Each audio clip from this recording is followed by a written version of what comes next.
A man wearing Chinese traditional clothes, with long black hair, was floating above the clouds. The beautiful sunset can be seen behind him and multiple swords are surrounding him. At a distance, a reporter and his cameraman are riding a helicopter trying to get live footage of the black-haired man. They started broadcasting and the reporter described the black-haired man as a weird long-haired person, wearing weird clothing who appeared in the sky of NY City. The black-haired person looked at the camera as the reporter explains that they don't know where this man came from, but he has defeated 26 heroes in the last 2 hours. The reporter stated that it's been centuries since heroes first appeared and the forces of evil decreased dramatically, so it's hard to see that kind of scene these days. He said that they need to thank the mysterious person and cheer for him and their heroes both. As his last words, the reporter asked if justice will once again win against evil, and then he proceeded to sign off. The internet comments were full of support for the mysterious man. Some even said he was cool and hot. Plasticman, an unranked hero, was standing at the top of a skyscraper with his arms crossed. Suddenly, he jumped and dived headfirst. He was descending at high speed and chunks of metal were assembling into his body as he went down.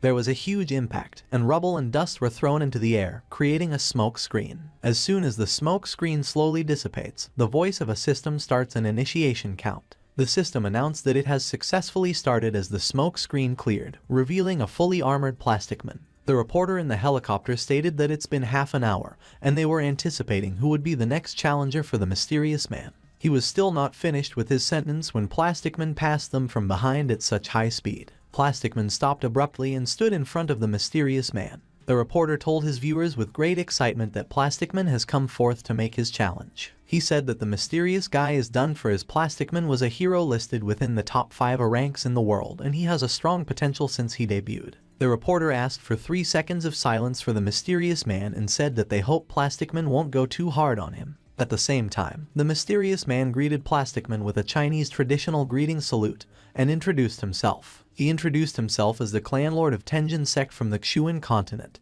and asked Plasticman what place they were currently in. Plasticman ignored the mysterious man's question and proceeded to increase the power of his armor to the maximum. The reporter exclaimed that Plasticman was going all out immediately, raising the power of his armor to the fullest, and that his opponent was in real trouble. After Plasticman raised the power of his armor to the maximum, he centralized all his power in his arm. The reporter already knew what was going to happen next, as this was the signature move of Plasticman, Storm Fist. The reporter narrated all of Plasticman's movements to his viewers vigorously, that he did not notice he was already at the edge of the helicopter and his cameraman was holding on to him to prevent him from falling.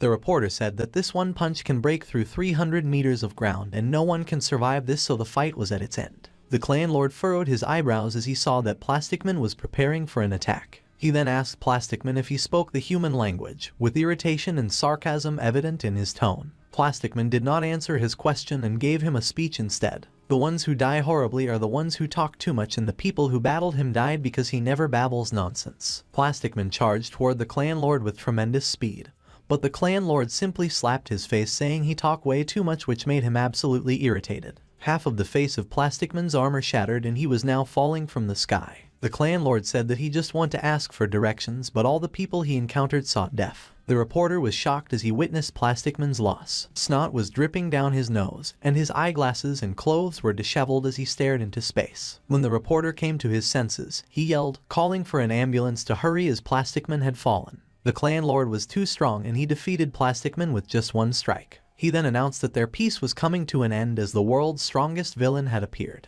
A few centuries ago, the Earth was still enveloped in darkness. A lot of eccentrics, monsters, and evil scientists appeared in the world. They ran amok, causing destruction all around the world, until the appearance of heroes. The heroes were able to defeat the villains with their will. 11 years passed and the world was finally at peace and heroes retired from the spotlight. The remaining monsters became the pets of the heroes. There were even some heroes who needed to work to maintain their living. The cameraman yelled at the reporter to stop narrating and pointed toward the flying hero in the sky. The reporter regained his energy and exclaimed that the S-rank hero, Macho Man, had arrived. S-rank heroes don't appear easily, so the reporter was excited and expected the battle to be very interesting. He never thought he would meet such an honorable hero and he's very excited to witness everything live. The cameraman yelled at the reporter again to stop narrating as he was blocking the camera. Macho Man was flying above the clan lord and was looking down at him. The clan lord looked up to Macho Man with boredom in his eyes, thinking there was another one. Macho Man started his speech by telling the clan lord that he was no match for him. He acknowledged the clan lord's power after seeing him defeat Plasticman, but his strength is not enough. He then offered that if the clan lord agreed to be his pet, it would save them trouble and his rank would rise as well. The reporter heard what Machaman said and relayed it to his viewers and was now eagerly waiting for the clan lord's response. The clan lord respectfully declined Machaman's offer and told him that he was not interested in the same sex. Macho Man was furious and told him that his decision wasn't smart. He then started emitting an aura with murderous intent. The reporter sensed the aura as he relayed the situation to his viewers and told them the helicopter couldn't get close because of it.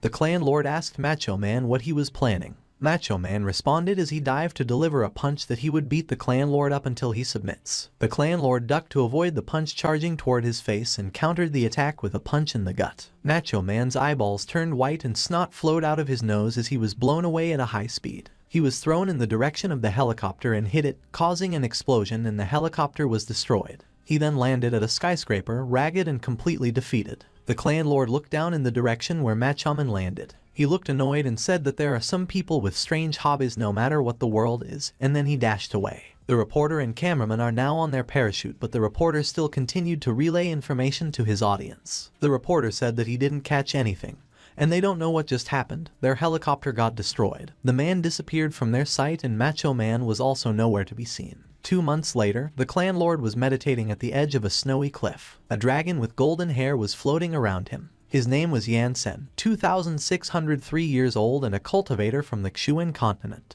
In the 2 months that he came unexpectedly to this world called Earth, an aqua blue sphere, he learned more. He learned that this world is small but it hosts more than 10 times the people of Xuan continent. He was confused about how people can fly in the air without swords and travel quickly without any magic tools, as he only heard the people call those things planes and cars. He was exasperated that the women in this world don't wear pants when they're out, but he was thankful that the spiritual energy of this world was denser, so he was able to tolerate living in it. In the woods, there was a beautiful girl with long black hair that is very injured. Her whole torso was wrapped with bandages as she was struggling in pain. A blonde-haired girl who seems to be her junior is stopping the bleeding of her wounds with her magic. Even though the black-haired girl was in pain, she still thanked her junior while she was panting. The blonde-haired girl comforted her that there was no need to thank her as they were schoolmates. The black-haired girl's arms were wrapped around her junior's shoulder for support as they walked towards safety. On a stone wall, the blonde-haired girl read the words Celestial Binding Tower and thought that the name of the tourist spot was cringe. They found a spring inside and decided to rest for a while. The blonde-haired girl let her senior sit on the ground to rest and told her to wait there as she go find something to eat. The black-haired girl was still panting in pain as she told her junior to be careful. She saw the hot spring beside her and decided to dip her toes in them. She was surprised that her wounds were gone in an instant. She then stood up and looked around, thinking that the place was desolate, so there probably wouldn't be anyone there. She began to undress and placed her uniform on the ground. The black-haired girl did not see Yan Sen,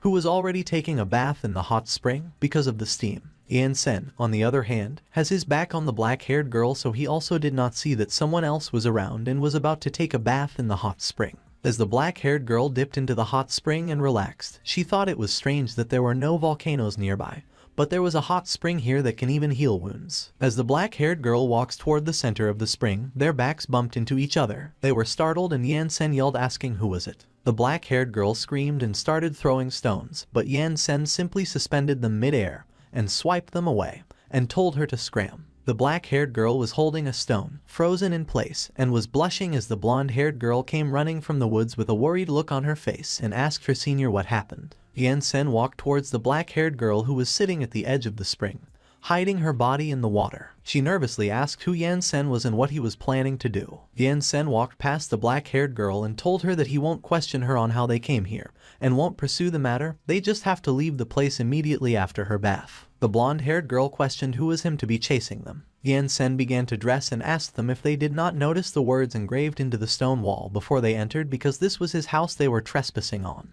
The blonde-haired girl scratched the back of her neck and was embarrassed as she thought the place was a tourist spot. Yan Sen was about to say something when the black-haired girl called Xiao Ying, the blonde-haired girl, and asked for her clothes so they could leave. At a distance, Yan Sen was leaning his back on a huge rock with his arms crossed. The two girls were looking back at him as they talked. Xiao Ying asked the black-haired girl why she was rushing. She doesn't think that Yansen's a bad person. He just dresses and speaks weirdly, so she planned to ask him to let them rest there for a little longer. The black-haired girl responded that they shouldn't be shameless as the man wasn't planning on helping them. Right then, a helicopter appeared in the air. Hearing the sound, Yansen, with his eyes closed, has his eyebrows furrowed. The helicopter was still in the air when the reporter popped out of the door and yelled that they found Yansen. The reporter started to give his audience a recap on who the man they found was and asked who will be the next to challenge this man.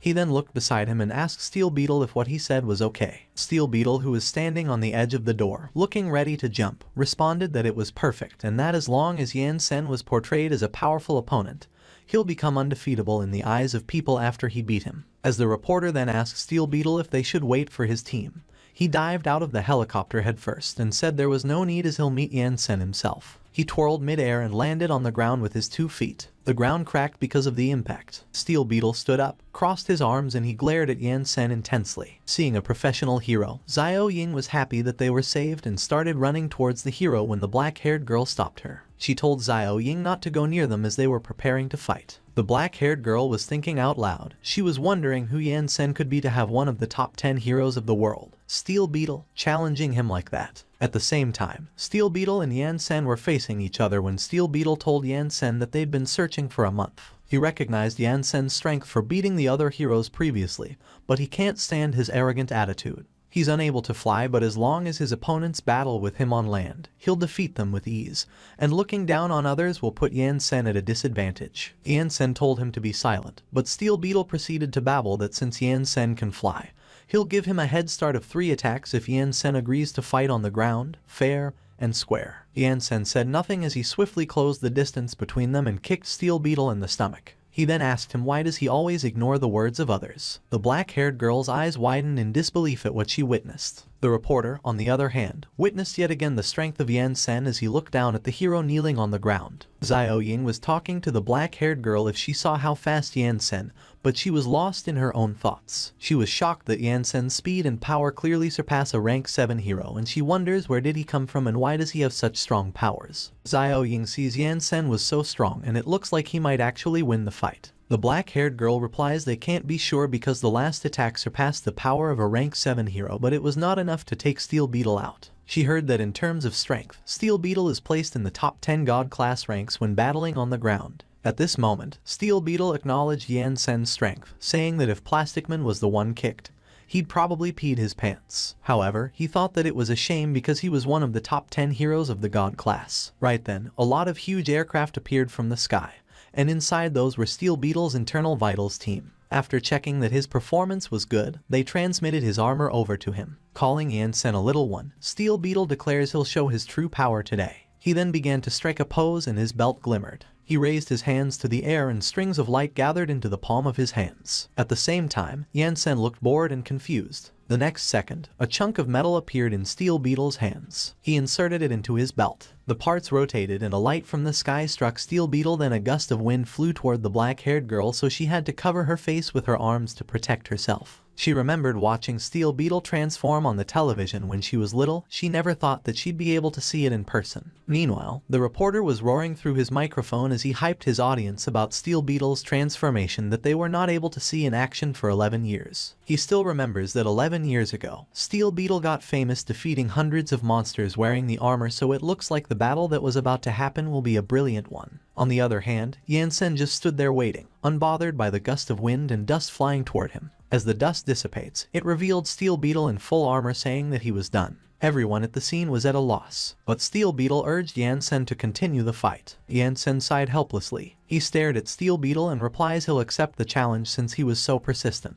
He then brought out his sacrificial sword and said that he, Yansen, who has a body that is almost ascended, is asking for guidance. Steel Beetle was pleased as things were getting more interesting. He then shifted into a battle stance and provoked Yansen to come at him. Yansen accepted the request and cupped his hands. Afterward, both of them lunged and attacked each other. Their movements were so fast that only lights and collision points were seen by the naked eye. They were clashing all over the place, from the ground up to the sky. They were battling mid-air and Steel Beetle was exhilarated as the fight was addictive and he finally met someone who was his match. But the next moment, he was shocked when Yansen suddenly appeared behind him, held his head, and threw him to the ground. Yansen launched him with so much force that his head down to his waist was buried in the ground. This time, the black-haired girl, who was hiding behind the rock, was utterly speechless. Steel Beetle immediately removed his body from the ground and stood up into a fighting stance. The reporter was enthusiastically telling his audience the details of the battle. It was way too thrilling and is definitely one of the most exciting battles within the last 10 years. Meanwhile, Steel Beetle was shocked as he couldn't catch what just happened. He thinks that Yan Sen looks weak. However, he couldn't understand why his aura causes unprecedented fear in him. Steel Beetle was shaking as he felt the gigantic presence of Yan Sen looming over him. He encouraged himself as the man who has the strongest armor known to mankind, so nobody is able to inflict fear on him.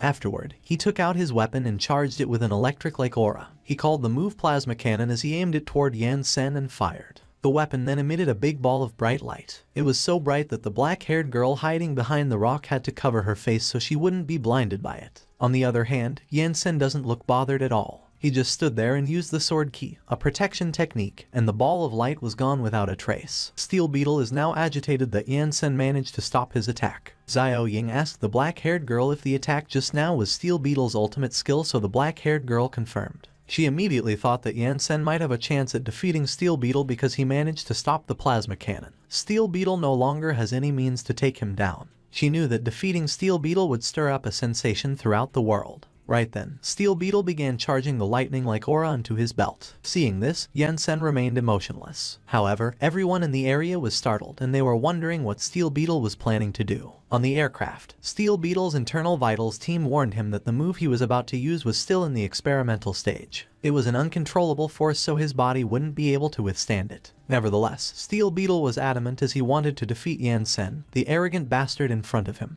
He wanted to make him understand that they're in the world of heroes and heroes are undefeatable. At a distance, the reporter was still narrating the fight for the audience, and the cameraman was still recording. The reporter described to his audience that Steel Beetle was radiating a yellow light, and he believes that it was Steel Beetle's latest ultimate skill. Meanwhile, on the aircraft, Steel Beetle's internal vitals team is strongly asking him to stop as his power intake has already exceeded the maximum capacity. They are worried that Steel Beetle would lose control because he currently doesn't have the capacity to control such force, and he would kill the young man he's fighting. Despite all the warnings, Steel Beetle continued to charge his power and even told Yan Sen that he'll be treating him as his test subject. The move he was about to use was still in the experimental stage, but he asked Yan Sen to not worry as he will spare his life because he was strong. The next second, a huge beam of light was charging toward Yan Sen, and Steel Beetle called the skill Plasma Flare as he released the power he accumulated. In response, Yan Sen waved his hand and pointed at the beam with his fingers extended, and used the skill sword key, Materialization. The beam stopped in its tracks and a big dent in the middle of it was created.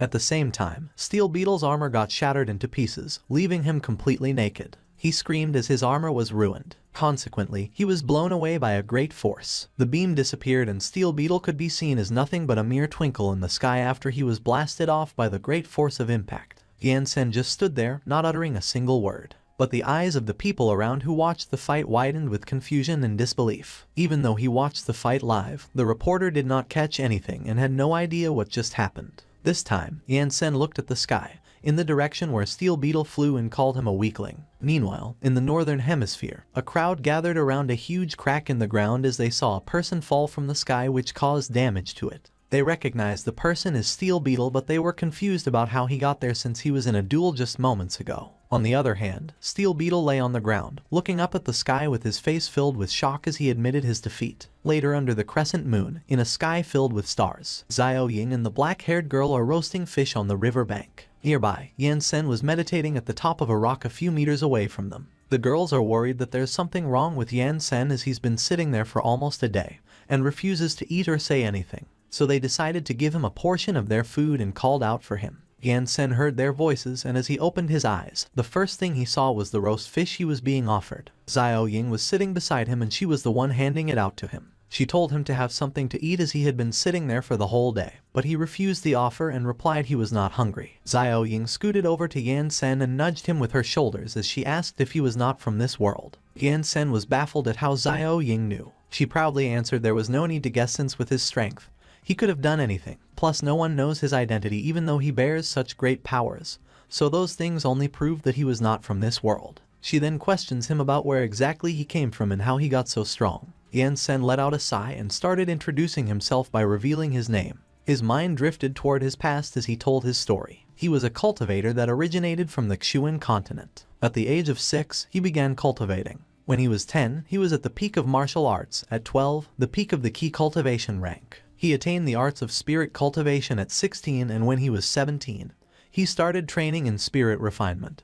And before he was an adult, he built up a foundation for the path of coalescence. In less than 100 years, he already became a ruler in the heavens. From being a heavenly deity, he advanced to golden deity, meta deity, and just within 100 years of his life, he'd finished walking the path that people couldn't in thousands or even millions of theirs. In his old age, he became the patriarch of the sect and passed down his knowledge of the martial arts and the ways to being a deity in the sect. Until one day, he sensed a change within the heavens, and he knew that he had reached the highest rank within the boundaries of the heavens, the emperor deity. In order for the sect to continue and achieve boundless refining, he chose to cultivate in isolation, but he never thought that there would not be any kind of development regardless of how long he stayed in seclusion. Unfortunately, when he was in isolation, hostile forces led by the Kaiyu sect came to snatch away the most precious treasure of their sect, the heaven-shaking halberd. The sect did its best to protect the treasure, but in the end, they lost it. The hostile forces did not spare a single one of his sect. Within a night, the sky was dyed crimson. They slaughtered everyone in the sect. They humiliated his disciples and had their corpses hung on their sect's door, exposed to the sun for 300 years. When he decided to return from seclusion, he was still a semi-emperor deity, though it was more than enough for him to be considered an invincible existence. As he returned to his sect, he saw his dilapidated sect gate, filled with bones on the ground. He was not able to suppress the blazing anger in his heart, and with only a raise of his hand, he annihilated half of heaven's population. Because of the brutality of his actions, the heavenly realm deities and the demon clan decided to form an alliance to launch an attack against him as they openly announced that he was going to be executed in a rural place. After they tried to seal Yan Sen up in the deity confinement tower, they lost the lives of 5 of their strongest cultivators, 100 transcendent deities, and 1,000 meta deities. Once he was sealed, they had him thrown into the time dimension crack with the deity confinement tower to ensure that he would never be able to return for all eternity. Hence, when he woke up, he had already arrived in this foreign world. Xiao Ying cupped her face with her hands as she listened to Yan Sen's story. She had a funny expression, and upon noticing this, Yan Sen furrowed his brows and asked what was wrong with her. She replied his story was cringe, but she liked it. On the other hand, the black-haired girl who is now sitting on Yan Sen's side asked what he plans to do after today.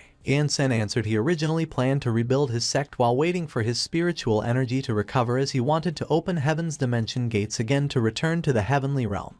But the world is much more complicated than he had expected. The girl was puzzled and asked what he meant, so he explained that his plans were derailed as this world has something called technology, and there was no longer a need for cultivating deities anymore. When she heard his reasons, the black-haired girl was baffled and speechless. On the other hand, Xiao Ying remarked he was wrong because this world needs someone with strong powers like him. Yan Sen doubted her, but she insisted it was true. Afterward, she handed him a business card for their school. They were students of Jiazia Superhuman Academy, and if he was interested, he could become an instructor so they can help him understand their world. Yan Sen did not say anything. He just stared at the card dumbfounded. Xiao Ying continued that Menqi, the black-haired girl, can help him with his entry applications. There was no need to give them a reply so soon, and he could take some time to consider. However, Yan Sen replied there was no need to consider it as he would go. Xiao Ying looked displeased that Yan Sen agreed so readily since she had a bunch of reasons prepared to convince him. Menqi chimed into the conversation and advised Yan Sen to change his style of fashion as he'll be surrounded by reporters because he consecutively defeated 2 superheroes. Yan Sen stared at his clothes, puzzled by the suggestion. Xiao Ying then stood up and stretched as she informs Yan Sen that school will be starting in 2 weeks, so he should not forget to apply as they would be waiting for him at school. 2 weeks later, Yan Sen is riding a train heading towards the Jiazia Superhuman Academy, but his manner of fashion was unchanged. In the thousands of years that he's lived, he never thought that he would be going back to a private school. He didn't have a clue about where to start in teaching the ways of cultivation. At this moment, a female student with pretty blue eyes and long black hair tied into pigtails stepped into the train and made eye contact with Yan Sen. Yan Sen noticed how charming that little girl was and that there was spiritual energy residing in her body. Right then, big muscular hands started groping that student's chest. Yan Sen was startled and his eyes widened. The man pinned down the student towards the glass window and started stroking her legs. Yan Sen thought that the man was a degenerate for committing assault in the eyes of the public. This time, the student was asking for someone to save her, and she again made eye contact with Yan Sen, asking for his help. Yan Sen then remembered his experience on the Xuan continent where he learned that he must not meddle with others' affairs, so he chose to ignore the situation, look down, and closed his eyes. The student was perplexed by his reaction and was at a loss for words. It was then that someone suddenly yelled Madafaka. A girl who watched the footage of Yan Sen said to hell with him, as she would never accept him, a bastard, as a hero. A man tried to calm the girl down, whose name was Lan, telling her not to get agitated yet because Yan Sen was someone recommended by Menki, and in addition to that, he also defeated God-class heroes before. But Lan told the man that it didn't matter, and she was baffled by the fact that Yan Sen wanted to get a hero license from her and also teach in the academy with that kind of attitude. And she declared that there was not a chance. Lan said that with the current employment rate being so low, there was at least an 80% chance Yan Sen had support backing him up, and all the news of him being able to defeat God-class heroes was all a fraud, so she refused to believe that Yan Sen had that kind of ability. The man told Lan that such a thing couldn't be true. But Lan told him that there was nothing true or false about it because those God-class heroes would take up jobs pertaining to unclogging toilet bowls, so spending some money to get them to spread false information would have been an easy feat for Yan Sen. The man reminded Lan that Yan Sen was recommended to them by Menki's full name, so it wouldn't be nice for them to brush it off like that. But Lan said that Menki would really recommend and send any Tom, Dick, or Harry over to us, and she didn't even know how many times it had been. Lan told the man that they didn't even know what Yan Sen's true capabilities were, so the chances of letting him through the back door were non-existent. The man was surprised when Lan told someone over the radio to give something good to Yan Sen, and as the person confirmed that they got it, the man who was committing sexual assault spat. He spat on Yan Sen's boots. Yan Sen looked so mad. The man who was watching got nervous as he anticipated what was about to happen. Lan smugly asked Yan Sen over the screen if he was infuriated, and she urged him to come on and let her have a look at his true capabilities. Yan Sen stood up and towered over the man, and Lan said that things were about to get serious because it was, after all, the strength of the one who had defeated God-class heroes. Suddenly, with a straight face, Yan Sen spat on the man, who was taken by surprise, and the girl was also surprised. Yan Sen began to walk towards the train doors that just opened, and as the doors closed and he stood outside, the girl, and the man who was sexually assaulting her just stood there dumbfounded. The man who was with Lan was also dumbfounded, while Lan's expression looked grim while she trembled. Lan was so enraged that she said that she would have the bastard, Yan Sen, incapacitated because it was the first mother-ducking time she had ever seen that kind of super ability user. The man told Lan that what she said wouldn't do because Yan Sen was someone affiliated with the principal's daughter. But Lan slapped the man, telling him to move aside, and when she found out that Yan Sen had his connections, she said that it was the type she despised the most, so nobody should even think of stopping her that day. The man knew that Lan was going over to Yan Sen, so he said that it was over and that it would be lethal. Lan Qi Qi, Lan's full name, was the number 7 God-class hero, and as she strode outside, she said that since Yan Sen was refusing to reveal his own capabilities, she would test them out herself. The man said that things really wouldn't do, so he had got to think of a way to stop Lan Qi Qi because that woman would do anything when she was angry. Meanwhile, on the train, the man who was sexually assaulting the girl earlier was crying, questioning why Yan Sen treated her like that when she was clearly a female,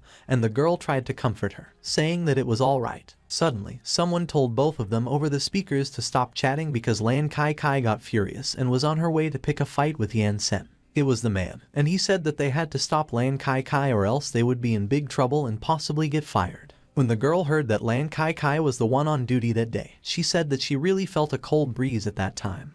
While the other student asked the man what they should do at that moment, the man said that he would stop Yan Sen while the two of them would stop Lan Qi Qi, and they immediately responded that they got it. The man said that they had to be fast so they would split up and carry out their assigned tasks, and he began running. He activated his superpower and increased his lung capacity. He bolted towards the door at an incredible speed. On the other hand, Yan Sen was peacefully walking, and he was asking himself why he felt like someone had been keeping an eye on him for a while. He gazed into the horizon as he noticed the weather. Yan Sen realized that there would be a fight again, and he was intrigued by it. Suddenly, the man appeared, and he called Yan Sen, requesting a moment with him. The man was out of breath, and he told Yan Sen that he had finally caught up to him. Yan Sen asked the man if he was calling out to him, and the man confirmed that he was. While out of breath, the man frantically tried to explain things to Yan Sen, but all he said just came out gibberish. He was still out of breath when he finished talking, and as he told Yan Sen that it was the gist of it, he asked him if he understood what was going on. But Yan Sen was silent for a moment. Yan Sen looked so puzzled as he told the man that he wasn't able to understand a single word he said, so if there was nothing important, he would be taking his leave. The man was frustrated that Yan Sen couldn't understand, so he told him that in that case, he would repeat himself. But Yan Sen raised his palm in front of the man, and he was taken aback by it. Yan Sen seemed to have released energy and performed something. The man felt goosebumps, and he asked what it was. Suddenly, he noticed that he had recovered, and he asked Yan Sen if he had the ability to heal, but Yan Sen said nothing. The man told Yan Sen that if he were a healing type user, it would be impossible for him to defeat Lan Qi Qi because her ability is basically built for combat. He asked Yan Sen to let him explain to him again what happened earlier, but Yan Sen told him that there was no need for that as he already knew what was going on. And as he said that he confirmed that there really was someone keeping an eye on him ever since a while ago. He added that the technology in that world was really impressive as he did not feel any fluctuation in spiritual energy at all. The man was surprised by what Yan Sen said, and as he asked him if he was able to read minds too,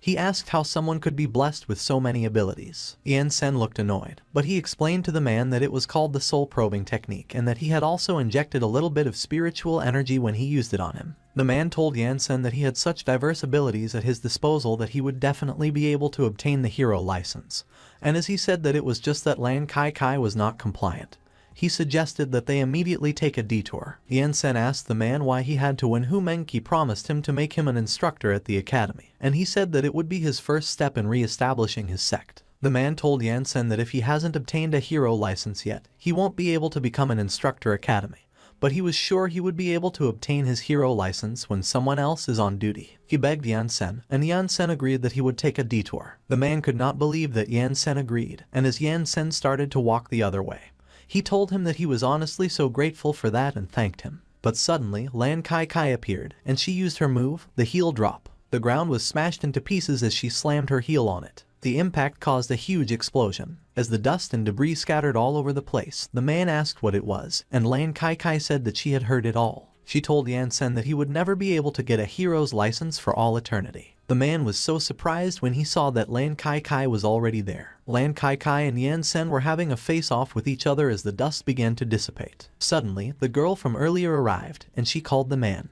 The man immediately asked her how Lan Qi Qi got there so fast when he asked them to stop her. The two girls were full of bruises, and one of them told the man to just take a look at them and ask him if he thought they were able to stop Lan Qi Qi. The man said that Lan Qi Qi has no chill, but it won't do because he can't have her go crazy or else he would really lose his job. He suggested to Yan Sen that he just lose the idea of getting the hero's license because the situation really wasn't a joke and he wouldn't be able to defeat Lan Qi Qi. Lan Qi Qi told the man to shut his trap, or else she would have him beat up together with Yan Sen too. The man shrieked as he got scared by what Lan Qi Qi said. Yan Sen asked Lan Qi Qi what she wanted. Lan Qi Qi confidently told Yan Sen that she wanted to beat him up. Waving her hand into the air, Lan Qi Qi told Yan Sen to cut the crap and urged him to go fight. Lan Qi Qi joined her hands around a pendant and gave orders to transform. Suddenly, she was standing on top of a glowing star, and two other shining stars were coming in her direction. More stars came and gathered around Lan Qi Qi. Lan Qi Qi was extending her arms, and the stars started to twirl around her. One of the stars suddenly hit her back. Another one hit her hair. Suddenly, her clothes began to glow, after which, the parts of her body, her arms, legs, chest, and even her hair started to glow. Everything in Lan Qi Qi's body began to glow except her face. Suddenly, she opened her eyes. She began moving forward while her entire body was still glowing. Lan Qi Qi twirls around as he continues to move forward. She was standing in the distance. Suddenly, her outfit and her hair changed. As the sun began to set, a cute skirt and golden locks of hair gently flew in the air. It was Lan Qi Qi, and her hair and outfit looked extremely different from before. Yan Sen was puzzled, so he asked what kind of technique it was. On the other hand, the man started to have a nosebleed, and he was surprised that Lan Qi Qi was going to use that right off the bat, saying that it was way too stimulating. He told Yan Sen that he had no idea how he managed to defeat those god-class heroes like Steel Beetle, but whether he did it through bribes or strength, the person standing in front of him was different from them. The man told Yan Sen that he had told him everything he should know, and as he said goodbye, he immediately ran away. Yan Sen looked skeptical as he asked what was so special about Lan Qi Qi because he didn't see much difference compared to the previous heroes. Meanwhile, Lan Qi Qi tossed her wand to her other hand. She went into a battle stance and told Yan Sen to come and show her what he was made of because there weren't many people in that world capable of making her take them seriously. Yan Sen looked so fed up as he asked why the warriors in that world were so strange.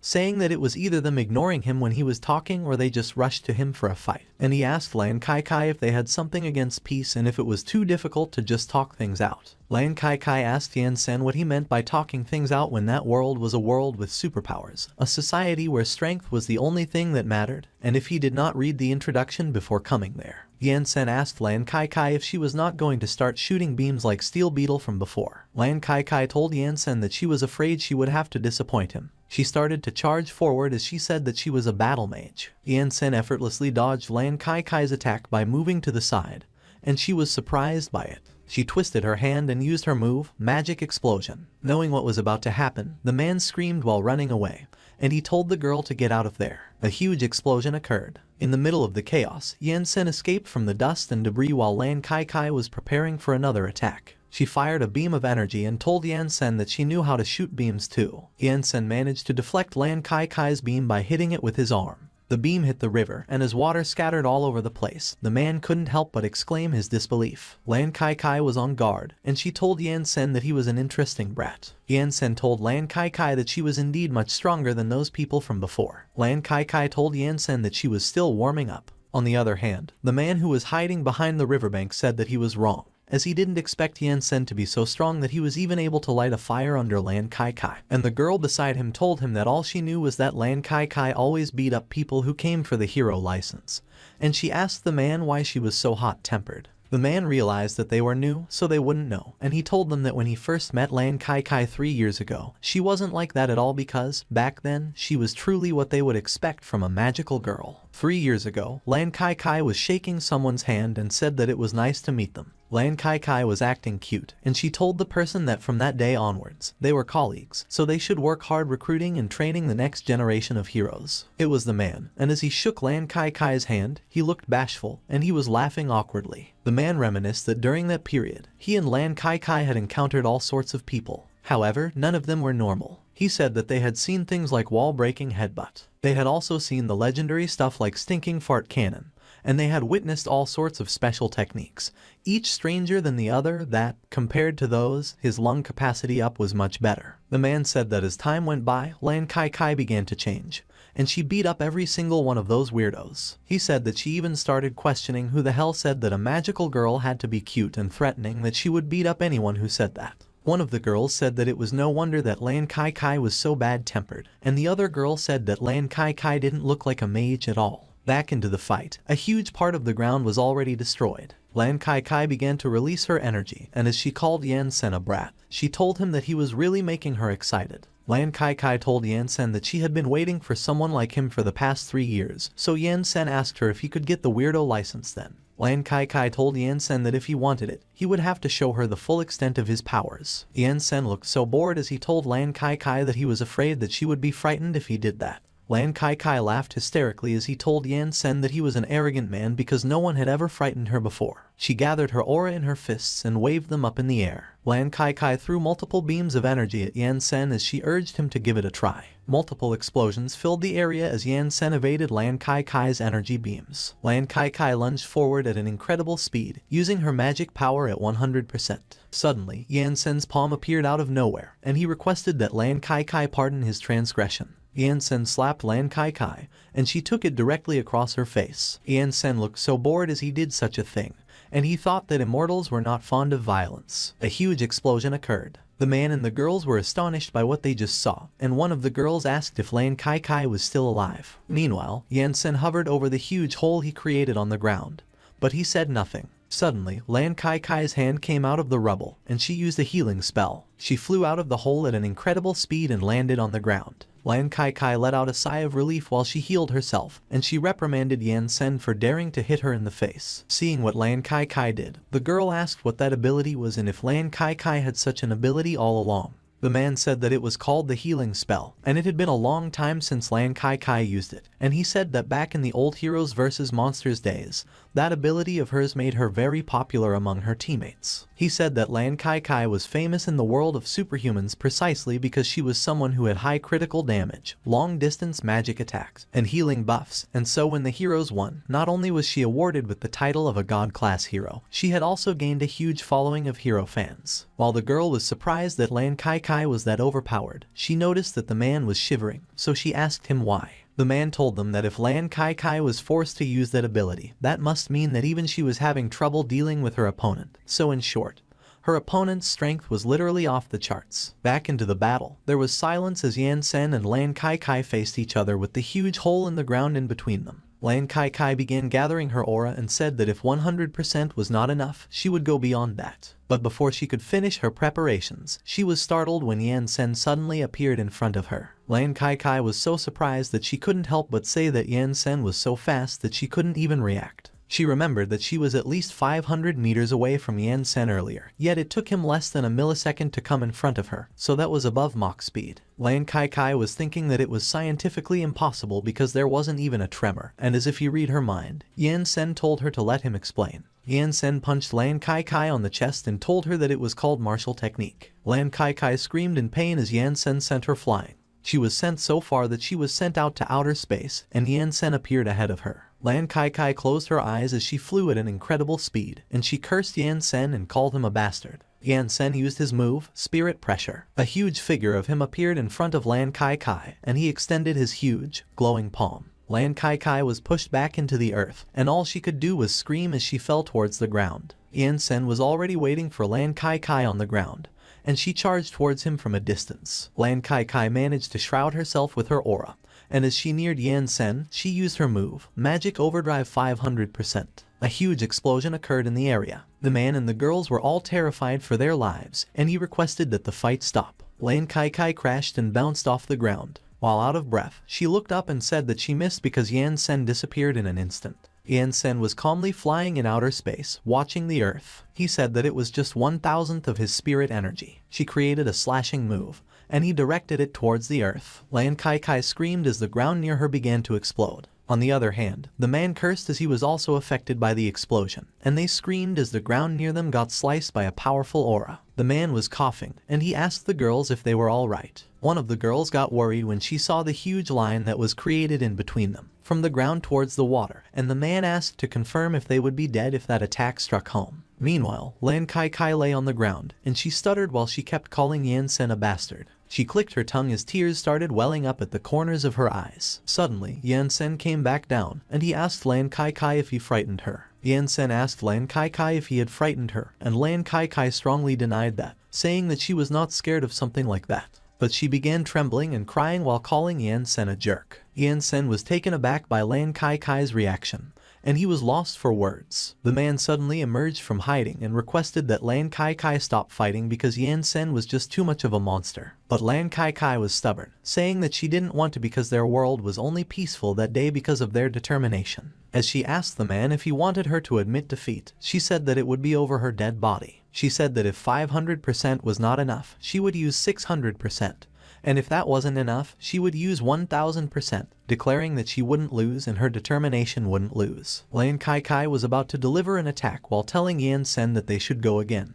But Yan Sen stopped her. She was speechless when Yan Sen told her that it was fine to be hot-blooded.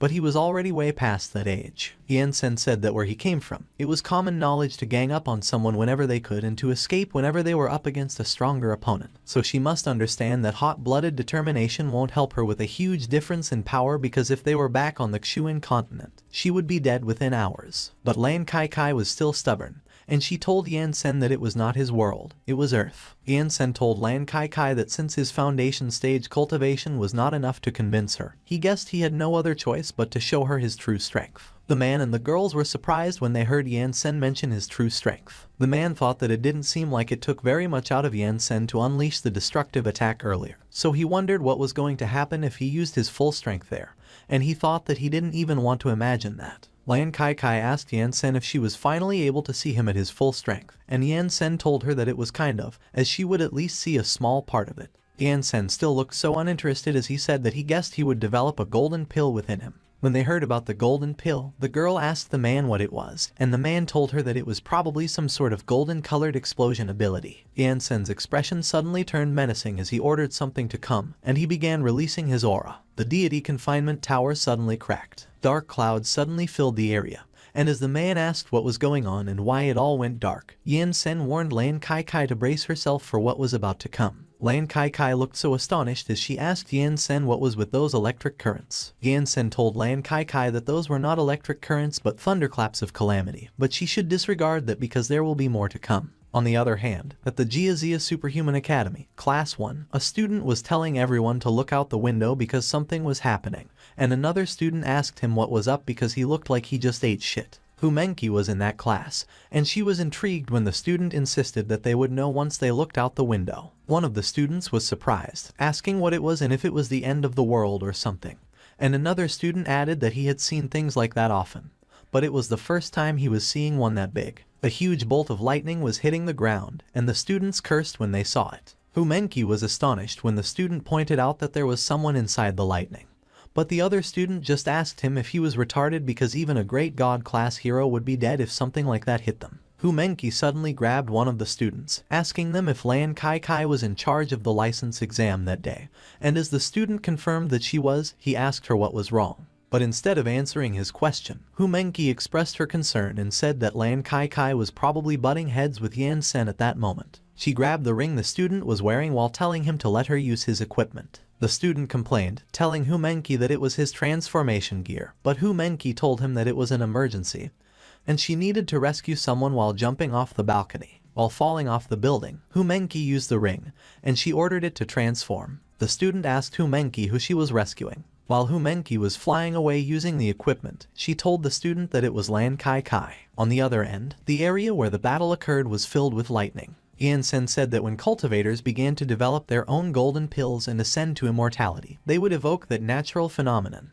which is why the thunderclap of calamity was also known as the pill calamity, and he explained that the lightning is 15 kilometers wide. Every strike of lightning could burn up to 37 million acres of land, and it strikes 99,999 times every 6 seconds. He said that after 1 minute, the pill would be fully developed. On the other hand, the man and the girls were kneeling on the ground, crying while saying that it was too scary, and as one of them asked why they were on their knees, another answered that they were unable to move. The man said that there were all kinds of powers in their world, but it was his first time experiencing something like that.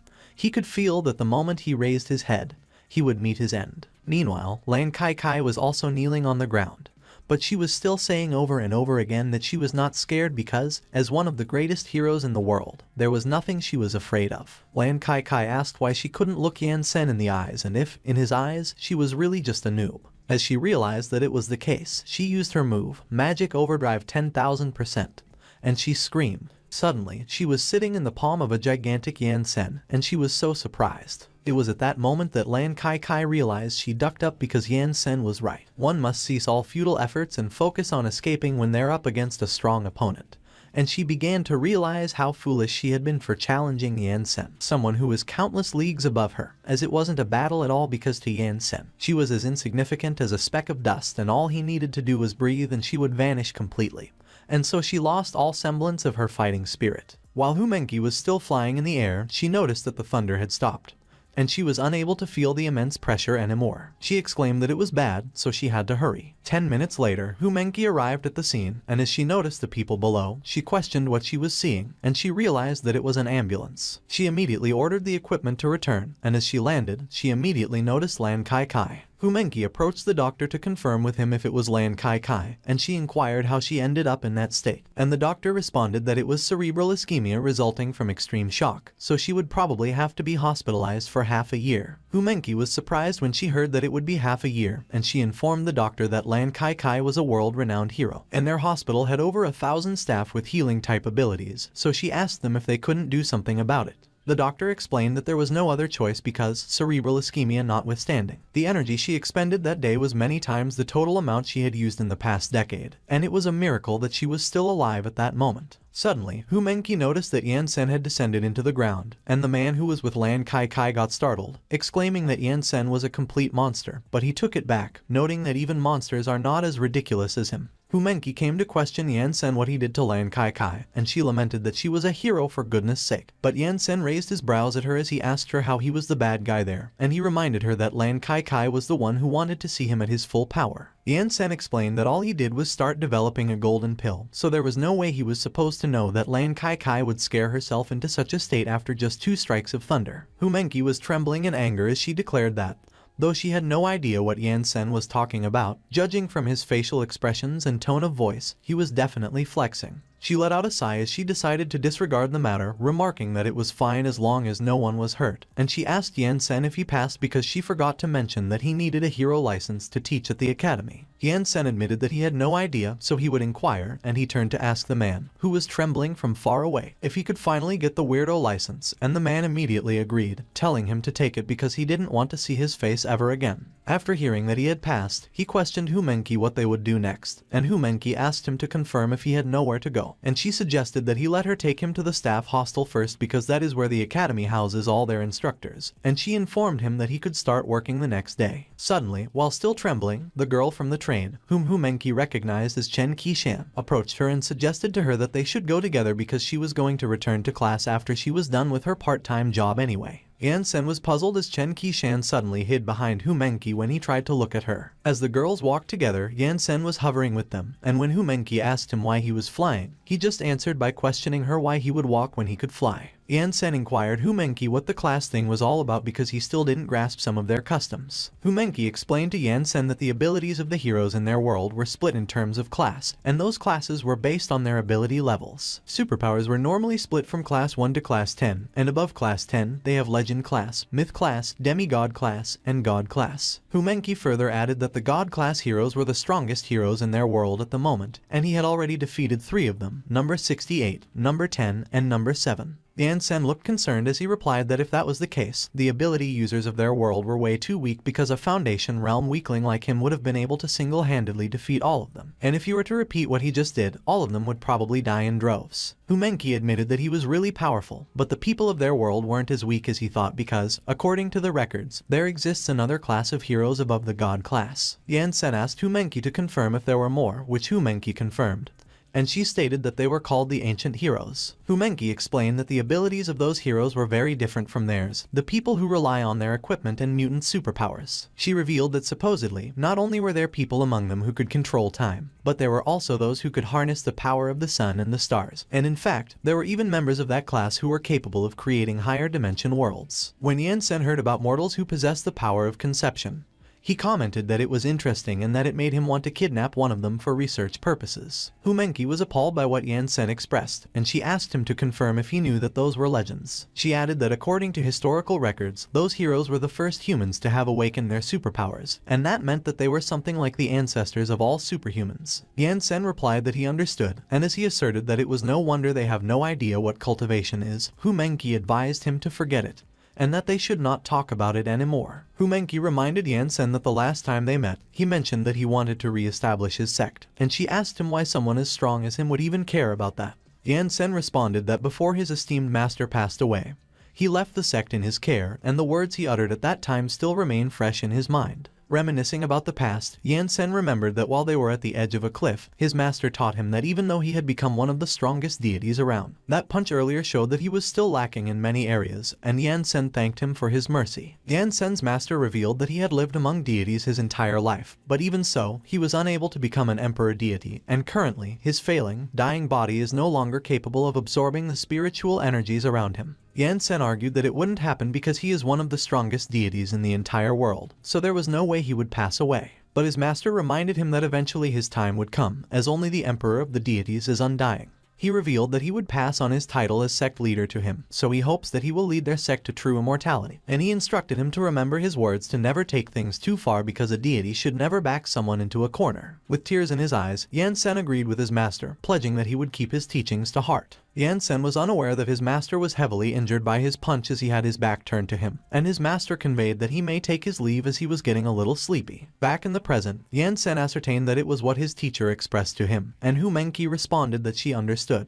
Yan Sen added that it was his carelessness that resulted in the destruction of his sect. He looked so determined, as he declared that it was the reason why he must re-establish his sect and make his master's dream a reality. Yansen revealed that there was actually another method to rebuild the sect, and Hu Menqi asked about that other method. Yansen replied that, as an example, he could just smash the deity confinement tower to pieces, find somewhere, create a new world, create new life in it, and even make them be born with golden pills in their bodies, and resurrecting the entire sect would only take 2 seconds. Both Hu Menqi and Chen Qishan were baffled when Yansen mentioned creating new lives. Yansen let out a sigh, explaining that it was just that the method was far too shameless, that he felt like he would have let his esteemed master down if he rebuilt the sect in that manner. Hu Menqi asked Yansen to confirm if he was not kidding and that he was able to create artificial life, and Yansen confirmed that he was not kidding. Yansen explained that a mystic being is already able to create thousands of worlds, so it would be an easy feat for an emperor deity to create newborn golden pill cultivators. But Hu Menqi asked Yansen if he was totally hacking because if he was so powerful, she couldn't understand how he got sealed away by others, and that made Yansen awkwardly speechless. Yansen confessed that it was a little embarrassing to reveal, and he unveiled that there was hostility when he just returned from seclusion and claimed the title as an emperor, so it was inevitable that things got too out of control for a while. Yansen recalled the past, where they gathered in a place filled with lava. An old man proclaimed that he was the legendary emperor deity, the emperor of all immortals, because even with all of the heavenly deities and demon clans combined, not even 20 of them were mystic beings, and with one strike, he killed 5 and maimed another 10. The old man was hanging by the edge, cursing Yansen as there were countless others who had also died, so the heavenly domain was doomed, and he was condemning the bastard Qiyu, questioning him why he would destroy others' sects for no reason. 2 men were facing each other, one was up in the sky while one was below him. The old man who was in the sky called Yansen a kid and argued that although he has acclaimed the title of the emperor deity, he was not omnipotent, so he would never be able to get out once he got into the deity confinement tower, a magical treasure of his that took 2.6 billion years of refinement in the heavenly realm to make. Yansen questioned the old man if he was trying to trap him by just relying on his broken scraps. The old man dared Yansen to get in. Yansen didn't back down from the challenge, and as he agreed that he would,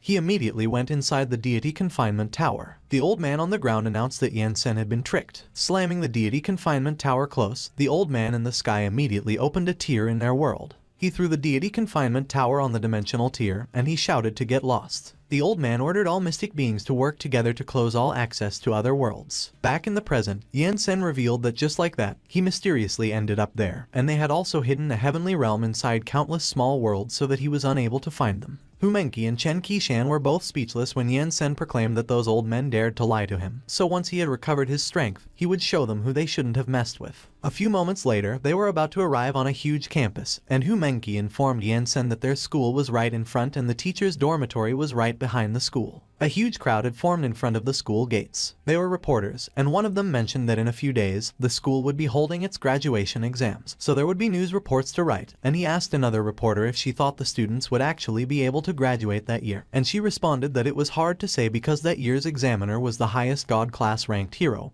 and there hadn't been any students that had been able to graduate for 6 years. Suddenly, one of the reporters noticed that Yansen was coming, and as he quickly advised the others to look, he asked who it was. The reporter from earlier recognized Yansen as the one who had the God-class hero fly all the way to the northern hemisphere, and the other reporter was surprised. Hu Menqi facebombed, saying that it was the group of people again, and she reminded Yansen that she had advised him before that he needed to change his style of fashion. But Yansen asked her why he should change when it was not like he had done anything bad. The reporters immediately came running towards Yansen to interview him quickly. They immediately bombarded him with questions, like how he felt at the moment that he had defeated so many high-class heroes, what he thought of Steel Beetle when he first met him, and if he felt pressured when fighting against God-class superheroes. Another reporter informed Yansen that he currently had over 1 billion fans worldwide and asked him if there was anything he would like to say to them. Yansen was puzzled when he heard them mention the fans, but they continued to bombard him with questions and ask him what his name was and where he was from. Yansen introduced himself as someone from the Xuan continent, which is also called the Heavenly Realm, and the reporters asked him if his superpower was a type of physical enhancement and how it was so powerful. Yansen corrected him that it was not called a superpower but was called Immortal Technique, so the reporters asked him what Immortal Technique was, and Hu Menqi just watched them from a distance. Chen Qishan stated that it was the first time she had seen someone being so patient, and Hu Menqi stated that it was the same for her, adding that Yansen really had a good temperament too. Suddenly, people in battle suits arrived, and they called for the attention of the crowd. One of the reporters turned to look at where the voice was coming from. He was so surprised that he couldn't help but scream. The reporter was stuttering, and he seemed to have recognized the group. He exclaimed that they were the Rainbow Rangers. Both Hu Menqi and Chen Qishan quickly turned their heads when they heard about the Rainbow Rangers. The other reporters were also surprised, and they quickly turned their heads when they heard it. Meanwhile, Yansen looked puzzled and asked what rangers they were talking about. The Rainbow Rangers were lined up from God Class number 2 down to God Class number 6. The reporters were dazed, and they asked themselves if they were not dreaming. One of the reporters immediately ran towards the Rainbow Rangers and declared that he would be the first reporter to interview a top-class hero. Suddenly, the man in the red suit gave orders to begin. He began posing as he introduced himself as Bamboo Red, followed by the man in the black suit introducing himself as Bamboo Black, the man in the blue suit introducing himself as Bamboo Blue, the lady in the pink suit introducing herself as Bamboo Pink, and lastly, the lady in the pink suit introducing herself as Bamboo Yellow. The five of them maintained their poses as colorful explosions of energy appeared behind them, and they introduced themselves as the Rainbow Rangers. Yansen turned his back on the group as he shook in anger while Chen Qishan coughed up, and Hu Menqi started bleeding from her eyes and mouth, and the three of them were left speechless. One of the reporters also shriveled when he saw what they just did, but he just remarked that the Rainbow Rangers were still as unique as ever. The reporters began to interview Bamboo Red, who proclaimed that although the era had changed, the rules hadn't, and the reporters asked him if the Rainbow Rangers were there for the graduation exams of the Superhuman Academy. Bamboo Red confirmed and asserted that they were the main examiners at the time, so they hope that the younger generation can take on their duties and protect the Earth. Chen Qishan didn't agree with Bamboo Red when she heard him state that they would protect the Earth because they had already eliminated all those strong monsters, and they were there to take a stroll out of boredom.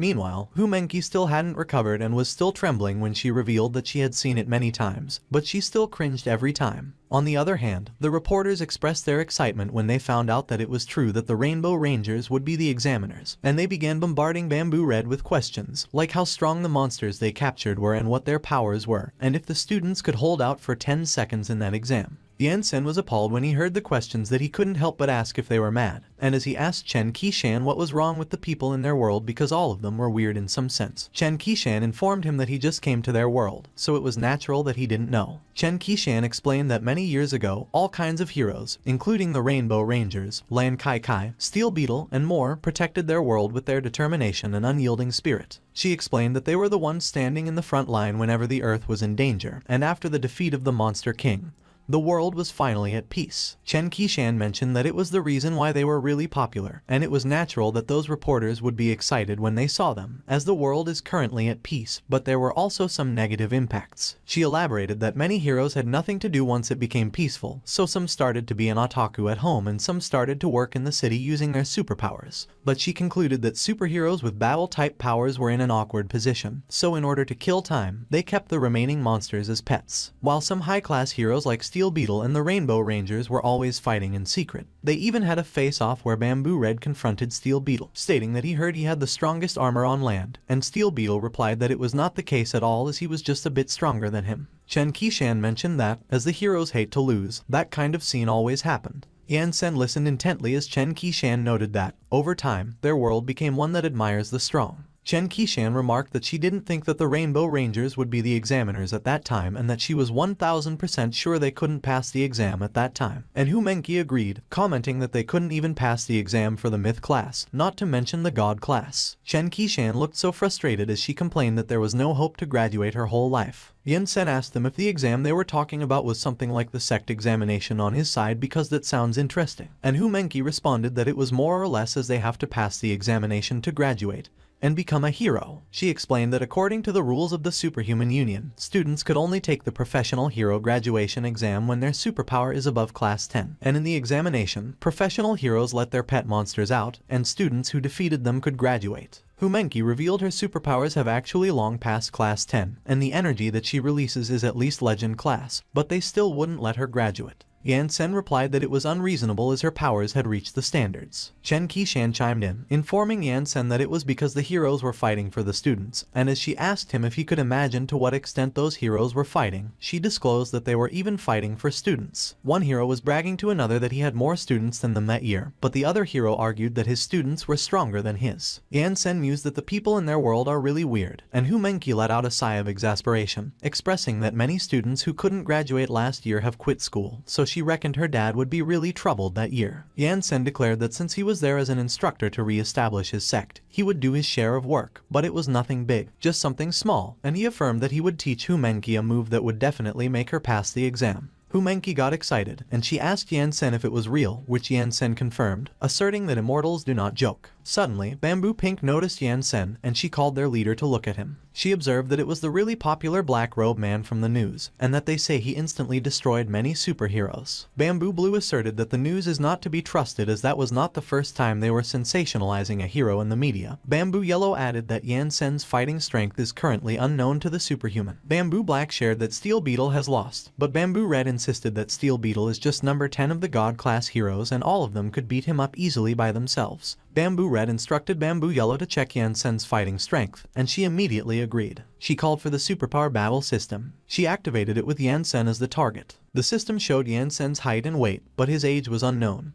His type and superpower were none, and his fighting strength was 5. Bamboo Yellow was astonished, and she couldn't believe that Yansen didn't have any superpowers. Bamboo Black pointed out that Yansen was still floating in the air, so he asked Bamboo Yellow if there was something wrong with her superpower. Bamboo Black pointed out that even if Yansen was using some equipment, he would need to use his superpower as the source. But Bamboo Yellow expressed that her superpower system could sense the existence of superpowers, and Yansen indeed didn't have any superpowers. Bamboo Black remarked that it means that Yansen is probably a flying device that uses batteries as its power source. Suddenly, Bamboo Blue chimed in, declaring that he knew the media sensationalized Yansen, and he asked Bamboo Red if they should go over and meet them, and Bamboo Red replied that there was no need as they had something else to do there. On the other hand, Chen Qishan was asking Yansen if they could learn his superpower, which Yansen confirmed, and Humenki pointed out to Yansen that he just revealed that he would teach them a move, asking him if it was strong or not and if they could really pass the exam with it, and Yansen assured her that it should probably be fine. Humenki suggested that they enter the school first. Suddenly, Bamboo Ren and Yansen bumped into each other, and they gave each other sharp gazes. Both of them looked at each other but uttered nothing, and a reporter who saw it instructed the others to look because something interesting was going to happen, and another reporter added that the news would definitely be a big hit the next day. The reporters have started to gather, and as one of them asked who they thought would step past the school gate first, another one speculated that they had no idea because it was not rare to see those strong people go against each other in that era where everyone was competing for first place. Meanwhile, Humenki questioned how they could even bump into each other, commenting that it was so fake, and as she asked if they were going to start a fight, Chen Qishan just remained silent. Suddenly, Yansen stepped aside and ushered Bamboo Red to go ahead, which puzzled him. Bamboo Red commanded his team that they should go. One of the reporters was baffled, asking what that move was because they had never seen it before, and another reporter pointed out that Yansen actually showed courtesy, which is basically something that would never happen in their world. One of the reporters pointed out that even if someone showed courtesy to the Rainbow Rangers, their usual response would be to mock them, so he claimed that it was not the Rainbow Rangers that he knew. Humenki conveyed to Yansen that she believed he would initiate a confrontation with them, and Yansen portrayed Bamboo Red as the leader sporting a mustache, asserting his formidable strength. Humenki was surprised by what she just heard. Yansen acknowledged that Bamboo Red was the strongest one he had encountered ever since he arrived in that world, and Humenki informed him that it was the first time she had heard him speak about someone like that. On the other hand, Bamboo Yellow was asking what was wrong with Bamboo Red because he was mentioning anything, and Bamboo Blue agreed, as Bamboo Red didn't voice anything when he bumped into Yansen earlier, and that was not what he was like. Bamboo Yellow asked if it was because of Yansen, who was behind them, and she murmured that that couldn't be, but as she was about to turn to look at Yansen, Bamboo Red yelled, telling her not to turn around. Bamboo Red looked so anxious, and in his mind, he believed that Bamboo Yellow would die if she did so. Bamboo Yellow was surprised by how Bamboo Red acted, so she questioned him what he was stating, and as she was about to speculate about Yansen, she was cut off. Bamboo Red cut her off, confirming that Yansen is very strong and he was not a match for him, which surprised Bamboo Blue. Bamboo Pink anxiously asked Bamboo Red if he was joking when he claimed that he was not even a match for Yansen, and she reminded him that he was the number 2 superhuman in that world. Bamboo Blue reminded Bamboo Red that they had checked Yansen out earlier, and he has no superpower whatsoever, but Bamboo Red hinted to him that his battle instincts suggest that Yansen is a very dangerous person. He asserted that numbers and superpowers couldn't describe how strong Yansen is, and he admitted that it was frustrating, but it was true that he couldn't beat him. But Bamboo Yellow insisted that she doesn't believe it and that he must be trying to scare them because her superpower system has never been wrong, and she declared that since that was the case, she would go check Yansen out again. But as she turned to look at Yansen, she was startled when she saw that Yansen was staring at her with an intimidating gaze. Bamboo Yellow trembled, thinking that she should just forget it as she would do it next time, and she urged herself to quickly run. On the other hand, Yansen expressed that the people in that world were really hostile, and he conveyed that it seemed like she would have to learn basic manners before cultivating, which which rendered Humenki speechless. So, Humenki brought Yansen to the instructor's dorm, and she even shared about the maxim and treatment after becoming a hero instructor in their world. And the next morning was the first day Yansen started working. Yansen was sitting in his living room when the doorbell rang. He seemed to be meditating, as he did not respond. Humenki was the one ringing the doorbell, and she asked Yansen if he was awake. Yansen opened the door for her and conveyed that immortals do not need to sleep, which rendered Humenki speechless. Humenki raised the hero license she was holding, and she declared that there were two things. Firstly, it was his hero license, and he had successfully kicked Lan Qi Qi out of her spot and became the number 7 of the God-class superheroes. Humenki raised the newspaper she was holding, where it showed Yansen making way for Bamboo Red, and she relayed that, secondly,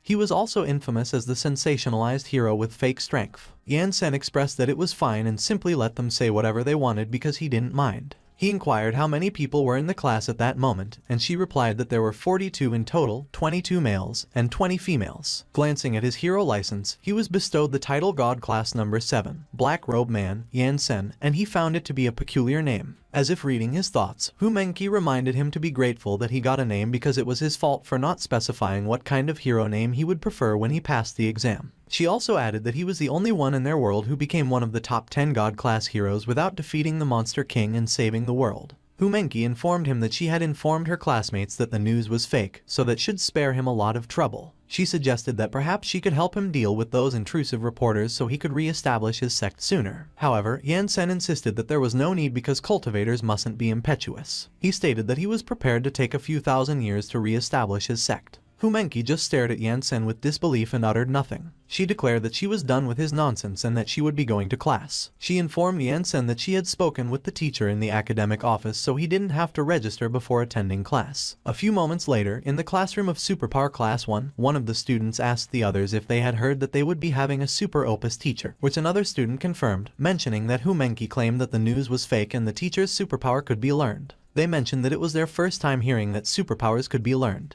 Ran Zihao, a 17-year-old who was a battle type with a fire superpower and entered the school at age 8 but still couldn't graduate, stated that it had been 10 years since he started studying in that goddamn place, but he still couldn't graduate, so he hoped that the new teacher could give him a surprise. The classmate behind him asked Ran Zihao if he thought he could graduate just by having an especially strong teacher with his superpower, and he reminded him that it would be a God-class instructor's exam that time. It was Lan Bin, a 17-year-old who was a long-distance battle type with an ice superpower and entered the school at age 6 but still couldn't graduate, and Ran Zihao asked him if he was tired of living, calling him a four-eyed chicken. Sun Xiaolu, another 17-year-old who was a long-distance battle type with a wind superpower and entered the school at age 9 but still couldn't graduate, chimed in, and he asserted to stop arguing because since there was no hope to graduate in their lives, anyone would be the same for her as long as they were handsome. Suddenly, it was announced that it was time for class. When Yansen entered the classroom, one of the students confirmed with the others if it was the new teacher, pointing out that he was so tall. Another student conveyed that it was the first time one of the top 10 God-class heroes was there to teach. Yansen introduced himself, informing the students that he would be their sect leader from that day onward. He conveyed that his being there meant that everyone in the class had a chance to be a cultivator, so he hoped that everyone could let go of their restless feelings and work hard to become a real immortal. He announced that as Tiantian sect's first batch of disciples, all of them would learn from the most basic things in their first class, manners, etiquette, and being familiar with the sect's rules. 1 week later, Ran Zihao stated that he mentioned that the mysterious teacher could bring him some hopes of graduating, but never had he claimed that he would make them copy 36,000 goddamn sect rules for the past week, and he had already copied them more than 200 times. Ran Zihao looked so agitated as he remembered that Yansen also instructed that in order to train their minds, they had to continue copying the rules, but he expressed that it was nothing because everything had changed since Yansen came. Ran Zihao remembered how their classroom looked normal before. It transformed into an ancient-style classroom after Yansen came. Ran Zihao indicated that their uniform changed as well into an ancient-style uniform. He expressed that he had endured them to train his mind, as he was a young person who had received modern education.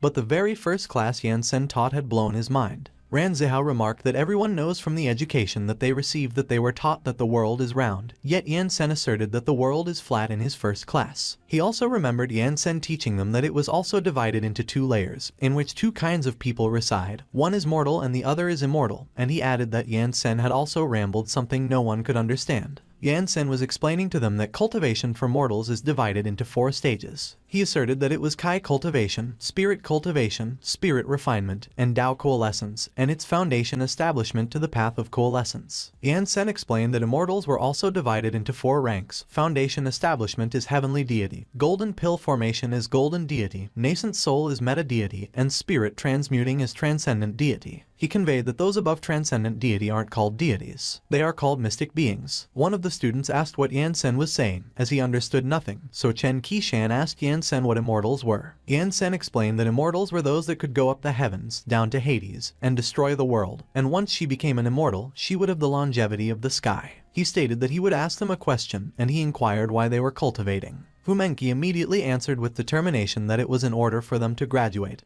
and become the strongest hero in history. But Yan Sen tapped her head with the scroll and corrected it was wrong. Fumenki was speechless as tears welled up in the corners of her eyes, and Yan Sen emphasized that cultivation isn't for them to prevail over others. It is for them to pursue the Tao. Yan Sen believed that it was to pursue the Tao of perpetual longevity. Chen Qishan recounted that he had mentioned they would have the longevity of the sky after they became immortals, so she asked him why they needed to keep cultivating if that was the case. But instead of answering her question, Yan Sen asked her what would happen if the sky disappeared, and Chen Qishan couldn't answer as she grew more confused. On the other hand, Ran Zihao looked so angry, and he stated that he understood nothing but that in order to graduate, he would endure it. Yan Sen continued to explain that although mystic beings could create a sky and spiritual energy, they would still die, just like the 5 he had killed with a strike. Ran Zihao was getting angrier, but he was reassuring himself that he would endure it. Yan Sen declared that only when they became the emperor of the deities could they attain real perpetual longevity. At that moment, Ran Zihao snapped, and he yelled that he couldn't take it anymore. He exclaimed that he was only babbling nonsense from the beginning and never taught them anything useful, mentioning that he even claimed to copy some goddamn rules. He remarked that in their world, the poor have to depend on mutation and the rich have to depend on technology, so ordinary people like them should work even harder. And as the teacher, he should teach them how to use their superpowers and not shoot off his mouth about longevity bullshits. Ran Zihao threw his headdress while cursing cultivation,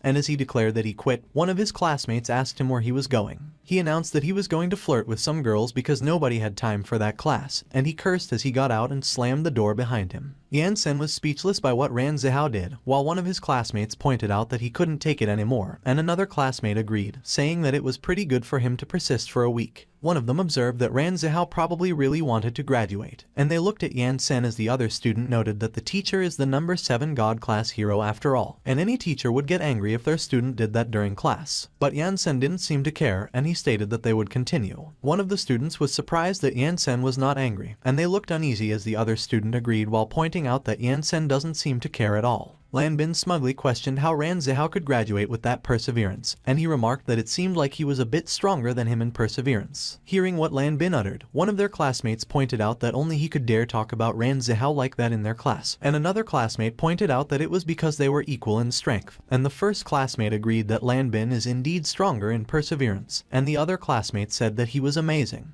But unbeknownst to them, behind Lan Bin's serious expression, he was already crying deep inside and murmured that he wanted to go home. A few hours later, someone was relieved that it was finally after school. It was Humenki, and she was showing Yan Sen the school's rear ground, and she explained that that empty, big ground was a place especially made for students and teachers to release their superpower. She suggested not to blame Ran Zihao for his actions, as he longed to graduate, and Yan Sen replied that he didn't blame him. Yan Sen remarked that whether they succeeded also actually depended on their luck with cultivation, so they couldn't force somebody to do it. Humenki observed that it was no wonder that he was so carefree, and then, as she suggested that that place would do, she asked Yan Sen if the move he described was strong or not and if she could really pass the exam with it, and Yan Sen reassured her that it should be fine. Yan Sen explained that it was a cultivation technique that any ordinary martial artist could release, so it was the most suitable for her to use to deal with the exam. Humenki hastily urged Yan Sen to teach it to her, as the exam was in a month, but Yan Sen clarified that she would have to feel the spiritual energy first. On the other hand, someone was throwing things into the river and calling someone a bastard.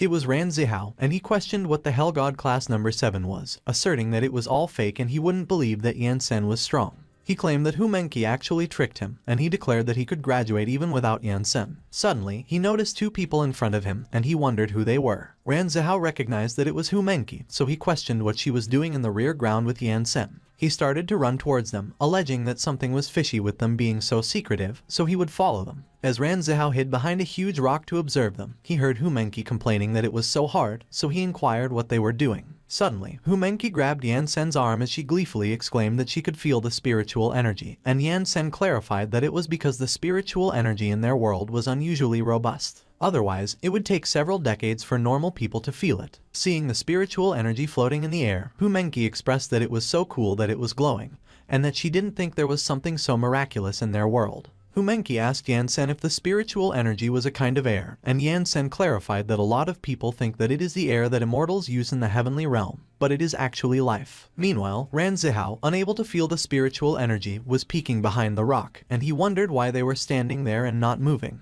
Humenki acknowledged that she felt the spiritual energy, and as she inquired what was next, Yansen instructed her to watch him next. Humenki immediately turned to look at Yansen, even though she was confused by the instruction. Yansen began waving his hand to form his energy, and he clarified that everything in their world has yin and yang, so she should use her Kai capacity to feel the changes of yin and yang within the spiritual energy. He instructed her to combine them, and they would become reality. Humenki was so surprised that she couldn't help but curse when she saw two glowing dragons materialize in front of them. Ran Zihao was also shocked by what he saw, and he questioned himself what the duck it was. Humenki stuttered as she conveyed that she could actually see the dragons, and Yansen remarked that it was how spiritual energy looked like when it turned into life. Ran Zihao was speechless as he trembled behind the rock, wondering what superpower that was, as he had never seen something like that before. Suddenly, Yansen extended his hand and merged the spiritual energy, and Humenki asked him what he was doing.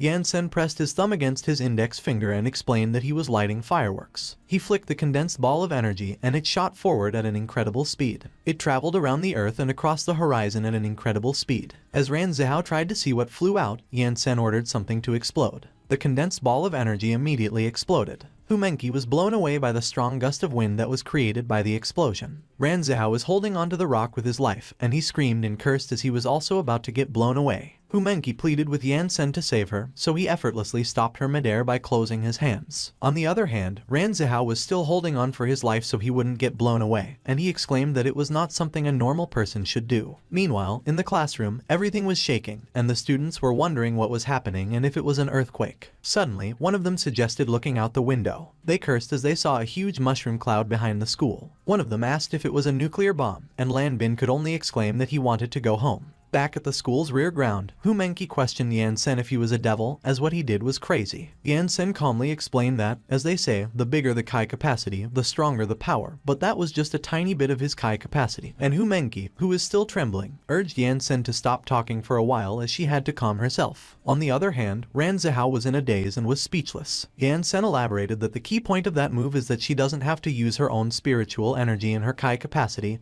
and elixir field for it. Instead, she uses the life formed by the outer spiritual energy to expel a massive amount of energy, and she could release that move as long as her Kai capacity could feel the spiritual energy and grasp the change of yin and yang. Humenki remarked that she still didn't get it, so Yansen handed her a scroll and instructed her to take it and read it. She would understand. As she looked at the scroll, Humenki saw that it was labeled as the Kai Capacity Forming Dragon Technique. She started reading that it was Cultivator's ultimate secret technique, as it doesn't need to use the spiritual energy inside them, and the power that technique releases could defeat anyone who is not immortal. Humenki continued to read that it doesn't use their stamina and spiritual energy, and she turned to question Yansen if he was the one who wrote such a shameless technique, which made Yansen speechless. Yansen admitted that he wrote it when he was 6 years old, when he was just brought to the sect by his respected master and he had to participate in the inner sect disciple examination. And he recounted that he wasn't even at the Kai cultivation stage, so he had no choice but to write down that shameless technique. Humenki noted that she finally understood why his master didn't let him fight all out, as he was afraid that he would kill someone, and that rendered Yansen speechless again. On the other hand, Ran Zihao was still stunned.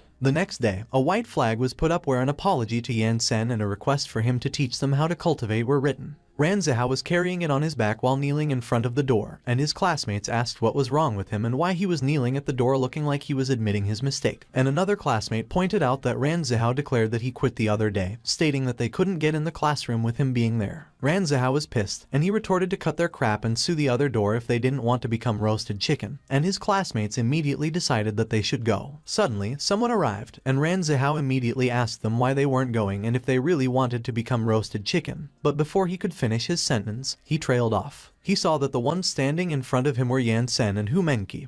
who asked him why he was kneeling there, and he was having a hard time answering her question. Yan Sen replied to get up and go to class because disciples do not need to kneel. Tears ran down Ran Zihao's face as he remarked that he was such a great person. Yan Sen responded to come in and get ready for class, but Ran Zihao insisted that he should come in first, and Yan Sen commended that he was a good boy. Fu Menqi wondered why Ran Zihao was being such a good kid that day, and Yan Sen suggested that Ran Zihao probably saw them cultivating. Ran Zihao admitted to himself that the explosion he saw the other day was still on his mind, and he commented that Yan Sen just moved his finger and such a strong energy was released. He stated that he can't let Lan Bin know about it and that he will graduate before him. Ran Zihao's seatmate complained that he stank, and he yelled at him, ordering him to shut up. Ran Zihao explained that he had trashed his uniform out of anger the other day, and he couldn't find it when he went back. So he searched through the garbage dump the entire night, washed the uniform the entire morning, and dried it so it would be weird if it didn't stink. Seeing Ran Zihao, Lan Bin asserted that it was impossible for him to come back with his personality, so something was fishy, and his seatmate whispered to him that he may not know it, but Ran Zihao had been kneeling at the door the whole morning before Yan Sen let him in the classroom. Lan Bin was intrigued by what he had just heard.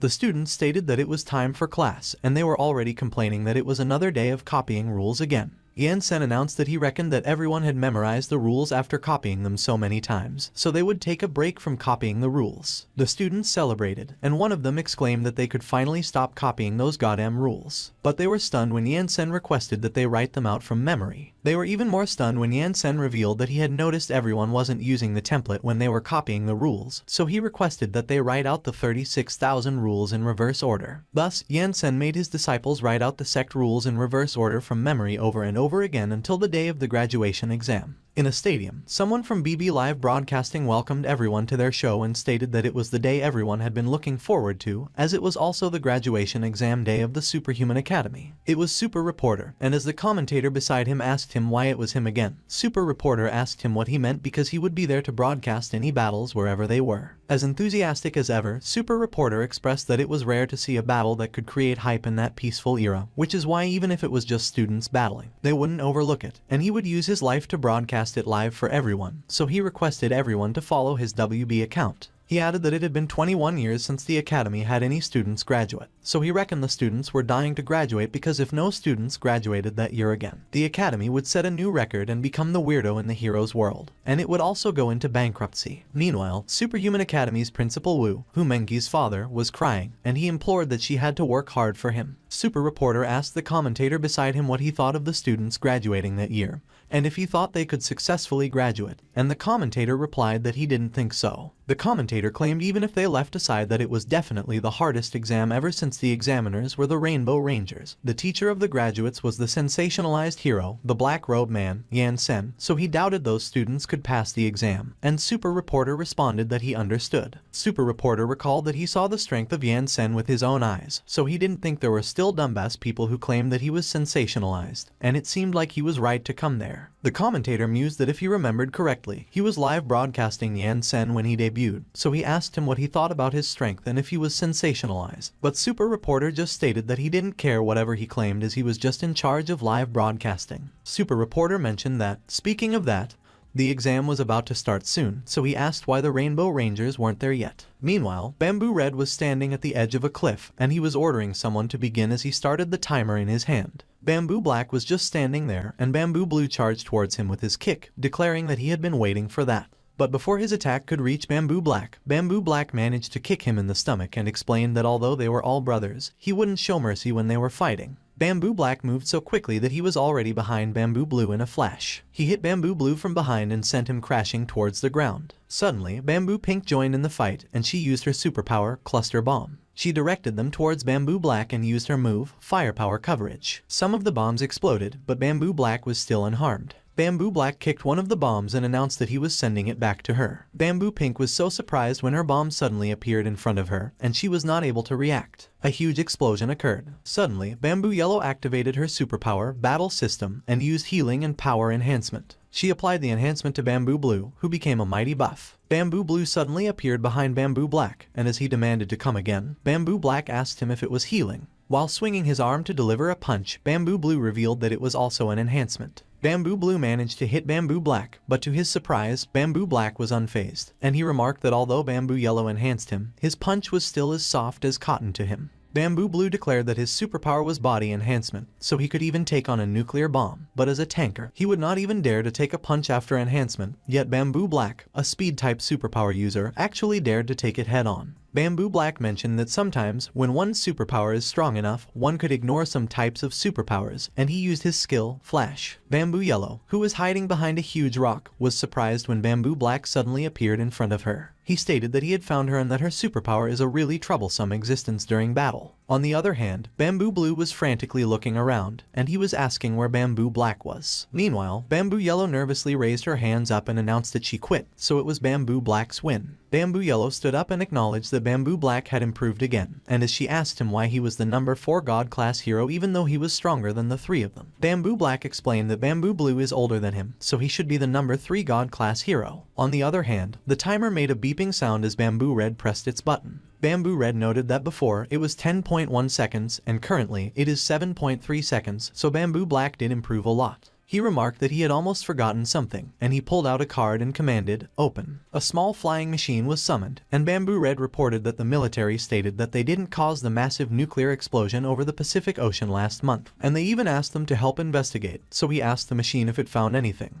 It was the God-class monster, Mechanic Eye, which was captured by the Rainbow Rangers 10 years ago with laser beam as its superpower, and it was the investigative type, and it revealed that it had finally found something after searching through all the security cameras and laser battle records on Earth, and that the incident was man-made. Bamboo Red was intrigued, so he asked the Mechanic Eye what happened, and the Mechanic Eye replied that it was better if it showed him the video. The Mechanic Eye showed the video of Yan Sen and Humenki during the incident of lighting fireworks, and when Bamboo Red saw that, he questioned why it was Yan Sen and what he was doing. Bamboo Red was rendered speechless when he saw the explosion that Yan Sen caused in the video. He nervously commented that Yan Sen was stronger than he thought, and as he asked to confirm if that was just a tiny bit of Yan Sen's strength, he concluded that Yan Sen was ridiculous. The Mechanic Eye added and informed that it had also investigated Yan Sen, and it seemed like what he was using wasn't a superpower but something called cultivation, and it asked Bamboo Red what they should do. Bamboo Red directed that the Mechanic Eye should send that to the Heroes Department and tell them that the investigation determined that it was a hero lighting fireworks and that the Mechanic Eye shouldn't spy on Yan Sen anymore because it might get killed. On the other hand, Bamboo Yellow mentioned that the graduation exam was going to start soon, and as she asked whose pet they were using at that time, Bamboo Black raised his hand and suggested that they should use his. Bamboo Black reported that he had investigated and found out that most students were the battle type in that school, so they wouldn't be able to pass the exam, which made Bamboo Yellow let out an exasperated sigh. And as she lamented that it was the graduation nightmare again, she asked him if he couldn't go easy on them as they were still students. Bamboo Black scoffed and declared that he would never because he entered school at the age of 5 and hadn't even graduated at 20, so there was no way he could let them graduate so easily when they had only taken 10 years, and Bamboo Yellow yelled at him and accused him of taking his revenge on them. Suddenly, Bamboo Red arrived, and he ordered that they should stop fooling around as the graduation exam was starting, so everyone should get ready. Everyone gave Bamboo Red a salute as they agreed with their leader. Meanwhile, fireworks were going off at the Jiazia Superhuman Academy while someone announced and declared that the annual students' graduation exam was going to begin, and that there would be 20 large-scale television stations from the whole world broadcasting at the same time. It was the blonde reporter from before, and he mentioned that the whole world will be witnessing the birth of new superheroes, so they should wait and see. The stadium was packed, and the audience cheered while wishing the students good luck. One of the audience members remarked that the students should try to graduate that year because once all the older heroes are dead, they will be the world's new saviors. The blonde reporter was rendered speechless while the commentator beside him asked how that person over there could express that. The blonde reporter cleared his throat and stated that they should stop with the chatter and welcome that year's graduates and their instructors. As Yan Sen and his class entered the stadium, the blonde reporter exclaimed that they should welcome the Superpower Class 1. The audience got curious who Yan Sen was, and as he got introduced as the Black Robe Man, he noted that it was a weird name. One of the audience members recognized Yan Sen as the recently sensationalized hero. He mentioned that he didn't expect him to be instructing Superpower Class 1, and as he asked the man beside him if he thought Yan Sen's students could pass the exam, the man inquired what nonsense he was spouting. If the students Yan Sen taught could pass the exam even if he wasn't sensationalized and was very strong, and if he knew who the examiners at that time were. Suddenly, the Rainbow Rangers appeared, and they were perfectly lined up on top of the huge screen at the top of the stadium. One of the audience members saw them, so he pointed at them and indicated that they should look over there as the Rainbow Rangers were there. The Rainbow Rangers dramatically stood on top of that huge screen while gazing over the stadium, which was filled with people. One of the audience members excitedly exclaimed that the Rainbow Rangers have arrived, so they should film them. Another remarked that it was their first time seeing the real Rainbow Rangers, as all they had seen were their figurines, but Hu Menqi commented that it was very pretentious to stand so high. And Ran Zihao stated that he had seen that scene for 10 years. Bamboo Red suddenly declared that the exam will be different that time because it was one-on-one before, but at that time, they will be changing it to a team fight, which consists of 4 people per group, and classes 1 and 2 could group together. One of the audience members noted that no one would have said that it was a team fight that year, while another audience member observed that they are the Rainbow Rangers, so it was natural that they would choose team fights, and Bamboo Red added that they would also be doing the students a favor at that time as there will be a time limit for that exam. They will pass as long as they can hold out for 3 minutes. One of Yansen's students was amazed as he remarked that only legend class monsters could be let out according to the rules, and not only was it a team fight that time, there was also a time limit so they could graduate if they could hold out for 3 minutes, and another student laughed and exclaimed that it was great so they might be able to graduate. But Ran Zihao yelled at them and demanded that they should shut up. He asked them if they were stupid and declared that they would have graduated long ago if it was so easy, and the other student agreed. On the other hand, Hu Menqi called Yansen and expressed that she was so nervous as it was so hard to grasp the yin and yang of that technique that she still couldn't make use of it even at that moment, so she was not sure if she could pass the exam. Yansen advised that cultivators do not need to be impatient and that Hu Menqi has to cultivate her mind first, so if she can't succeed that year, she should wait for next year. Hu Menqi tried to explain to Yansen that that year was the most important, but she was cut off as Yansen patted her on the head and acknowledged, "All right." While Hu Menqi was stunned and blushing, Yansen suggested that perhaps if Hu Menqi let go of her fixations, something unexpected might happen. When Yansen removed his hand, Hu Menqi looked embarrassed while she tucked her hair behind her ear, and she exclaimed that her face was burning.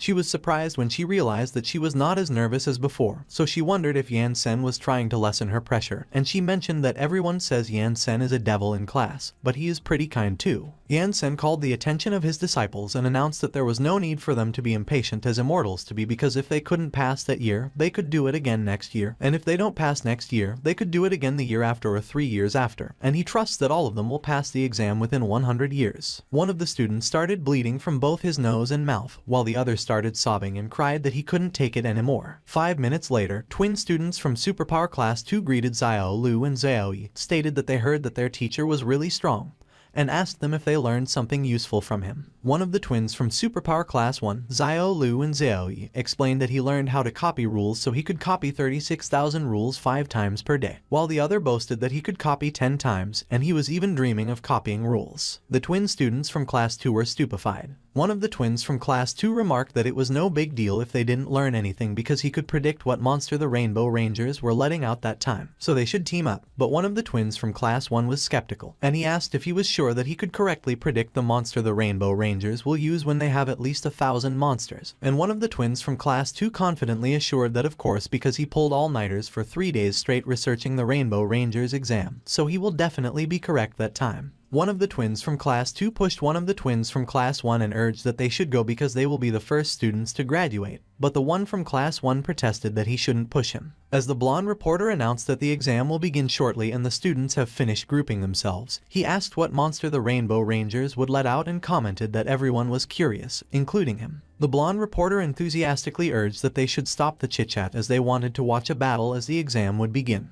Bamboo Red declared that they should start, and Bamboo Black agreed and threw a card. A powerful ray of light emerged from the card and fell to the ground. As the light crashed into the arena, destroying the ground in the process, one of the audience members asked what monster they thought the Rainbow Rangers would use, and another audience member admitted that they had no idea and another hoped that the students could hold out for 5 seconds. The blonde reporter announced that the first team to challenge is a team made of 2 pairs of twins from Superpower Classes 1 and 2, Xiao Lu and Xiao Yi from Class 1 and Wu Shenkui and Wu Shengsu from Class 2, but he was really curious about what they would do because, from what he knew, their superpower type basically has no offensive power. One of the twins from Class 1 asked the one from Class 2 if he was sure that the Rainbow Rangers would let out a certain monster, and as he explained that the 2 of them grouped with them noobs because they were betting on them, one of the twins from Class 2 reassured that he shouldn't worry because it was definitely correct. A figure was standing in the middle of the dust and debris created by the crash, and it proclaimed that he gets to beat those brats before they graduate and become heroes, so it was a chance for him, a monster, to become famous. A green humanoid monster stood in the middle of the arena and greeted the group.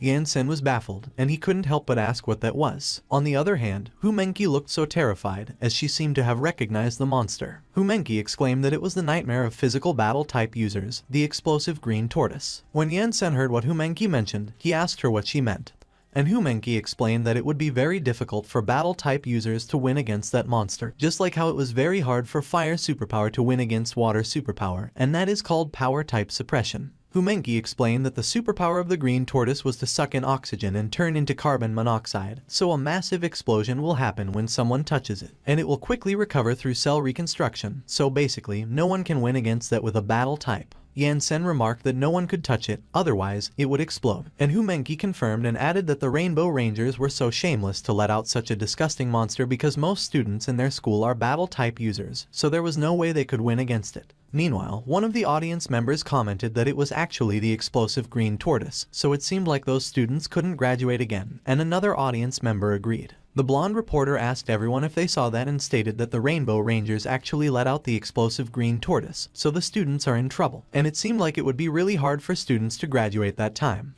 But one of the Wu twins responded that he was babbling nonsense because they will definitely win that. One of the Wu twins asked the Zio twins to confirm that he was correct, that it was the explosive green tortoise, and one of the Zio twins laughed and confirmed that it was awesome. Suddenly, the explosive green tortoise called its superpower and sucked in a lot of air. It used its move, Indiscriminate Scope Big Explosion. One of the Wu twins was startled when he saw the explosive green tortoise's move, and he noted that the timer hadn't started timing. But just as he finished his sentence, a huge explosion occurred. The explosion was so strong that the blonde reporter and the other commentator were blown away. While still upside down, the blonde reporter expressed his surprise as he exclaimed that no one would have thought that monster would use a big move from the start, and that the explosion could even blow away the referee place that was 100 meters above the ground, which wasn't an energy a legend-class monster could release. The audience was also blown away, and as they screamed, one of them asked if they were kidding him and exclaimed that the power doesn't belong to a legend class anymore. Humenki was also affected by the explosion, and as she screamed while holding onto the railings, she cried that there was also a secondary explosion, so everyone in the stadium would be in danger. On the other hand, Yansen just calmly looked at the explosion and remained silent. Yansen seemed unaffected by the explosion as he extended his hand.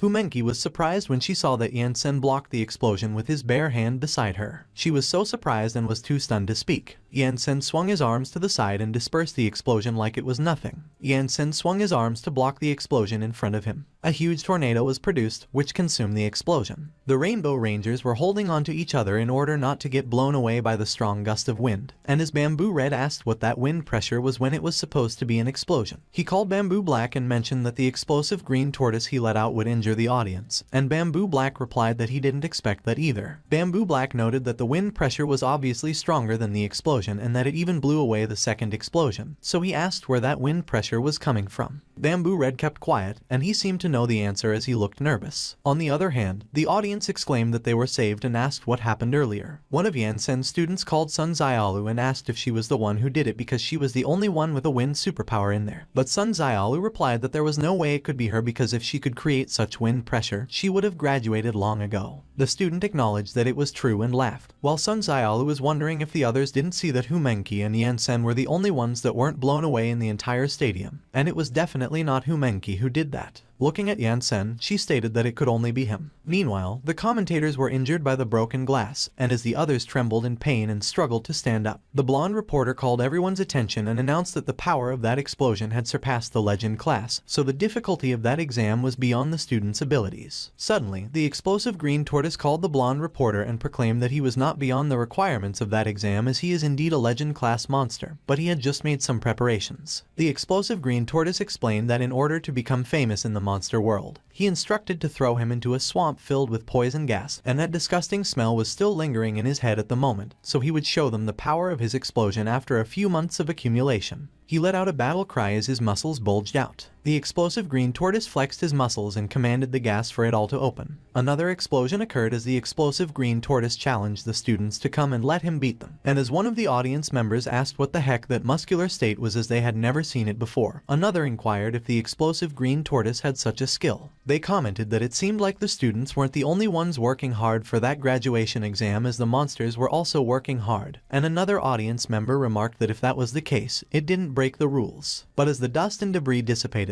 the explosive green tortoise was startled when it revealed a huge mound in front of him, and as one of the Wu twins cursed him and commanded him to stop with his big talk as they were going to graduate, the other commented that instead of getting famous, he was going to be infamous and laughed. The twins, Xiao Lu and Xiao Yi, who have petrification defense as superpowers, were the ones maintaining the mound, and one of them suggested that Class 2 should stop their trash talk because, although he could merge the stones around them into one, it still hurts when the explosion hits the stone. Meanwhile, the twins, Wu Shenkui and Wu Shengsu, who have healing as a superpower, were healing the Xiao twins, and one of them reassured that they shouldn't worry because they got them for healing so they could graduate when 3 minutes had passed. The blonde reporter commented that it was clever of them, and as he asked everyone if they saw that, he observed that no one would have mentioned that the students were prepared as well. He noted that it seemed like they had guessed what monster the Rainbow Rangers would be using and that the only 2 pairs of twins in that school, one for healing and the other for defense, that formation was basically perfect against the explosive green tortoise so they might be able to graduate. The audience cheered and announced that the climax was coming and that the team seemed pretty strong, so they could graduate if they could hold out for 3 minutes. On the other hand, Hu Menqi mentioned that those pairs of twins were pretty amazing and that she always claimed that they were only some nobodies, but Yan Sen stated that if the monster came there prepared, it might have guessed that some student would do such a thing. Back into the fight, just as Yan Sen predicted, the explosive green tortoise revealed that he had guessed that some people would do that, so he would show them his new move that day. The veins on the explosive green tortoise's neck started popping as an arm came out of his mouth. One of the audience members commented that it was disgusting, while another asked why that move was so familiar and claimed that he thinks he saw it in a manga before. When explosive green tortoise heard that, he was amused and asked the audience if they had seen that. A smaller version of the explosive green tortoise was also preparing to spit out something. The smaller version of the explosive green tortoise spit another smaller version, and it repeated the cycle until it created a really tiny version. The audience was enraged when they saw that, and as one of them asked what it was and if it was Matryoshka, another asked if it was trolling with them. Meanwhile, inside the mound, one of the students took a peek outside, and as they expressed their surprise, another student warned that he should stop looking because something weird was coming. The explosive green tortoise ordered his small versions to go. As the small explosive green tortoise bombarded the mound with explosions, the Xiao twins screamed that it hurt. One of the Wu twins who was healing, Xiao Lu, advised that he should endure it because, with him being there, they could graduate soon. But Xiao Lu called them bastards and argued that it was easy for him to say that because they were not being hit. One of the Wu twins proudly declared that he couldn't help it that he's a healer, but he was startled when he noticed a green figure beside him greeting him. He was so surprised that his eyes bulged out of their sockets when he saw the small version of the explosive green tortoise flexing its muscles and exclaiming hallelujah. The small explosive green tortoise grinned, and its teeth sparkled. A huge explosion occurred, and the Xiao twins screamed as they got thrown up in the air. When Hu Menqi saw that, she asked if they weren't doing well earlier and what happened. But Yan Sen simply remarked that it seemed like they lost. While one of the Xiao twins was still flung in the air, he saw that the Wu twins were unconscious on the ground, and he complained that those healers were useless, so he wouldn't have teamed up with them if he knew that would happen. It was announced that, due to a loss of will to fight, the examination failed. The blonde reporter was baffled, and as he asked what happened to make them fail the exam, he noted that they were still praising them a moment ago. One of the audience members asked what happened, as he couldn't see what happened and the exam was finished. Another commented that the monster was so strong. Another agreed and added that it was just a legend class, but even a god class hero can't take on the amount of energy it accumulated for the past few months. As the explosive green tortoise stood there menacingly, they remarked that at the moment, the question wasn't about whether they would pass the exam. It was whether they would come out alive. The explosive green tortoise called for the next group. It was repeatedly announced that the examination failed. And just like that, within the afternoon, more than half of that year's graduates failed the examination. And with the overwhelming victory of the explosive green tortoise, the examination was extremely insipid. One of the audience members sighed and remarked that they were practically defeated within seconds and there was no suspense at all, so he felt like going home to watch his pre-recorded broadcasts. He stated that the examination was reported to last for 3 minutes, but the students couldn't even hold on for 3 seconds. And another audience member commented that it seems that not only will there be no students graduating in that examination, there will not be any fights either because the explosive green tortoise was way too strong and it was obvious that they were not of the same level at all. The audience started making their way out as one of them noted that they should go because it was time for lunch break, and although they didn't manage to see any fights, they still got to eat the free food provided by the school. During lunch break, at the back of the academy, Yan Sen was watching quietly while Ran Zihao trembled and requested for the fireworks to come out. As he produced small orbs around him, Ran Zihao mentioned that it was entirely on them to be able to graduate, and he cursed and asked why that technique was so hard to learn. Ran Zihao screamed in frustration as he tried to release his energy, which left Hu Menqi and Yan Sen speechless. Yan Sen looked astonished, and as he expressed that he would be damned if Ran Zihao was really able to release it, Hu Mengqi handed him a lunchbox and remarked that she had made that for him and requested that he have a taste. Yan Sen agreed. As he opened the lunchbox, Yan Sen observed that it appeared that eating wasn't necessarily for the sake of filling the belly. Yan Sen began eating, but he was startled when he noticed something. He saw Hu Mengqi looking at him with expectant, sparkling eyes, which rendered him speechless. Yan Sen let out a sigh, and as he urged Hu Mengqi to speak up, he asked her what was on her mind. Hu Mengqi responded that that technique of his was way too hard, and she knew that he had other powerful techniques that were simple and easy to learn, so she requested that he teach them, which startled Ran Zihao, who overheard it and asked if there were still other techniques that Yan Sen knew of. Yan Sen revealed that it was the only technique in the entire heaven realm that does not consume any spiritual energy, and other techniques require the consumption of spiritual energy, so it was not possible for the two of them to learn them when they were not even on Kai cultivation yet. Hu Mengqi was horrified. She exclaimed that it couldn't be because Yan Sen was thousands of years old, so it was not possible that he had only written one technique, and so she asked him if he was going to watch his students get humiliated in front of citizens all over the world. Ran Zihao chimed in and requested that Yan Sen create another technique that doesn't consume spiritual energy. He asserted that with Yan Sen's ingenuity, he would definitely be able to create an invincible technique that could be learned instantly. Yan Sen looked away, and with a bored expression on his face, he admitted that it was indeed true that he was able to create a powerful technique that could allow them to pass the examination right away. Both Ran Zihao and Hu Mengqi were surprised, and Ran Zihao laughed and exclaimed that it was awesome because he expected nothing less from Yan Sen. But Yan Sen recalled that his respected master had warned him before to never create any more techniques, and he will always remember the words conveyed to him by his master deep inside his heart, and he will never violate them.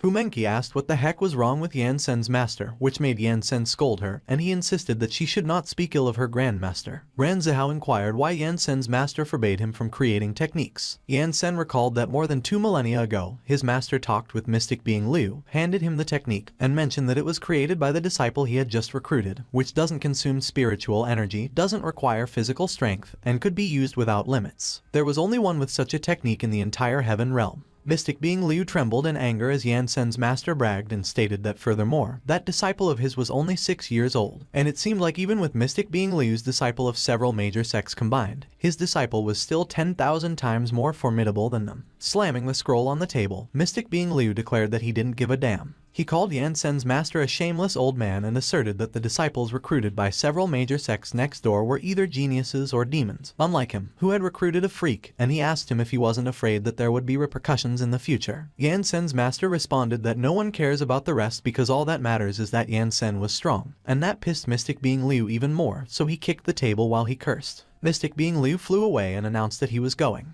He warned that Yan Sen's master should never look for him again, so he should go play chess with that freak disciple that he got. But Yan Sen's master did not listen and mentioned that he would bring Yan Sen to visit him next time. Suddenly, Yan Sen's master was stunned when he noticed something. He was alarmed when he saw that the table was gone, including the scroll, and he asked where his disciple's technique went. Yan Sen recalled that in the end, the technique that he created caused an uproar in the secular world. He explained that the flames of war spread throughout the entire heaven realm, and some overconfident mortals had even challenged other immortals using his technique, so all law and order in the world had fallen into complete disarray, and the chaos lasted for hundreds of years, causing more lost lives than he did when he had gone on a rampage himself. Hu Mengqi and Ran Zihao were too stunned to speak, and Yan Sen remarked that after that incident, his master forbade him from creating any more techniques and even confiscated the brush he used. Yan Sen reflected that he has also pondered on his actions, and because of his youthful vigor, he has brought a lot of devastating chaos to the people of the heaven realm. He admitted that he is a sinner, so he will not do it, and they should also give up on getting him to create new techniques. Ran Zihao tried to refute Yan Sen, but Yan Sen concluded that enough had been said, and no matter how much Hu Mengqi and Ran Zihao tried convincing Yan Sen, he remained steadfast, so their dreams of learning a powerful and easy-to-use technique were killed in the cradle. Time passed just like that, and as the second half of the examination was about to begin, the blonde reporter welcomed everyone back to BB's live broadcast, and he reported that after the battle that morning, the overwhelming strength of the explosive green tortoise was proving to be triumphant. The blonde reporter narrated that for the safety of their audiences, the Rainbow Rangers released the God-class monster, Mechanic Eye, to seal the examination hall with lasers to prevent the explosion from affecting others, and they were really too considerate. However, that meant that the students inside were in a more dangerous situation than ever. He emphasized that they should cut the crap because the next team is the academy's strongest, as the principal himself teamed up the 4 strongest students, and it looked like the principal was going all in on that one. The principal was crying as he called the Rainbow Rangers a group of assholes and exclaimed that they actually put out that type of monster, while the blonde reporter asked who the 4 strongest students were in the academy. The blonde reporter highlighted that they are Ran Zihao, Lan Bin, Sun Xiaolu, and Hu Menqi from Class 1, and their superpowers are pyrokinesis, cryokinesis, aerokinesis, and telekinesis. The explosive green tortoise taunted them if they were the strongest representatives of that academy,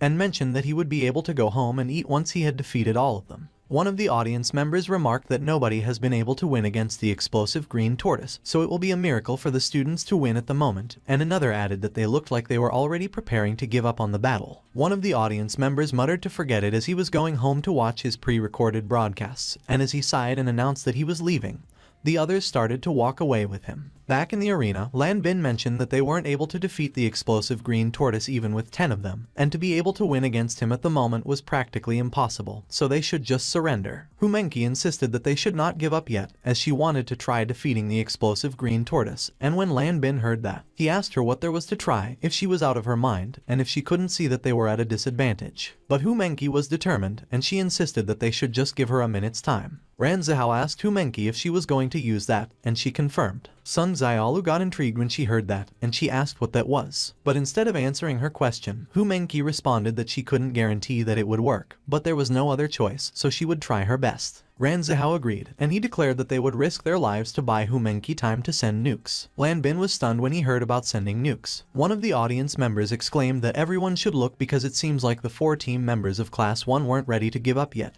and they looked like they were preparing to fight instead. Another audience member noted that they should have known that they were at an obvious disadvantage and asked if they were out of their minds. The audience heard that someone from the arena announced that it was about to begin, so they should prepare themselves while Hu Menqi was behind them, and Hu Menqi agreed. When the explosive green tortoise heard that, he asked them if they were still thinking of preparing themselves and mocked that they should try again next year. The explosive green tortoise summoned his small versions and commanded that they should get them. Ran Zihao called Sun Xiaolu as he prepared himself, and he requested that she should send a blast of wind, which Sun Xiaolu acknowledged. Ran Zihao released a tremendous amount of fire around him. His eyes turned white as he crossed his arms and gave it his all. Ferocious flames immediately swirled around Ran Zihao. At the same time, Sun Xiaolu sent a blast of her wind, which created a fiery tornado that fended off all the small explosive green tortoise. The blonde reporter got excited, and he was speaking relatively fast as he narrated that it was the battle that they had all been waiting for. He noted that, as expected of the class with battle-type users, their reaction speed was off the charts, and it was pretty smart of them to use fire to defuse the explosion. And the wind blows away the aftershock of the explosion while it intensifies the flames, thus creating a taller firewall. However, it was a real pity that the battle-type users have turned to using their powers to defend themselves instead, and it is uncertain whether they would be able to resist for more than 3 minutes. But as long as they are able to resist for more than 3 minutes, they will be able to pass the examination, and they will become the first batch of students that were able to graduate from that school in more than 20 years. So not only will they be written into the history of the school, they will also be recorded in the history of heroes. Back into the fight, the explosive green tortoise was amused and remarked that they were using wind to increase the intensity of the flames. He smiled and observed that he would see how long they could last. The explosive green tortoise inhaled deeply, and the veins on his neck started popping again. He began spitting small versions of himself and repeated the cycle until he filled the entire area. Ran Zihao was so surprised by what he saw that his eyes were popping out of their sockets, and he couldn't help but curse. The blonde reporter was also taken aback, and he remarked that it was such a low blow. The audience was engrossed in the fight, and one of them commented that it was a bit excessive. Back into the fight, the explosive green tortoise stated that they should get them and let all those fledgling heroes know of their strength as his small versions charged forward. The tornado that was protecting the group of students was bombarded by explosions. Sun Xiaolu called Ran Zihao and noted that the intensity of his fire has gotten weaker. Ran Zihao cursed as he tried to release more fire, and he exclaimed that it was difficult to withstand it. He called Lan Bin, and as he asked him what he was doing, sitting by and watching them do all the work, He mentioned that they don't always see eye to eye, but he believed that their desperation of wanting to graduate was mutual, so he should hurry up and help them out, which Lan Bin responded he wanted to do, but they got to observe the laws of physics there, and his ice would put out his damn fire. Lan Bin is agitated as he explained that his ability was to turn the surrounding air into ice, and they are currently in an updraft, so he will only cause friendly fire if he were to use his ability, which is why his ability is a burden in that scenario. The explosive green tortoise declared that as a villain who has years of experience being the hero's punching bag, he has learned that only idiots will drag a fight that could be ended in one move. He began inhaling aggressively, and his muscles started to bulge again. The explosive green tortoise called them his dear fledglings and taunted that they should come back for their examination again next year. Ran Zihao warned that the explosive green tortoise was about to use the indiscriminate scope big explosion, and when Sun Xiaolu heard that, she exclaimed that she wouldn't be able to withstand that technique. Ran Zihao called Hu Menqi and asked if she was not ready yet. Meanwhile, Hu Menqi was just standing still, thinking about relaxing, being at ease, finding her inner peace, and letting go of her fixations. Hu Menqi recalled when she asked Yan Sen if there was anything to take note of in order to learn that technique, and Yan Sen affirmed and added that she had to be gifted. Hu Menqi was surprised and discouraged when she heard that. Yan Sen explained that cultivators have to be gifted, and the same goes for learning techniques, as there are people who learn them with just a glance, while others will never be able to learn them in their lifetime. Hu Menqi asked Yan Sen how they would know if they were gifted. Yan Sen explained that they will see it the moment they learn to detach themselves from their fixations. Hu Menqi was calmly closing her eyes despite all the chaos around her. When she opened her eyes, her surroundings suddenly changed into a vast space surrounded by twinkling stars. While she floated in the middle of that space, she was facing a golden dragon that was staring at her intently. While Hu Menqi stood in front of the golden dragon, she wondered if it was the technique that Yan Sen created, and she exclaimed that it was unbelievable as it felt so alive. Hu Menqi was in awe, and she wondered if that meant that she had the talent to cultivate the magic of immortals. Meanwhile, one of the audience members noted that the dust is covering everything, so they can't see what is going on. Another audience member asked how they don't see Hu Menqi, and as they remarked that it didn't seem like she could block the explosion, they inquired if they were alright while Yan Sen was just silently observing the fight. Yan Sen looked so proud as he stated that Hu Menqi was a gifted child.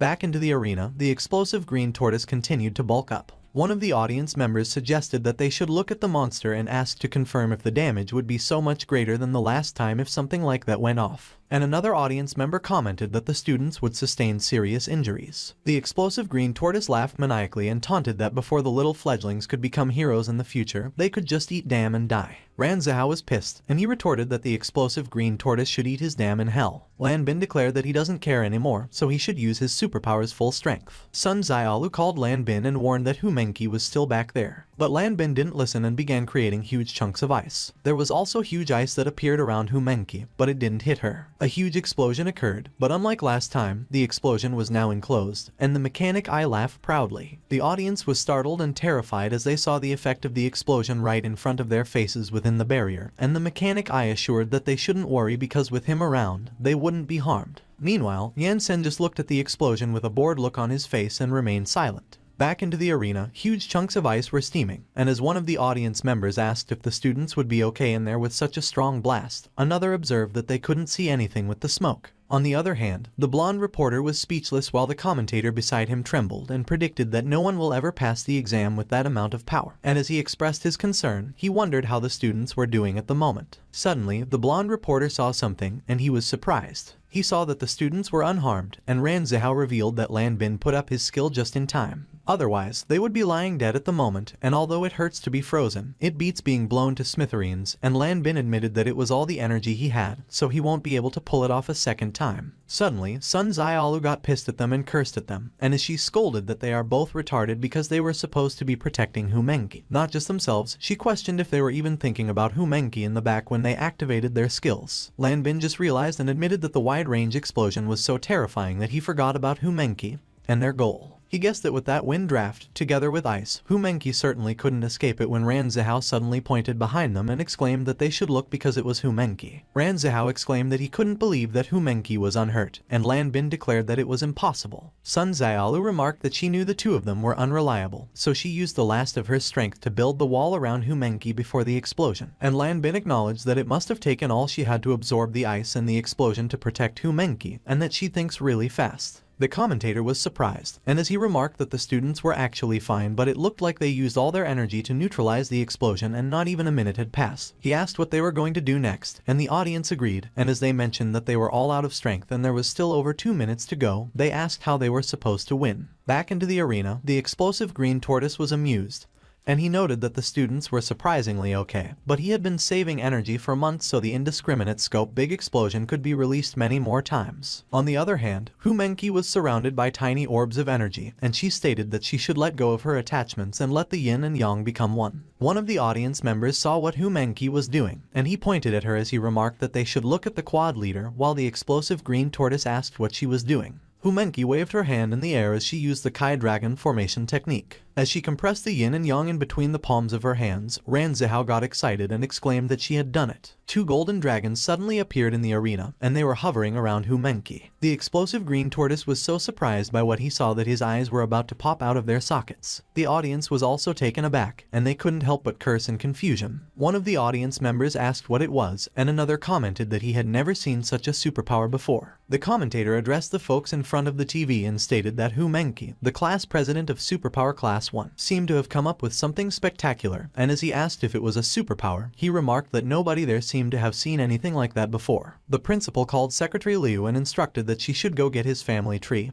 and bring it to him, and she agreed and responded that she's on it. When he got the family tree, the principal frantically flipped through the pages, and he noted that it was strange as there was no record of that in his family tree, so he asked who had such superpowers. Ran Zihao suddenly yelled Humenki's name and urged that she should stop fooling around and kill the explosive green tortoise while he's panicking. Silence filled the arena as Humenki and the explosive green tortoise had a face-off. The explosive green tortoise remarked that it surprised him and that those punks tried to bluff him with those useless things, but since there was still plenty of time, he would see what Humenki's move was all about. As Humenki condensed the energy in the palm of her hand, she confidently stated that the explosive green tortoise should stay still if he has the guts. But in her mind, she was wondering if that destruction would devastate the entire area, and she remarked that it should be fine with Yan Sen around. The explosive green tortoise commented that if Humenki won't move, he won't either, and he asked if the 4 of them, who were supposed to be the cream of the crop, really think that they deserve to graduate. Ran Zihao was pissed, so he yelled at Humenki and urged that she should cut the crap and treat the explosive green tortoise to some fireworks. So Humenki released the energy in her hand and declared that she would show him what they were capable of. The powerful energy went straight towards the explosive green tortoise. The explosive green tortoise was not moving, and he looked so confident as he remarked that it turned out to be a simple energy wave. But suddenly, Bamboo Red yelled and urged that he should get out of the way while calling him a stupid bastard.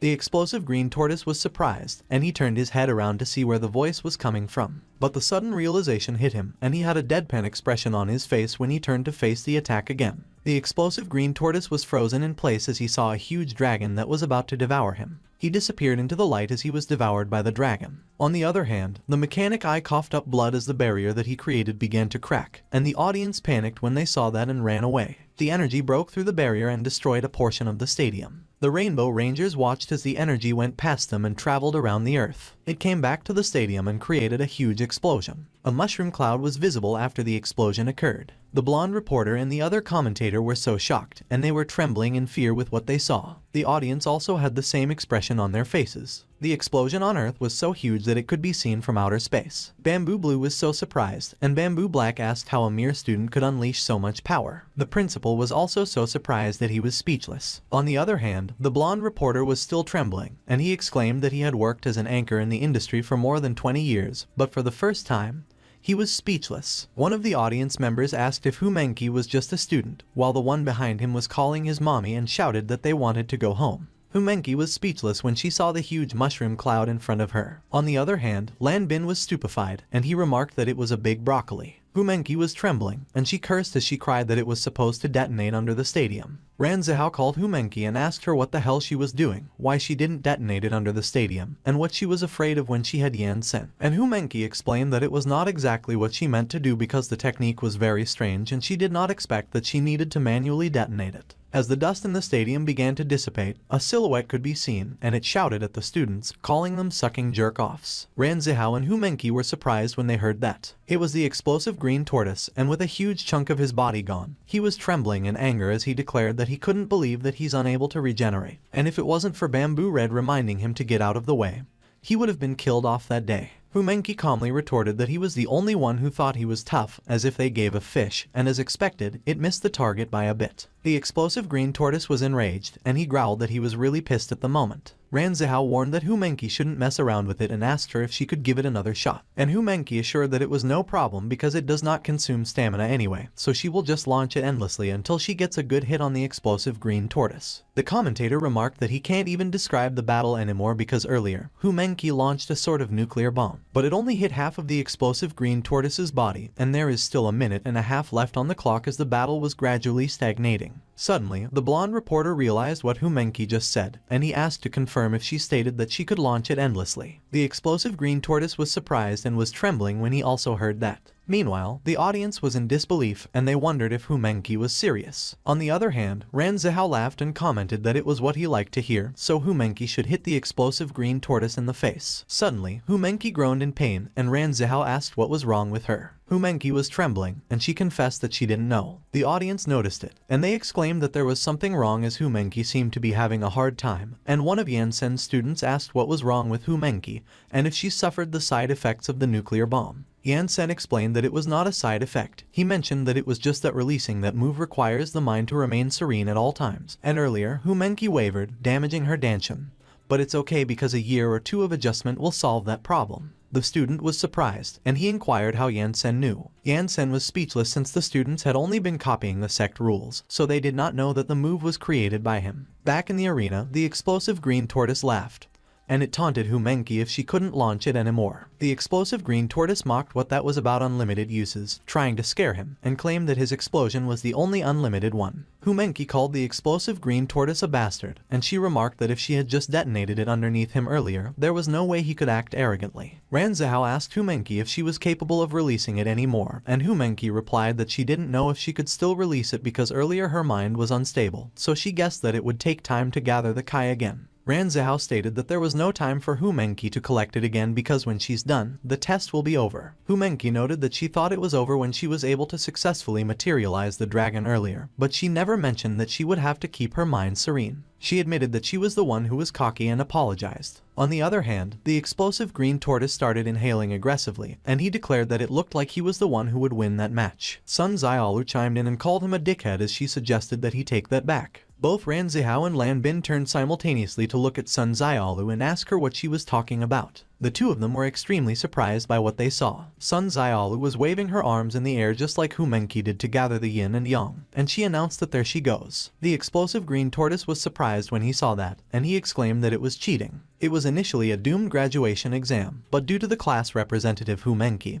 and her nuclear bomb, the outcome became uncertain. The current situation was extremely chaotic, and everyone present became speechless because of what was happening. Ran Zihao cursed as he asked how Sun Xiaolu knew that technique too, and Lan Bin exclaimed that it was madness. Sun Xiaolu explained that it was not particularly difficult, as it becomes clear as soon as they see it, but he was just not quite familiar with it yet. Ran Zihao requested that Sun Xiaolu speak human words, and he mentioned that he didn't even learn it with Yansen helping him, but she could from just seeing it once. Sun Xiaolu remarked that the two idiots were always restless, and the other one was too stubborn, and that made the three of them speechless. Sun Xiaolu repeated that Yansen mentioned that a person who cultivates towards immortality should never be impatient, and she asked them if they still don't get it after copying the sect rules so many times. Ran Zihao observed that it turns out that Sun Xiaolu's not caring much about graduation, combined with her calm personality, led to her being able to learn the technique really fast, so if that's how it's going to be, he will show her that he too could stay serene, and Lan Bin agreed that so was he. Ran Zihao was surprised when he realized that there was Kai. When he saw Lan Bin, he cursed and asked why he was able to emit Kai from his body already and if everyone knew the technique or what. Lan Bin observed that he watched Ran Zihao the past month because he doesn't usually sneak around, so he knew something was up, and he saw him practice the technique quite a lot,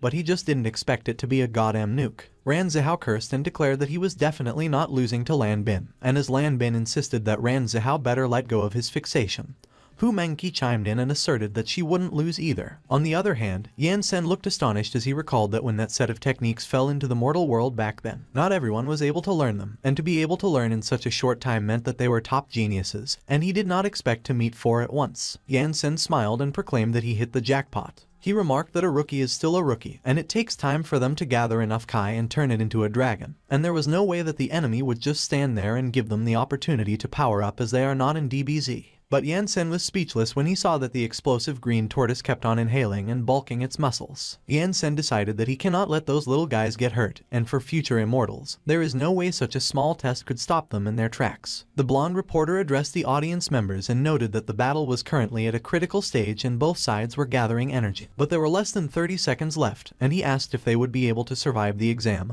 and graduate or not. Back in the arena, the explosive green tortoise cursed at the students, called them filthy students, and challenged that they should see who is faster, them or him. Suddenly, something was floating in the air, and as the commentator noticed it, he asked what it was. It was a white cloth. It was Yansen who threw the cloth, and as the blonde reporter exclaimed that he couldn't believe that Class 1 had surrendered, it was repeatedly announced that Class 1 had forfeited, so the exam was over. Lan Bin was crestfallen when he saw the white cloth, while Ran Zihao was pissed and asked Yansen if he was kidding them. Yansen looked unbothered, and he assured that they would come back next year. The audience was stunned, and as one of them observed that it was how it ended, the other remarked that he really didn't see it coming, while the mechanic eye stated that from that point onward, he didn't want to be part of that school's graduation exams. Meanwhile, Lan Bin remarked that Yansen actually surrendered, and Ran Zihao commented that it was just when he was about to succeed. Sun Zaialu advised that they should forget it as there is always another chance next year and there is nothing to be gained by risking it at the moment, which rendered the others speechless, and Lan Bin noted that she was so indifferent, so it was no wonder she could learn it so quickly. Sun Zaialu asked them if they were stupid and suggested that they should use their brains for once because their move is very powerful, but for them to use it, it takes too long as they are at the moment, so the explosive green tortoise is definitely faster than them, and Yansen just doesn't want them to get hurt. Suddenly, the explosive green tortoise used his skill, indiscriminate scope big explosion. The blonde reporter was surprised, so he called out the explosive green tortoise and announced that the examination was over as Class 1 had already surrendered. But the explosion was already released, and the students cursed when they saw what was coming at them. The arena was filled with the explosion, but it was contained within the barrier. The audience was startled, and they asked what was going on while the mechanic eye cursed. The blonde reporter was crestfallen as he lamented that the students were still inside. The huge explosion filled the stadium, and it was so huge that it could be seen from the outside. When the explosion was done and the dust began to dissipate, it revealed the explosive green tortoise that was standing in the center of it. The explosive green tortoise declared that he was finally satisfied, but he was startled when he saw 4 figures floating in the air and a silhouette on the ground that was covered by dust. It was Yansen who stood on the ground with a grim look on his face, while it was the students who were up in the air, and as Hu Menqi exclaimed and expressed that she couldn't believe that they were okay, Ran Zihao urged that they should look below, as it was Yansen. As they watched Yansen from above, Ran Zihao inquired if Yansen had protected them. Suddenly, Yansen took a step forward, and the ground began to shake. The audience was surprised, and they cursed as they exclaimed that it was an earthquake. The entire stadium shook. One of the audience members cursed and asked how there could be an earthquake at that time of the year, and another remarked that it doesn't feel like an ordinary one either. They were unaware that Yansen was the cause of the earthquake, and the explosive green tortoise, who was intimidated, wondered what was happening and what kind of power it was. The explosive green tortoise trembled as he gasped that he couldn't breathe. Yansen looked so mad, and he let out a long and deep exhale to calm himself. The explosive green tortoise couldn't believe that he was suppressed by Yansen's breath, and he groaned that he couldn't even lift a finger, so Yansen's strength was unfathomable. The ground began to crack, and the audience cursed as the stadium got cracks in it as well. Hu Menqi was surprised, and as she exclaimed that Yansen is really furious, Ran Zihao observed that it was such a killing intent that the ground was splitting from the pressure alone. Yansen's eyes looked so menacing as he questioned the explosive green tortoise why he didn't follow the rules properly. The explosive green tortoise was terrified, and he confessed that he was wrong and pleaded with Bamboo Red for help. Bamboo Red cursed, and as he instructed that they should recall the explosive green tortoise, Bamboo Black immediately threw a card and acknowledged that he was on it. But Yansen was extremely pissed, and as he extended his hand, he declared that he would let Bamboo Black collect the explosive green tortoise's remains. The explosive green tortoise was surprised when it immediately got flattened to the ground by Yansen's pressure. Everything started crumbling as the ground shook intensely. Yansen looked unfazed, as things were in chaos around him. The audience and the students flying in the air all cursed when they were affected by a strong gust of wind. Bamboo Black shivered as he muttered that it was his 5 stars level monster. The entire arena was filled with cracks, and a huge hole was in the middle of it. The card began retrieving the explosive green tortoise, who had turned to mush. Bamboo Black retrieved the card. He saw that the card had turned into a half stars level monster. Bamboo Black exclaimed in surprise, and he groaned that from 5 stars to half a star, it got absolutely annihilated. He was trembling in anger as he demanded why Yansen did that, and he fumed that it took him a goddamn lifetime to collect and train that combat-type monster. Bamboo Black turned to Yansen and accused that it was all his fault. He addressed him as black-robed superhero Yan Sen and questioned him if he realized that he had violated Article 1653 of the Code of Heroes because, without permission, high-ranking God-class heroes must not initiate an attack of any kind on another hero's pet monster, so he was clearly bullying him. Bamboo Black asserted that the provocation wouldn't be taken quietly, and that rendered Yan Sen speechless for a moment. Yan Sen's expression looked so grim as he pronounced that they, immortals, are always concerned with courtesy and reciprocity, so if he hurt his disciples, only death awaits him, and leaving the explosive green tortoise alive was already him being merciful. Bamboo Black retorted that it was bullfish because there are high healing psychics there, so nothing would ever have happened to the students, and Yan Sen countered that he could also heal them. But the damages to their Dantane weren't something he could tolerate, and if Bamboo Black couldn't understand, so be it, because he's too lazy to explain to him. Yan Sen challenged that if Bamboo Black doesn't like it, he should come down and fight him. Bamboo Black called Yan Sen an asshole and asked him if he really meant that he was afraid of him. But suddenly, Bamboo Blue covered Bamboo Black's mouth, and while Bamboo Pink helped restrain Bamboo Black, Bamboo Blue excused themselves and suggested that Bamboo Black was just making a joke because the lowly ones dared not belittle Yan Sen so he could ignore all that he mentioned earlier. Lan Bin was lost for words as they watched what was happening, and Hu Mengqi remarked that it was the first time she had seen Yan Sen get angry. Ran Zihao looked so happy as he noted that he realized that Yan Sen is really caring towards his own. The blonde reporter exclaimed as he addressed the friends in the audience. Friends in front of the TV, and hoped they have heard everything. He declared that the world's 7th-ranked God-class superhero, the black-robed immortal Yan Sen, has challenged the Rainbow Rangers. And not only that, the Rainbow Rangers also accepted his challenge, which was a situation rarely seen in the last decade. Bamboo Yellow asked the blonde reporter what he was trying to do and when they accepted any challenge, and she clarified that Bamboo Black was just being a bit aggressive. But one of the audience members laughed and observed that they had also heard it earlier, and that it was going to be nice, and another audience member agreed that it was definitely worth the ticket price to see the Rainbow Rangers struggle. The blonde reporter suggested that they should all shout Rainbow Rangers together. The audience did as they were, and everyone chanted the Rainbow Rangers' name. Bamboo Yellow looked troubled, and she vowed that she was going to kill the commentator, even if it was the last thing she did. On the other hand, the blonde reporter was grinning evilly as he noted that, at last, it was an opportunity. The stadium was filled with the chants of the audience calling the Rainbow Rangers' name. The Rainbow Rangers looked so dejected, and they were speechless. Bamboo Black declared that he doesn't understand how they know they can't beat Yan Sen if they haven't even tried. He insisted that Bamboo Red should allow him to go down and face Yan Sen. But Bamboo Red commanded that he should shut the hell up because Yan Sen will literally grind his ass to dust and he was going to lose with his third-rate superpowers. Bamboo Black looked pissed and he called Yan Sen a bastard. Bamboo Yellow asked Bamboo Red what they were supposed to do, and Bamboo Red fell silent as he thought about it. The blonde reporter announced that it was a battle between some of the highest-ranked God-class heroes, and as he addressed the friends both on site and in front of the TV, he mentioned that it looked like they would be celebrating Christmas early that year. A man in the audience called their son and instructed that they should turn on the TV and watch channel 233 because something huge was about to happen. And as the son asked what it was and if it wasn't the channel where the students were being evaluated, the man informed that not anymore as it was a duel between high-ranked God-class superheroes. The son turned on the TV and saw the footage of the stadium where the audience was chanting the Rainbow Rangers' name. The son was in awe as he watched what was happening on TV. Back in the stadium, the blonde reporter stated that according to the statistics, their channel's global live viewership has literally gone through the roof, and the numbers just kept rising. The cameras were on standby, and the blonde reporter was confident that the whole world would be watching them in less than 5 minutes. Meanwhile, in their homes, a girl urged that they should hurry up and switch to channel 233, the live broadcast of the student evaluation,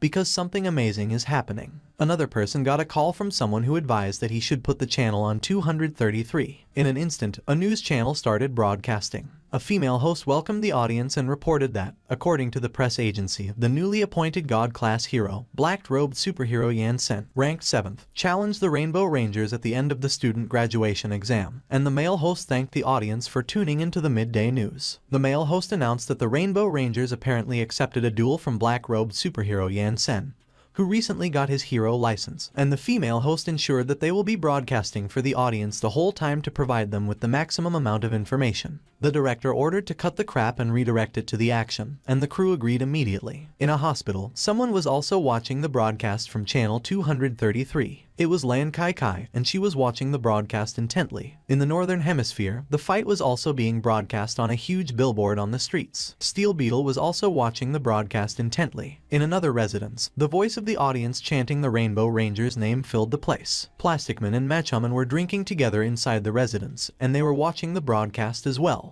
Back at the stadium, Bamboo Blue was in a panic, and he cried that it was absolutely hopeless. The audience was unstoppable, and they continued to chant the Rainbow Ranger's name. The Rainbow Rangers fell silent, and they all looked dejected. Bamboo Yellow was pissed, and she exclaimed that it was all the asshole commentator's fault, and she swore that she would cut his tongue out. But the blonde reporter revealed that his superpower was tongue regeneration, and he dangled his tongue out of his mouth to taunt Bamboo Yellow. Bamboo Black turned to Bamboo Red and cautioned that if they were to admit defeat like that, their reputation would be ruined, so they should fight Yansen, while Bamboo Yellow did the same and remarked that they don't really have much of a choice there. Bamboo Red was still silent, and he seemed to be thinking things through. The blonde reporter expressed his curiosity as to who the Rainbow Rangers would actually send up to fight first. Bamboo Red suggested that they should all go together. The Rainbow Rangers jumped off the screen they were standing on immediately after Bamboo Red instructed that. They all landed in the arena simultaneously. The blonde reporter expressed his surprise and exclaimed that the Rainbow Rangers actually came out en masse to face off against Yansen, and he asked if it was going to end in a group fight. Bamboo Red was a God Class 2nd place. Bamboo Black was a God Class 4th place. Bamboo Blue was a God Class 3rd place. Bamboo Pink was a God Class 5th place. And Bamboo Yellow was a God Class 6th place. On the other hand, black-robed superhero Yansen was a God Class 7th place, and he looked unamused when he saw the Rainbow Rangers. One of the audience members observed that every single one of the Rainbow Rangers' ranking is higher than Yansen's, and another audience member agreed and wondered if the Rainbow Rangers even have the nerve to gang up on Yansen. Another member of the audience recalled reading that the strength of Yansen was actually hyped up out of proportions over nothing, and as he asked if the Rainbow Rangers really needed to act so desperate. Another member of the audience noted that it was not clear how strong Yansen is, and the Rainbow Rangers were not even sure if they could win with all of them. Back at the arena, Ran Zihao remarked that he couldn't believe that the 5 of them came together, so Yansen should be careful, but Yansen simply instructed that they should head back up there first. Yansen glared at the Rainbow Rangers, and he looked so menacing.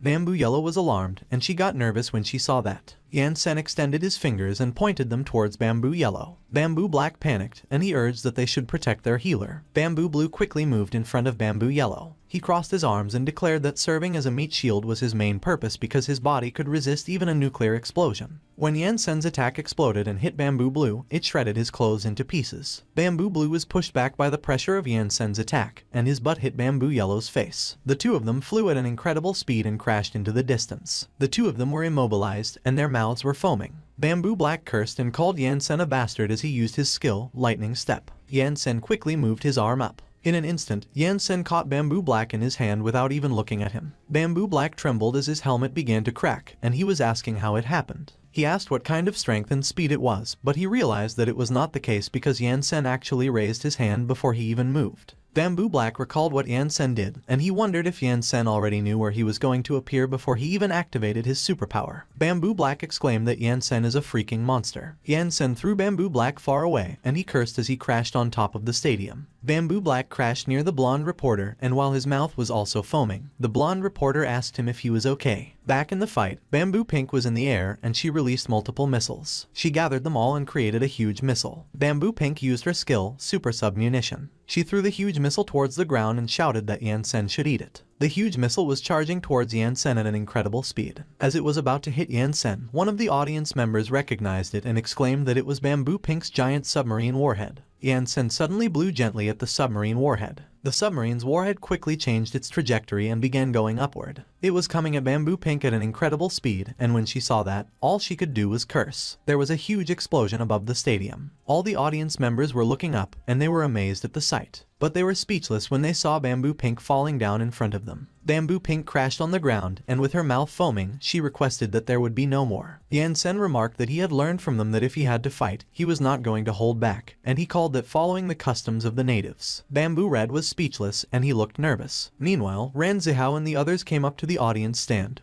And when they arrived, he asked Xiao Lu and Xiao Yi how it was and if the battle had begun yet. One of the twins looked at them awkwardly and responded that it was already over. Both Ran Zihao and Lan Bin were surprised by what they heard. As if right on cue, the blonde reporter commented that the Rainbow Rangers were all slaughtered in less than 3 seconds with only their leader still standing, and it was completely beyond anything they could have imagined. The audience was in disbelief, and one of them asked which son of a witch claimed that Yansen's strength was overestimated. Yansen addressed Bamboo Red as the gentleman in red and asked him if he was not going to take action. Bamboo Red was silent, and he admitted that it was a major suck-up. He noted that Yansen was not only smart but also very experienced in combat. Bamboo Red originally asserted that the 5 of them together would be able to handle Yansen more or less, but no one could have imagined that Yansen's battle experience, accumulated over thousands of years, would catch him completely off guard. He conceded that not only was Yansen's speed and strength very high, but his combat experience was also leagues above his, and he expected to only be able to survive 2 moves from him.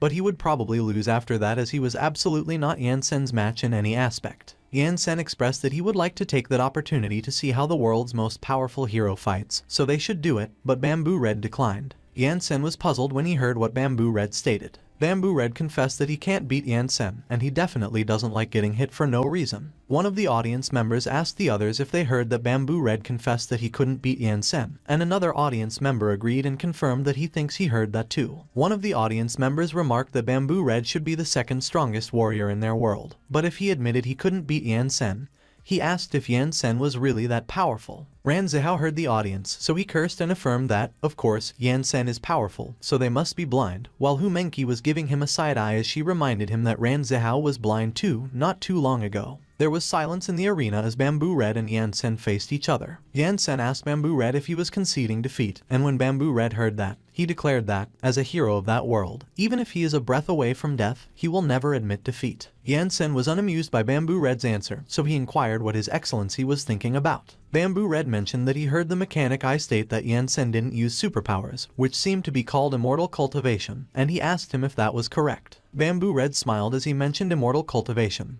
and he asked Yansen if he had ever heard of the ancient heroes. Everyone was surprised when they heard Bamboo Red mention the ancient heroes. Yansen stated that he heard that the strength of those ancient heroes in that world was above the level of most immortals in his. Bamboo Red raised his arm and used his skill, molecular synchronization. He fired multiple rays of energy, which went to enclose the other Rainbow Rangers. Yansen was amused, and he asked Bamboo Red if he could heal too. Bamboo Red replied that it was something like that and that they vowed back that they would not release that power until it was absolutely necessary, and currently, it is the 2nd time they have had to use that last resort. Bamboo Red called the others and instructed that they should get up as it was show time. The other Rainbow Rangers quickly flew and gathered up in the sky. They assembled around Bamboo Red, and as Bamboo Black asked Bamboo Red if he was serious because they had not been able to control that thing until that time, Bamboo Pink commented that when Bamboo Red urged to go together, it turned out that it was his plan all along. Yansen was speechless as he was surprised by what the Rainbow Rangers did. Bamboo Red declared that they would let Yansen experience the highest level of power their world has to offer. Yansen was uninterested as he asked the Rainbow Rangers to confirm if they were going to transform like the other idiots from before. The Rainbow Rangers explained that morphing with that thing 20 years ago forced them to stop fighting for a while, and they pulled out some devices and called for Megazord. They simultaneously pulled out cards. The Rainbow Rangers inserted the cards into each of their devices. A huge summoning circle appeared in the sky, and as the Rainbow Rangers jumped towards it, Ran Zihao cursed due to surprise, while the blonde reporter remarked that they were really unleashing everything they had, while Yansen still looked unamused. A mecha was summoned. The blonde reporter asked what it was. The mecha began flexing its parts, and it let out a battle cry. It was the ancient Super Mecha N0, which hovered over the stadium, and it was huge. The audience expressed their surprise while Ran Zihao was asking what super it was, and the blonde reporter confirmed that it was ancient heroes and that it turns out that the stories were true. On the other hand, Yansen seemed amused by what he saw. He looked excited as he exclaimed that it looked really fun. The blonde reporter addressed the friends on both viewers and audience, and he recalled reading that 10 years ago, in the Great War, they once used that thing, and it was only thanks to that they could achieve the peace they have at the moment, yet there was no footage of it. He mentioned that the only ones who actually saw it were probably the world's top heroes, but he never mentioned that the big guy was in fact an artificial ancient hero, so they have really squeezed their tickets for all they're worth that day. The audience was in awe, and they remarked that it was massive, while Ran Zihao exclaimed that it was the first time he had seen such a thing. And Hu Menqi called Yansen and requested that he be careful. Yansen grabbed his robe and asserted that it was the power of the immortals from that world if theirs, so it was good as he also wanted to see which world's immortal is more powerful. He threw his robe away and declared that he had accumulated too much Kai, so it was time for him to use a little bit of his power. Yansen's disciples were looking at him with wide eyes as he proclaimed that they should look closely. He asserted that it was what immortal cultivation was all about, and he called for his formation. Multiple flags suddenly appeared in the sky. Each of the flags released energy and combined them together. The energy was fired into the ground. The ground shook, and Hu Menqi asked what Yansen was up to at the moment while the other students cursed. The ground rumbled as a huge mound began to appear, and the audience panicked and ran as they asked why there was another earthquake. Ran Zihao and Lan Bin were surprised that their eyes were popping out of their sockets, and they asked Yan Sen if he was shitting them. Yan Sen created a giant spirit summoning formation and summoned the Sword King Immortal, which was extremely massive. The audience's eyes were popping out of their sockets due to shock, and they cursed when they saw the Sword King Immortal. The blonde reporter's glasses shattered as he had the same reaction, and he cursed as he asked what was going on. The Sword King Immortal was shown on TV. The kid watching the TV cursed, and his eyes popped out of their sockets due to surprise. Lan Qi Qi was also surprised by what she saw. The people were still watching on the huge billboard, and both Steel Beetle and the people who were watching with him were surprised that Yan Sen could also summon ancient heroes. Meanwhile, both Plastic Man and Machaman were silently watching the TV, and were secretly sweating profusely. Back at the stadium, the Sword King Immortal stood outside it, and he was huge that the arena was small compared to him. The voice of the blonde reporter trembled as he asked if the Sword King Immortal was some kind of monster or maybe an ancient hero, and as he addressed the viewers, he stated that Yan Sen seemed to have come up with something quite remarkable as well. On the other hand, one of the audience members asked if they were going to get trampled if they stayed there. Meanwhile, Sun Xiaolu claimed that it was the power that comes from the immortal cultivation, and as one of the Xiao twins mentioned that Yan Sen turned out to be hella strong. Hu Mengqi remarked that she told him, but he never believed her. The Sword King Immortal suddenly spoke, and as he thanked Yan Sen for summoning him, he declared that he was awaiting his orders and called him his lord. Yan Sen, who seemed to be in the Sword King Immortal's consciousness, responded that there was no need to be polite and asked the Sword King Immortal if he saw the guy in front of him. He instructed that the Sword King Immortal should go sharpen his blade on that guy. On the other hand, Bamboo Yellow and Bamboo Black were astonished, and as Bamboo Yellow questioned that Yan Sen has a similar skill too, Bamboo Red looked both nervous and excited as he admitted that he should have guessed. The ancient Super Mecha commented that after all those years, Bamboo Red and the others finally remembered that he existed. Bamboo Red explained that there was just no decent opponent before, but at that moment, the ancient Super Mecha should look in front of him. The Sword King Immortal and ancient Super Mecha were facing each other, and as the ancient Super Mecha remarked that they had quite the contender, the Sword King Immortal responded that it was how it was. The Sword King Immortal reassured that the ancient Super Mecha shouldn't worry because he will cut him cleanly with a single slash and promised that he won't feel a thing. But the ancient Super Mecha countered that 1 second is enough for him to chop the Sword Immortal King in half. While the blonde reporter changed his broken glasses, the other commentator insisted that it was no joke, so someone needs to stop them. But the blonde reporter slapped the other commentator across the face, and as he cursed at him, the blonde reporter asserted that even if the world ends, the battle must go on. The blonde reporter declared that just like life, the fight must go on and that they should tell all the heroes in the building industry to get ready because they will be very busy the next day. And as a professional commentator, he will risk his life to report that spectacular battle to them. He continued that furthermore, as watching it from the scene would be life-threatening. He urged the audience to quickly evacuate the venue. But the blonde reporter was surprised when he noticed that the stadium was empty, and he wondered where everybody was. Ran Zihao was running away with the others with all their might, and he explained that they started running long ago, so there was no need to tell them. A few moments earlier, the mayor of Y City commanded to evacuate to the cliffs in the back areas of the city for refuge, and as they all gathered by the cliff to watch the fight, one of them remarked that it was huge. Ran Zihao pointed out that it was clearly an exam a few minutes ago and questioned how it escalated that quickly while the blonde reporter was carried into the cliff by the other commentator, who flew with his wings, and as he addressed the friends in front of the TV, he commented that the fight didn't even start yet, but it was already quite a jaw-breaking view. Back in the fight, the ancient Super Mecha prepared to grab his sword. The ancient Super Mecha widened his stance and mentioned that there was a saying in their world that if one could extend their hand in a split second, no one would know that there was a fight. The Sword King Immortal began to draw his sword and agreed. The ancient Super Mecha suddenly charged and used overdrive. On the other hand, the Sword King Immortal charged as well and used Kai Overload. Hu Mengqi yelled and instructed that everyone should get down immediately, which startled Ran Zihao and the others, while Steel Beetle and Lan Qi Qi were astonished that they couldn't help but curse. The Sword King Immortal used his skill, Perfect Spirit Slash, and he swung his sword, while the ancient Super Mecha used his skill, Will Severing Strike, and he swung his sword as well. Everyone managed to get down, thanks to Hu Mengqi's warning.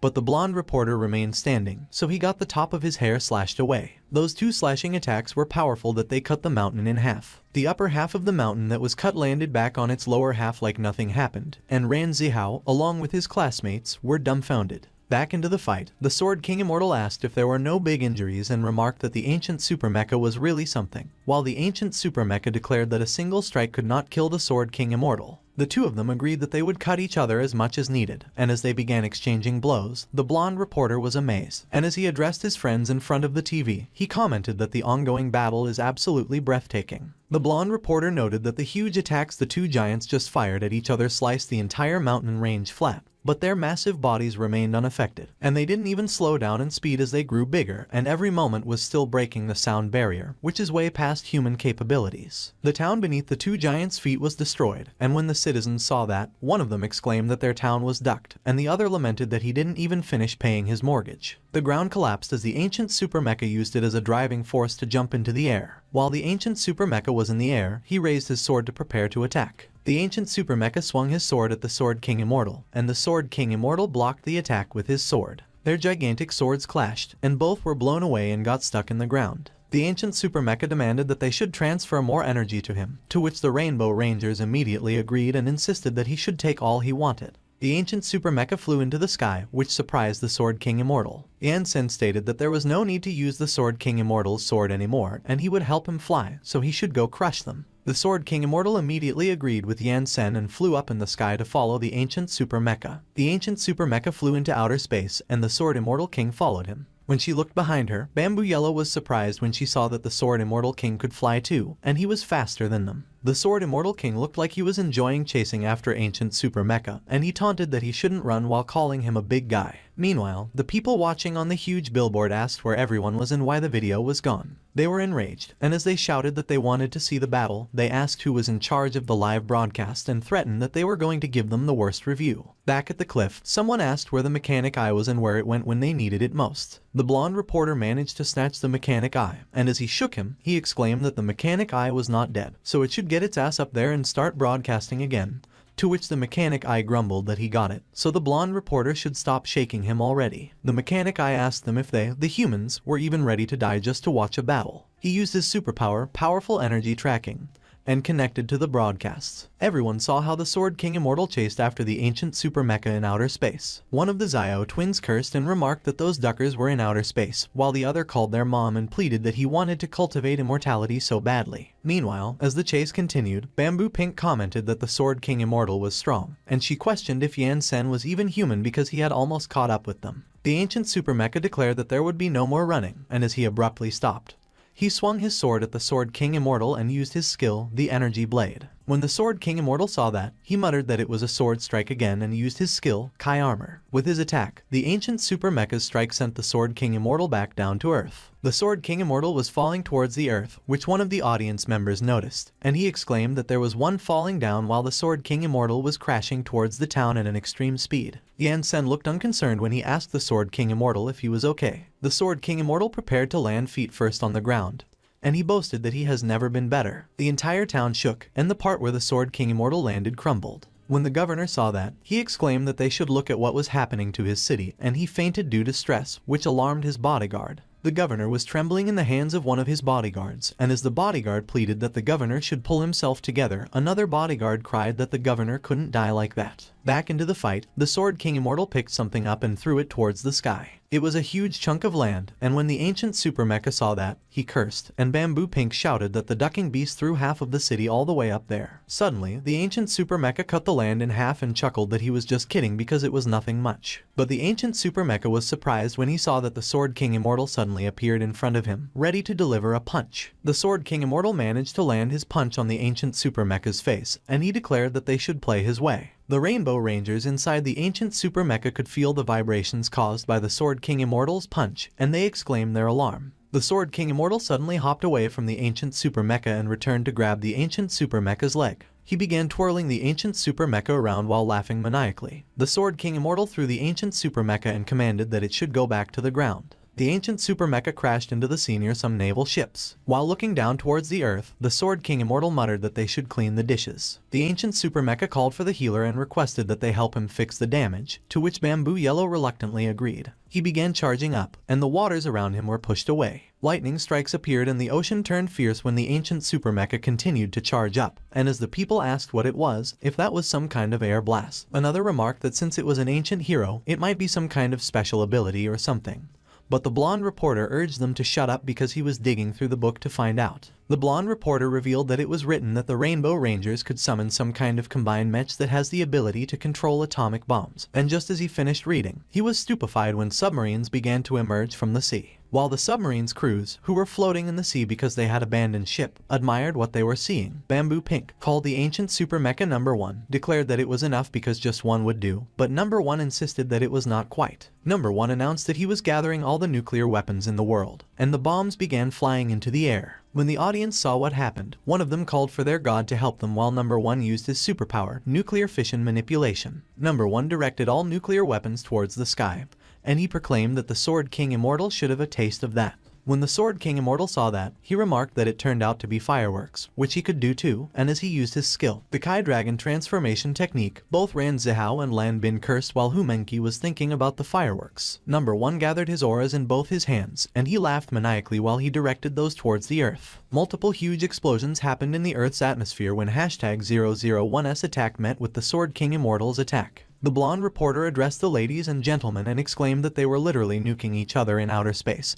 and that the whole sky was lighting up like it was New Year's Eve. And as they watched the explosion, both Ran Zihao and Lan Bin were just trembling and speechless while Humenki warned that they would die if they kept fighting like that. And the audience was all angry at the blonde reporter and blamed him while calling him a bastard. But the blonde reporter just waved it off and assured them that they should not get ahead of themselves because they were not dead yet. He continued that back to the main subject, according to the book, the big mecha is named number 1, but since the Rainbow Rangers were rarely releasing it, they have close to nothing on it except that it was only one of the known ancient heroes, and the reason why number 1 has survived since ancient times is because it was a machine. The blonde reporter shared that the book also mentioned that number 1 possesses a collection of all the superpowers of the many generations of Rainbow Rangers, which translated to an almost unlimited number of superpowers. It has Bamboo Red's synchronization, Bamboo Blue's hardening, Bamboo Black's lightning step, Bamboo Pink's artillery, and Bamboo Yellow's healing. Number 1 directed another set of bombs towards the sky. He called Bamboo Black, and Bamboo Black responded that he got it. Number 1 suddenly appeared behind the Sword King Immortal as he used the skill Super Lightning Step, and he proclaimed that it was his win.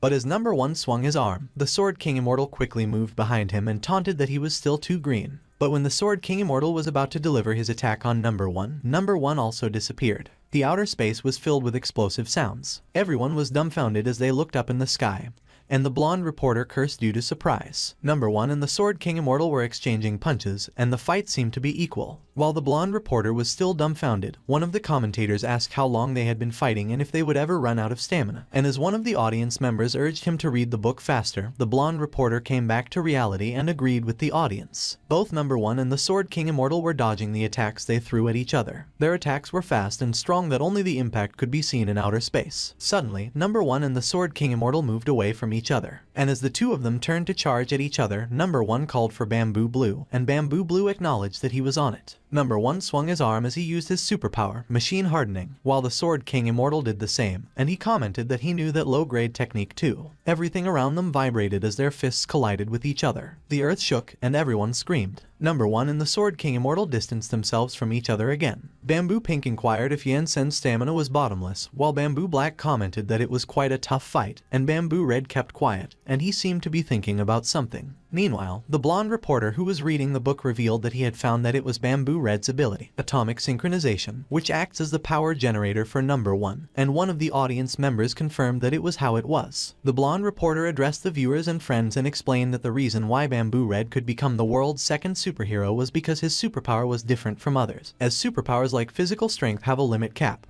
But Bamboo Red's atomic synchronization doesn't seem to have one. He elaborated that it meant that as long as Bamboo Red could act as a generator for number 1, it would have unlimited stamina. But it doesn't explain how the Sword King Immortal on the other side could fight for so long, seemingly without straining himself. Back into the fight, Yansen mentioned that with so much Kai in his body, it would take a few of Bamboo Red's lifespans before he began to run out, and he was not busy at the moment, so Bamboo Red could take as long as he needed. Bamboo Red called number 1 and stated that he consented to the fusion, which amused number 1, and he asked Bamboo Red if he was serious. Bamboo Pink protested that there was no way and asked Bamboo Red what would happen if he couldn't come back, to which Bamboo Black agreed and remarked that it was just a duel, so there was no need to put his life on the line. But Bamboo Red grinned and declared that since it was a duel, he might as well give it his best, and number 1 commented that it was well stated. He pressed a button, and as he announced that they should do it, a door started closing on him, and it completely shut him inside. Number 1 began releasing a tremendous amount of energy, which surprised the Sword King Immortal. Number 1 kept charging and releasing energy, and Yansen was amazed. Meanwhile, on Earth, the ground was shaking, and as someone asked what kind of move it was, another suggested that the commentator should check the book, but the blonde reporter responded that there was nothing about it. A sun suddenly appeared behind number 1, and as he used his skill, superpowered controlled fusion, he called Yansen an immortal cultivator and proclaimed that it was time to put an end to that.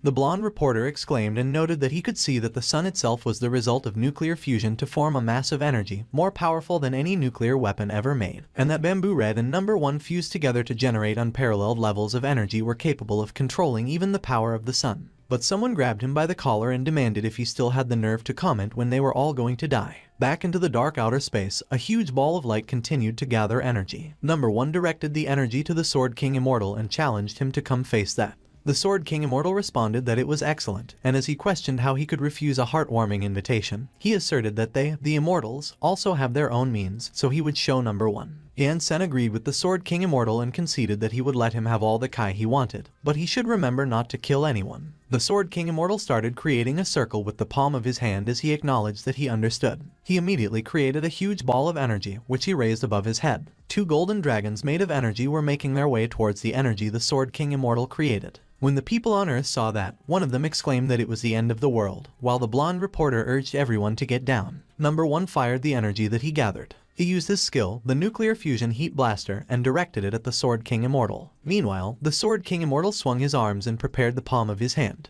He released powerful energy through the palm of his hand and used his skill, the ordinary foundation establishment of Lesser Tianzian Immortal. The 2 powerful attacks met, and the horizon was filled with light. Everything turned white, and as number 1 started to get dissolved by the energy, the Rainbow Rangers inside it expressed their surprise. Number 1 groaned in pain as it began to disintegrate and crumble, and the Rainbow Rangers inside were surprised. On the other hand, the Sword King Immortal was surprised as well. The people on Earth also turned white, and they were also so surprised that they couldn't help but curse. The powerful energy lit up the other side of the Earth, and it was very visible through outer space. As the light disappeared, everything turned silent. Yansen stood there in the Sword King Immortal's consciousness, and he observed what happened. He raised his brows as he wondered if he had overdone it. Something covered in smoke was falling down to the earth. Upon closer look, it was number 1, and he apologized to Bamboo Red and the others because he lost. Meanwhile, in outer space, the Sword King Immortals began to disintegrate, and as he excused himself from Yansen, he remarked that it appears that he has failed.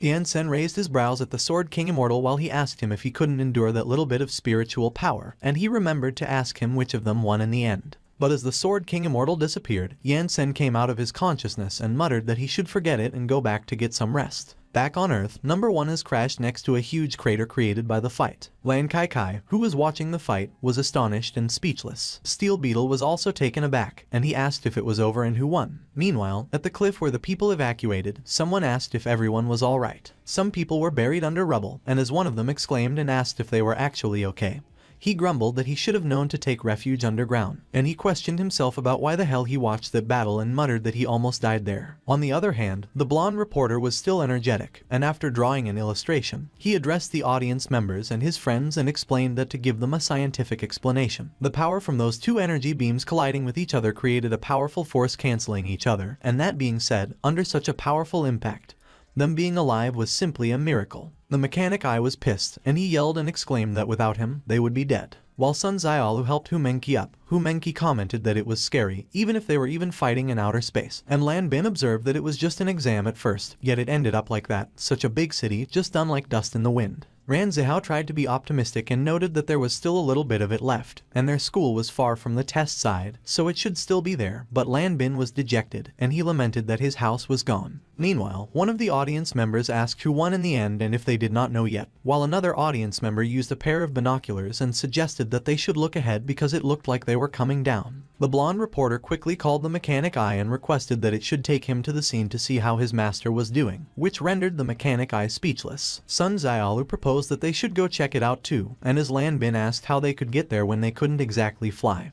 Hu Mengqi suggested that they should go and borrow flying gear from their classmates. A few moments later, the mechanic Eye was speechless as it flew while someone was grabbing at him. It was the blonde reporter, and as he asked the mechanic Eye if he couldn't fly a little faster, the mechanic Eye snapped that he should zip it. When the blonde reporter looked down, he exclaimed that they had arrived. He was surprised when he saw that an ambulance had arrived at the scene. The mechanic eye was speechless when they landed, while the blonde reporter asked the people in the ambulance how they got there so fast. The doctor explained that saving lives was their vocation in the healing department, so time is of the essence. As the blonde reporter approached them, he was surprised when he saw Bamboo Red on a stretcher. It was not just Bamboo Red but the entire Rainbow Rangers, and the doctor described that they suffered quite a shock that the intracranial pressure decreased, the acetylcholine content increased greatly, the cholinesterase activity decreased a bunch, and the potassium ion concentration spiked through the roof, which made the blonde reporter ask what it meant. The doctor clarified that it was just a little trauma and that it was okay because they would just live in the ICU for a couple of years. The mechanic eye and the blonde reporter were left speechless as the doctor instructed that they should move out, and the ambulances drove away. The blonde reporter was surprised when he noticed that Yansen was descending behind him. Humenki and the others also arrived, and they called Yansen their sensei. Yansen looked happy when he saw them, and he inquired if everyone was okay. Ranzihao immediately blurted out and asked Yansen what kind of move it was because it was too powerful, and as he asked if the big guy was also an immortal like Yansen, he admitted that he wanted to learn it too. Everyone was disappointed when Yansen explained that the Sword King Immortal was just a type of summoning formation to call for a sword spirit belonging to the heavenly realm, and if they wanted to learn it, they would have to wait for 40 years, give or take, to reach the Kai refining stage because that formation requires a huge amount of spiritual power to provide the basic power needed to release it. They all were shrunken and dejected when they heard that it would take 40 years just to start gathering Kai. Suddenly, Lan Bin remembered to ask who really won in the end, which made Ranzihao ask him if he was blind, and he responded that of course it was Yansen. Yansen remarked that winning or losing isn't important because they have to learn to respect the opponent, as they were also very strong and could actually contend against a summoned great spirit even if they couldn't beat it. While Bamboo Red was hooked up into a breathing apparatus, Yansen commented that he considered them the strongest individuals he had met in their world. The mechanic eye and the blonde reporter were speechless as they watched Yansen's student ask him if he was being serious when he mentioned that it takes 40 years to enter the Kai refining stage, and Yansen remarked that it depends if they were gifted because it took him 3 days back then. The blonde reporter was confused, and he asked what was going on. Eventually, the fight finished with a tiny little move from Yansen, making two big guys vanish instantly, putting an end to the epic showdown, and since then, no one in the world has dared to question the strength of the teacher, nor would they claim that he was a fraud because Yansen also smoothly crushed the Rainbow Rangers and became the second most powerful superhero in the world. The next day, the world was flooded with reports from large news agencies to small promotional brochures, informing the world of its new strongest fighter, black-robed man, Yansen. Thankfully, the impact was quite a distance from the earth, and the school was spared in the far corner of the city, so most of the students chose to pitch their tents in the school and wait for the heroes of the construction department to restore the city. The roof of the classroom where Yansen was teaching was gone, but it was repeatedly announced that classes were in session. Yansen was about to enter the classroom when Humenki called him, handed him clothes, and mentioned that those were the clothes he abandoned earlier, to which Yansen thanked her. After wearing his robe, Yansen entered the classroom and declared that they would continue with the lectures and get them new classrooms and uniforms in the next few days. Yansen was startled when he noticed something, and he asked his students what was wrong with them. Everyone was standing, and they looked nervous and speechless. Suddenly, everyone started to kneel and bow their heads to Yansen. They all requested Yansen to teach them how to become immortals. Yansen calmly instructed that everyone should get up because the sect's disciples don't need to kneel down.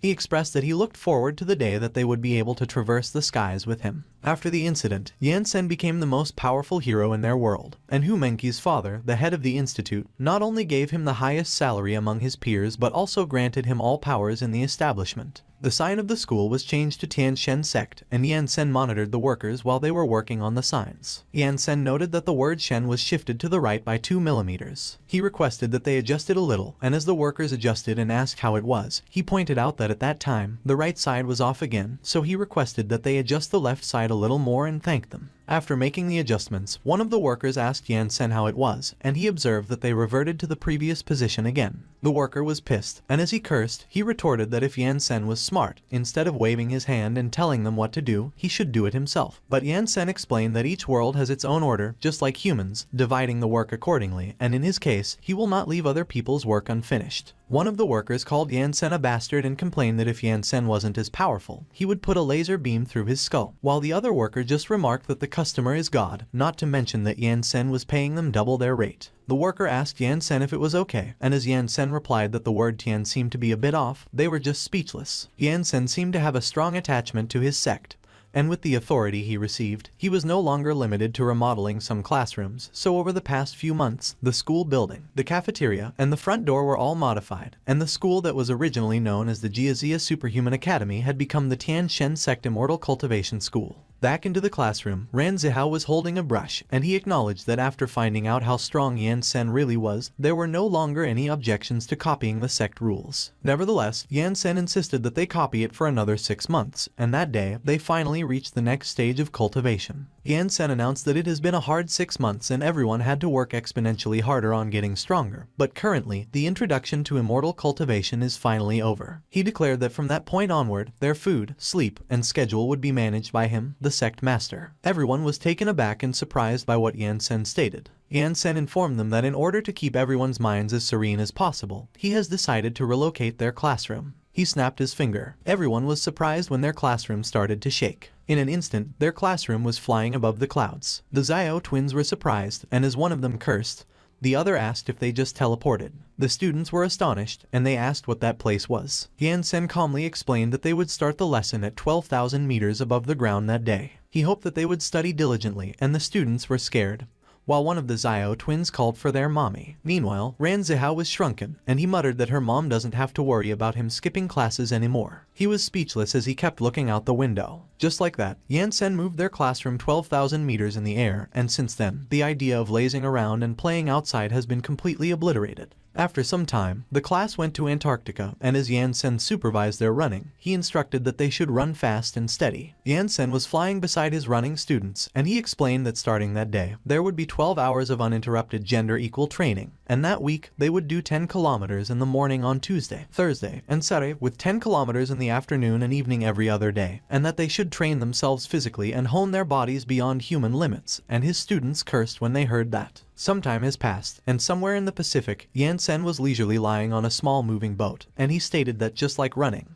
they would do swimming 10 kilometers in the morning, 10 kilometers in the afternoon, and 10 kilometers in the evening with the same schedule because if they wanted to acquire the power to move mountains, they shouldn't stop. Lan Bin and Ran Zihao were pulling the boat Yan Sen was in by swimming, and as Lan Bin criticized that the way Yan Sen was encouraging others was rather tasteless, Ran Zihao boasted that he was definitely going to be stronger than Lan Bin. Lan Bin called Ran Zihao a burnt rat and scoffed that he could dream on, which made Ran Zihao yell and do his best. On the other hand, the Sword King Immortal was teaching Hu Menqi how to swim, and he advised that Hu Menqi should just alternate her legs like that. Hu Menqi complained and whined that swimming is hard too, and the Sword King Immortal consoled that there was no rush because the road to immortality is paved with patience. Sun Xiaolu and Hu Menqi took a picture together, and as Hu Menqi asked Sun Xiaolu how her body became so toned, Sun Xiaolu responded that they had been working out for several days, and it was the same for Hu Menqi. While Sun Xiaolu was checking her phone, the Sword King Immortal called Hu Menqi and warned that if she doesn't train, Yan Sen will come to beat him up, so Hu Menqi replied that she was coming.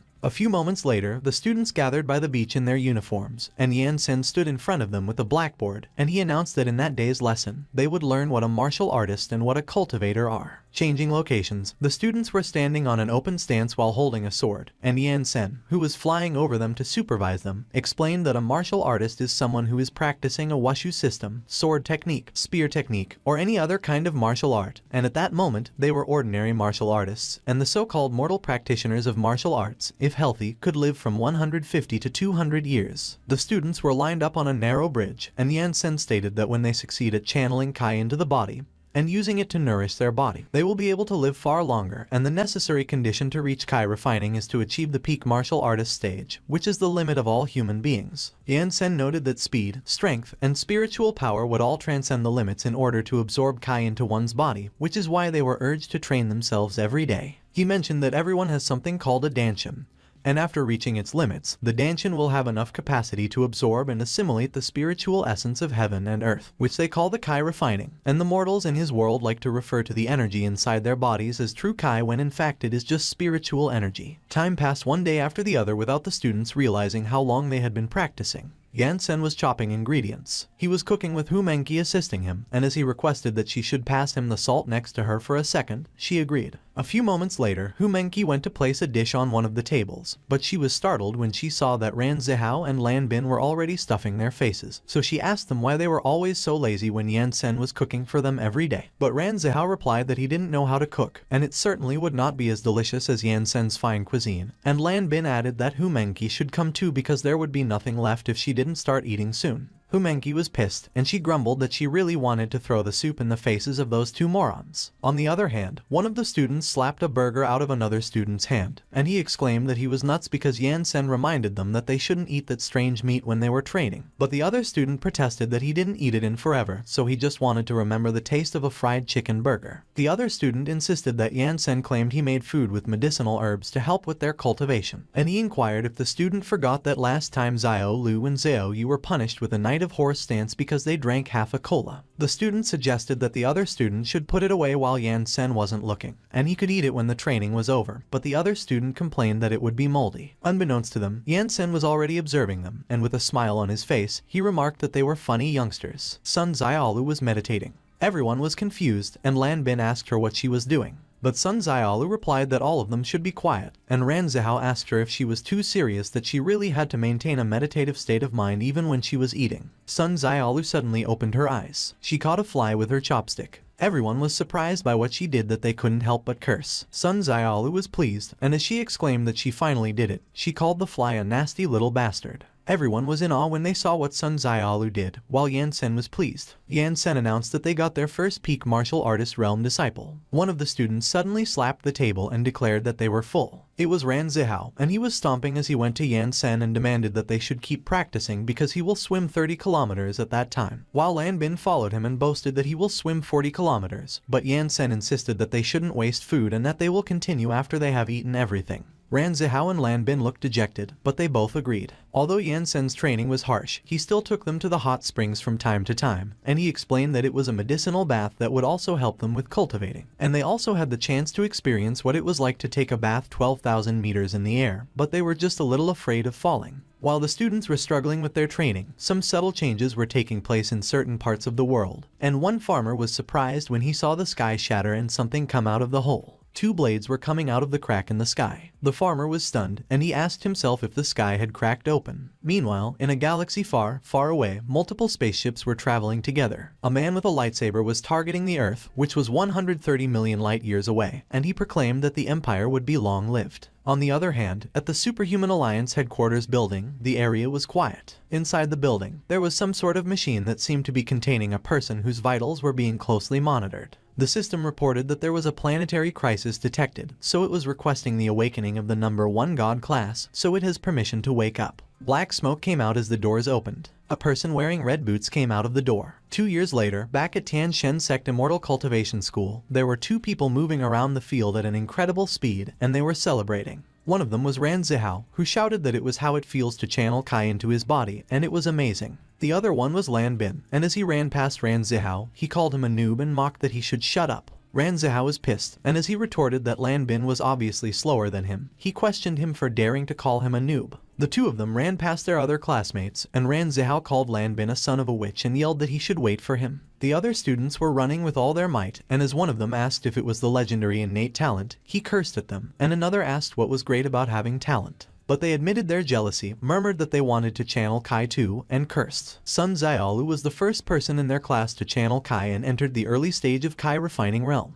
She was followed by Hu Mengqi. But Ran Zihao was annoyed because he actually channeled Kai at the same time as the Bloody Ice Clown, Lan Bin, at the exact same minute and second, which he thought was a disgrace. Meanwhile, Hu Mengqi was reading a scroll by herself, and she muttered that she should first gather her own true Kai and circulate it throughout her body. Hu Mengqi was trembling and was on the verge of tears as she asked herself why it was hard to learn the Shadow Ghost Kai step because, although Hu Mengqi was more talented than the others, her understanding of Qigong seemed to be a bit lacking, just like how some people have been bad at math their whole lives. On the other hand, Yan Sen was watching the students running on the track, and Sun Xiaolu was sitting beside him, and she requested that he should open his mouth. Yan Sen was startled and confused because Sun Xiaolu was feeding him a sliced apple and urging him to open his mouth. He decided to accept and eat the apple Sun Xiaolu was feeding him. Sun Xiaolu mentioned that it was the fruit she received from her family, and as she asked Yan Sen if he liked it, he replied yes, very much, and he suggested that Sun Xiaolu should speak up because he could tell that she wanted something from him, which made Sun Xiaolu giggle, and she agreed that he was wise, but Yan Sen advised that she should cut it with the ass kissing. Sun Xiaolu furrowed her brows and complained that the Kai Shadow Ghost step was too difficult to perform, so she inquired Yan Sen if he perhaps had another technique like it. Yan Sen handed a scroll to Sun Xiaolu and commended that he always knew she was a smart one. Sun Xiaolu read the scroll, and as she observed that she should use her own true Kai to make the sword body levitate, she questioned Yan Sen what that meant. Yan Sen explained that it was the imperial sword art, and with that, Sun Xiaolu could use any sword to fly. Yan Sen stated that it was the imperial sword art, and with it, Sun Xiaolu would be able to fly. Ran Zihao and Lan Bin were surprised when they heard what Yan Sen mentioned. Hu Menqi also heard it, and she asked herself if Yan Sen claimed that they could fly. She remarked that there were many wonderful techniques, but she shouldn't rush it, as she must first learn how to use the Shadow Ghost Kai step. Hu Menqi cursed as she questioned why that technique was hard to learn, and she expressed that she also wanted to learn the imperial sword art. Meanwhile, Ran Zihao and Lan Bin were trying to get the scroll from Sun Xiaolu, and while Lan Bin asked Sun Xiaolu to let him have a look, Ran Zihao repeatedly demanded that she should give it to him. But Sun Xiaolu responded that they shouldn't even try because it was hers. Although cultivation was tough as hell, after entering the Kai refining realm, it became so much more enjoyable because, as long as they had Kai in their bodies, they could use all kinds of bizarre and amazing skills, and not only that, those who reached Kai refining, in addition to individual skills, could also use the magical arrays. They were putting up flags in the field, and one of the students noted that every day, Yan Sen taught them both Qigong and arrays, the lightning array, the 8 trigrams mesmerizing array, and many more. While the students were putting up flags in the field, Yan Sen explained that because those arrays consume a huge amount of spiritual power, they need to team up in order to use them. And an array is, based on the location of the spiritual energy of heaven and earth, a layout of flags set in a certain way to manipulate its concentration and frequency in order to summon the elements. Suddenly, Yan Sen hit Ran Zihao with a bamboo stick and scolded that it was the wrong position, which made Ran Zihao curse. Lan Bin was secretly snickering on the side while Yan Sen warned that he would smack Ran Zihao every time he placed it wrong. And Ran Zihao was on the verge of tears as he admitted that he understood, but Yan Sen asked Lan Bin what he was laughing at when the same goes for him, and Lan Bin expressed his pain as he got hit. Yan Sen emphasized that when releasing the spell, they must make sure the flag is in the right spot because flags mispositioned will backfire, so they should do it carefully. Meanwhile, the other students were still running around the tracks, counting their tempo. One of the Xiao twins wondered how many more years those of them without innate talent will need to reach Kai refining, and he was unaware that the girl behind him was already out of breath. It was Chen Qishan, and she was exhausted. A few moments later, Yan Sen was instructing the other students and noted that it was exactly where they put it when someone called him and reported that Chen Qishan fainted. Yan Sen quickly moved towards where Chen Qishan was, and as he inquired what happened, one of the students replied that it looked like she fainted from exhaustion. Yan Sen carried Chen Qishan and commented that the exercises he gave everyone were within the limits of their capabilities, so Chen Qishan must have been secretly practicing in her free time. He turned to the other students and instructed that they should start running again, and they acknowledged yes. A few moments later, Chen Qishan and Yan Sen were sitting under a waiting shed, and as Yan Sen asked if Chen Qishan was feeling better, he inquired why she didn't follow the cultivation practices he designed and, most importantly, why she trained in secret. While she was being healed by Yan Sen, Chen Qishan sheepishly confessed that they have been training for 2 years. She explained that the worst in the class is a mid-level martial artist, while she was still stuck in the early stages, so she just didn't want to be left behind. But Yan Sen advised that even so, she needs to be moderate with her training. Yan Sen was surprised when Chen Qishan revealed that she knew that he kept quiet so that they wouldn't lose their fighting spirit in the last spiritual root evaluation, and she knew that her spiritual roots were terrible, and she asked him if it wasn't true that the people without talent were unable to cultivate. Observing Chen Qishan, Yan Sen acknowledged that indeed, those like her are everywhere in the heavens, and although they emit Kai, their spiritual roots are defective, and in the words of the heavenly realm, those kinds of physiques are inadequate for cultivation. However, one of those is an issue for him. Yan Sen assured that Chen Qishan shouldn't worry because, as long as they are his disciples, no matter how poor their potential is, he will never abandon them because he doesn't care about weak spiritual roots, defective spiritual roots, or no spiritual roots at all because he could fix them all. And when Chen Qishan cheered up and asked Yan Sen if it was real, Yan Sen confirmed of course because there was nothing he can't do. But Chen Qishan got downcast again, as she lamented that Yan Sen had mentioned before that the path to immortality is one they have to follow on their own, and using the power of others isn't a viable long-term solution. Yan Sen explained that it was not exactly what he meant by that, and he asked Chen Qishan if he had mentioned their grandmaster, to which Chen Qishan inquired to confirm it was Yan Sen's master. Yan Sen replied yes, and as he recalled his master, he remarked that at that time, the old man was peerless among his generation, the strongest being in the heavenly realm, but in his youth, he had it way worse than Chen Qishan, and that she should trust him. He noted that his master and Chen Qishan's physiques were pretty similar. He pointed out that at least she had spiritual roots, even if defective, while his master, on the other hand, didn't have any. But despite the mockeries from his master, being banished by his family, and being repudiated by his fiancée, he never stopped cultivating. Yan Sen stated that it was only through sheer determination that his master managed to reach the position of the strongest in the heavens, one step at a time. And in the words of their world, he thinks that they would call him a protagonist, so being unable to cultivate without talent was something he strongly disagreed with. Chen Qishan acknowledged that it was cool, and as she asked how exactly her grandmaster cultivated, Yan Sen explained that it was about finding what she was good at and performing to the best of her ability. She suddenly stood up as she exclaimed that she got it and that it was like a skill book where she finds the one that suits her the most, and trains it to perfection, to which Yan Sen replied and agreed that she could say that. Chen Qishan bowed to Yan Sen, and she gave him many thanks for enlightening her, and she expressed that she feels better already. While Chen Qishan walked away, she suddenly remembered something. She turned back and asked Yan Sen what he was since their grandmaster was the protagonist. Yan Sen confidently declared that he was the one who stands above the protagonist, and as Chen Qishan added that she had one more question, she asked what the quality of his spiritual roots was, and Yan Sen mentioned that they never found out. Thus, the story of Yan Sen's master spread through the class and reassured some of the less gifted students, while on the other hand, Yan Sen's absolute power became the center of many theories. One day, while Lan Bin was putting up flags on the field, he was speechless when he noticed a huge shadow looming over him. Lan Bin muttered to himself what it was and looked up. He was surprised by what he saw that he couldn't help but curse. When Ran Zhao heard Lan Bin, he questioned what he was yelling about.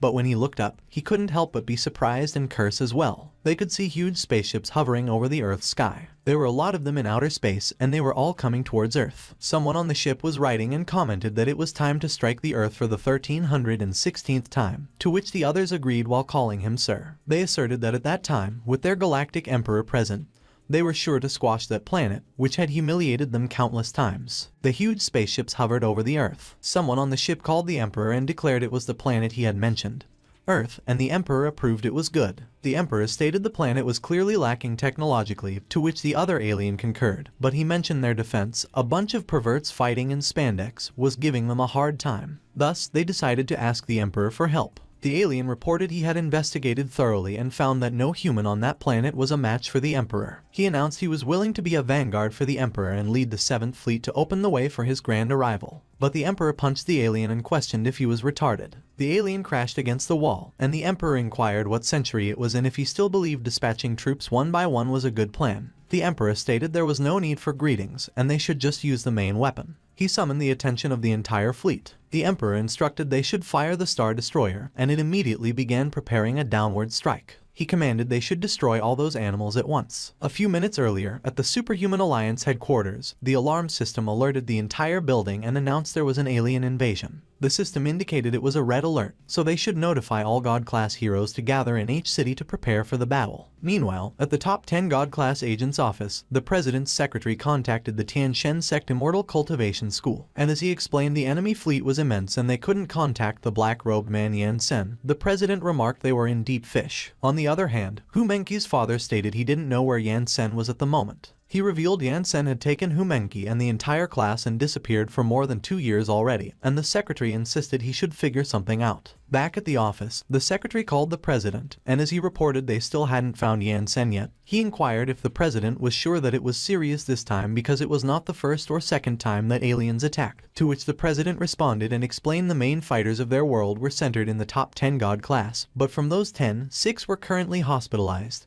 and 1 was gone. The president mentioned presently there was only the black-robed Yan Sen and the googled knife to protect them. He sensed a formidable presence on the mothership. Meanwhile, at the hospital, Bamboo read question number 1 if it was true. Number 1 confirmed indeed, a guy with a formidable amount of dark energy was on the mothership, on the far right. Bamboo Black cursed and expressed he wanted to fight, but number 1 asked him how he was going to do that and if he was going to headbutt them to death. Number 1 inquired if they wanted to fight already when they had just woken up after being vegetables for 2 years, and the Rainbow Rangers fell silent. Bamboo Blue stated they couldn't just sit there and do nothing, to which Bamboo Black agreed and asked if they knew what city the aliens planned to land in at that time. Number 1 doubted they were going to land, and he mentioned the leader didn't seem like the easy type. On the other hand, at the school field, Humenki picked up her phone when her father called her. Humenki's father noted she finally picked up the phone, and as he asked Humenki where everyone was at the moment, Humenki replied they were at school and they had just gotten back. He advised Humenki to watch the news because something very important had happened and only her teacher, Yansen, was able to go up there and save them because all the other heroes who could were either hospitalized or missing. Meanwhile, the blonde reporter was riding on the helicopter, and he explained as the viewers could see, at least 1,000 alien battleships were gathered in outer space. Mechanic Eye stated there was a guy inside one of those battleships who was incredibly powerful, so he thought it would be better for them to hide, but the blonde reporter insisted he wouldn't hide.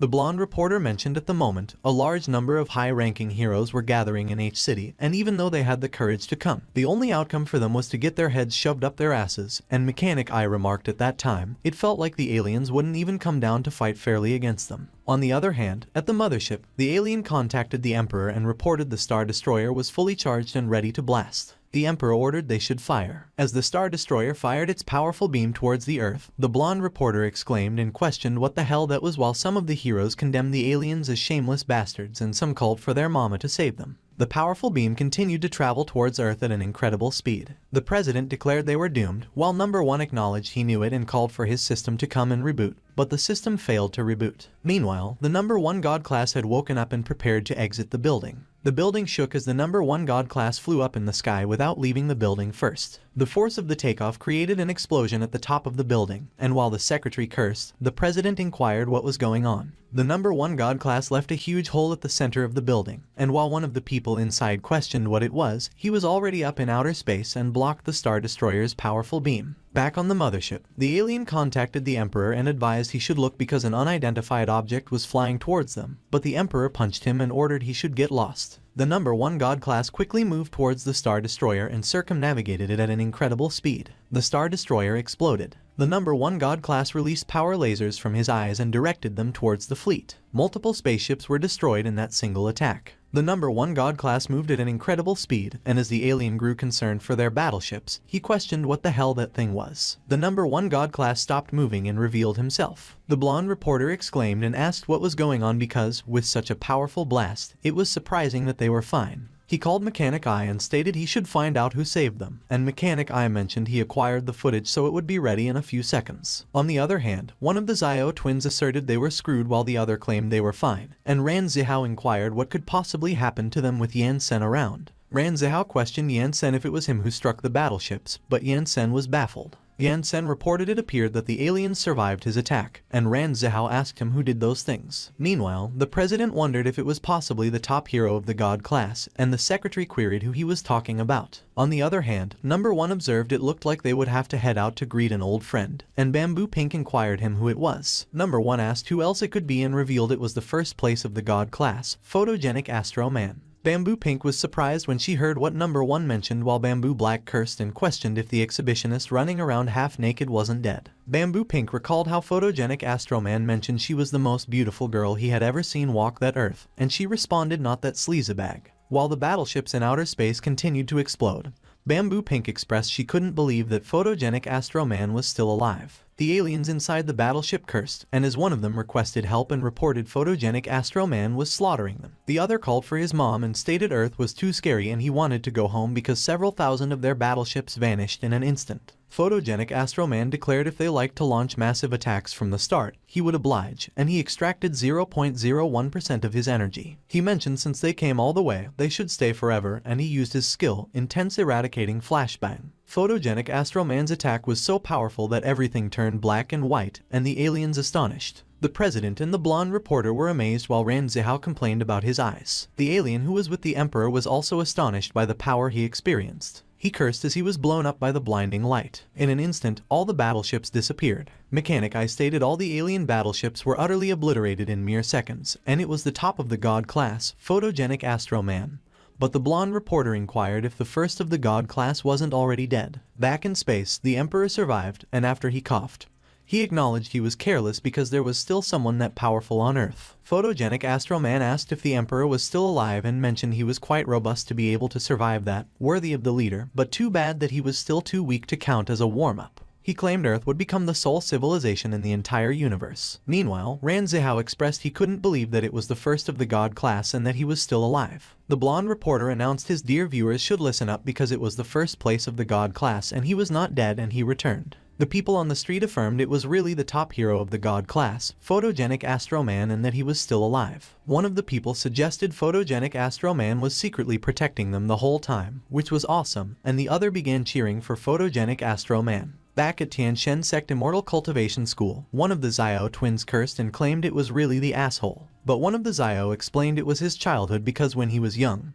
he watched Photogenic Astro Man's live-action cartoons every day. So the other twin asked him if he did not read about Photogenic Astro Man's outstanding performance in the industry. Yan Sen inquired his students who the Photogenic Astro Man was, as they all seemed so agitated, and Ran Zihao explained he was the strongest superhero in their world, one rank higher than Yan Sen. Ran Zihao stated it was said Photogenic Astro Man was the most advanced robot in the world, which had been modeled from a real person, and the energy in his body was compared to, or even exceeded, the power of ancient heroes. But 10 years ago, in the showdown against the monsters leader, King of Kings, and Photogenic Astro Man died together in the final clash, bringing back peace to the world, and everyone believed that he had died. Yan Sen acknowledged he understood and that the people of their world were really strange. On the other hand, Number 1 scoffed and claimed all of them had no idea how terrifying ancient heroes could be. But Bamboo Blue argued as an ancient hero, Number 1 would still get his ass kicked by Photogenic Astro Man. Number 1 stated it was because the Rainbow Ranges were too weak, and if they provided him with enough energy, there was no way he would lose because he had the theoretical output of a nuclear power plant, so he couldn't imagine how humiliating it was to lose to some AAA batteries. He mentioned if Yan Sen decided to be his master, he wouldn't think twice about leaving the Rainbow Rangers. The Rainbow Rangers remained speechless, and Number 1 let out a sigh. Meanwhile, the people began cheering for the greatest god class. Photogenic Astro Man was still up in outer space, floating alone. He remarked, alas, it was a cool way to make an entrance, and he asked why it was impossible to kiss his own cheeks. Suddenly, Photogenic Astro Man noticed that the Emperor was gone. He inquired where the alien leader was. The alien and the Emperor were both riding on an escaping ship,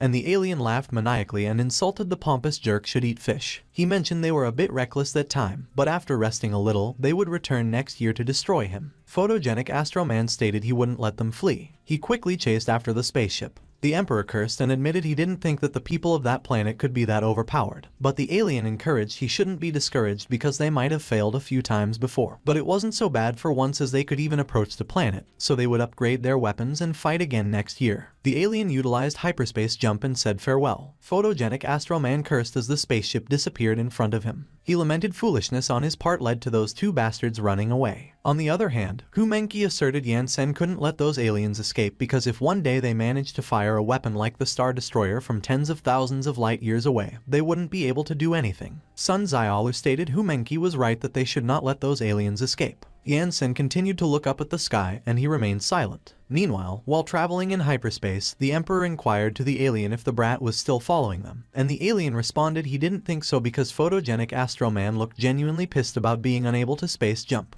The alien mentioned by the time the wanker reacted, they would be tens of thousands of light years away, but as he laughed maniacally, he didn't notice that they came back to Earth, and Photogenic Astro Man was puzzled when he noticed them. Photogenic Astro Man was dumbfounded. The Emperor and the alien were speechless when they saw where they were. The two of them panicked and cursed. The Emperor questioned the alien who the hell Photogenic Astro Man managed to keep up when he thought he wouldn't be able to follow them, and the alien replied he had no idea. The two of them used hyperspace jump again and disappeared. The alien asserted he was positive that Photogenic Astro Man doesn't know how to space jump, but he believed he just saw Earth. He explained it was not that Photogenic Astro Man followed them, but they just kept circling around the same spot, and as the Emperor inquired if the ship broke down, the alien stated everything looked fine to him. The alien declared he refused to believe that they couldn't escape so they would go full throttle ahead. The spaceship traveled in hyperspace again, but the alien was surprised, and as he claimed it was impossible, he questioned how they were still in the same place. The aliens continued doing a hyperspace jump, but under Yan Sen's gaze, they just kept returning, and Photogenic Astro Man asked what they were doing. Photogenic Astro Man was astonished when he noticed Yan Sen's gaze. On the other hand, while the secretary inquired the president what was happening while at the hospital, Number 1 identified it was Yan Sen. Meanwhile, Humenki requested that Yan Sen stop playing around. Yan Sen agreed and remarked they were impolite fellows. He stated they must apologize first if they wanted to leave. Yan Sen utilized his skill, the Kai sword. It hit the spaceship, and as it exploded, the alien and the Emperor expressed their exasperation for it happening again. On the other hand, photogenic Astro Man was surprised when he saw Yan Sen's Kai sword break through space. The Emperor and the alien both cursed and questioned how many experts there were. The alien sought forgiveness and admitted they were wrong. Photogenic Astro Man stuttered as he mentioned the space itself cracked. He wondered if someone that powerful was still on Earth and how it was possible that he wasn't aware. Photogenic Astro Man was speechless as he looked at the Earth. Meanwhile, Yan Sen just continued to look up at the sky and remain silent. Back at the hospital, Number 1 stated there was no need to watch any longer because it was already over. Bamboo Black inquired if it ended just like that, and as Number 1 mentioned, it seemed that they were still underestimating Yan Sen, and he would have gone back to bed if he had known he was watching. Bamboo Yellow remarked he was acting like a groupie. Back at the school, Hu Menqi asked if it was over while Ran Zihao laughed and proclaimed Yan Sen is the greatest, and Yan Sen just stated it was time to resume their training. On the other hand, photogenic Astro Man was returning to the Superhuman Alliance headquarters while carrying the 2 aliens he tied up. The alien was sobbing and mentioned Earth is too scary while the Emperor remained silent. Photogenic Astro Man threw them, and they rolled into the floor. The president inquired photogenic Astro Man if it was really him and expressed relief he was still alive. And when photogenic Astro Man recognized him, he stated he would have to trouble him with those 2 on the ground. As the president questioned photogenic Astro Man what happened to him because everyone thought he sacrificed himself, he mentioned the secretary should bring the aliens to the Arkham prison, and the secretary quickly agreed. Photogenic Astro Man explained he survived due to an unexpected encounter. He asked who was it that literally tore space apart, and as the president suggested it was probably done by the second place of the God class. Photogenic Astro Man inquired if it was Bamboo Red, but the president clarified it was not Bamboo Red anymore as there was a new guy who took his place. Photogenic Astro Man found it interesting because the little ancient hero was defeated as well, so he hoped he would get a chance to fight against the new hero. The president stated photogenic Astro Man shouldn't dare because 2 years had already passed and yet there was still half a city floating in space. And as he inquired if they could stop destroying everything all the time, photogenic Astro Man responded it was just a joke, and besides, he still had many things to do. The president questioned photogenic Astro Man what things he was talking about and which poor heroine had the misfortune to get fancied by him. To which photogenic Astro Man responded by asking the president what he was talking about and if he really looked like a scumbag to him. But the president just asked him if he even needed to ask. Photogenic Astro Man asked the president if it wasn't time for the International Monster Hunting Contest to start. The president confirmed that the Triennial Monster Invasion and the Monster Hunting Contest were expected to happen in 2 months, and in addition to being the hero community's big event, it was also the occasion for them to go get a better ranking, and he questioned photogenic Astro Man why he asked and if being the number 1 of the God class wasn't enough for him anymore. Photogenic Astro Man suspected that an accident might occur since he was awakened by the system alerting him of a planetary crisis, and as he inquired the president if he knew anything about it, the president asked him what the crisis was and if he didn't just overcome one.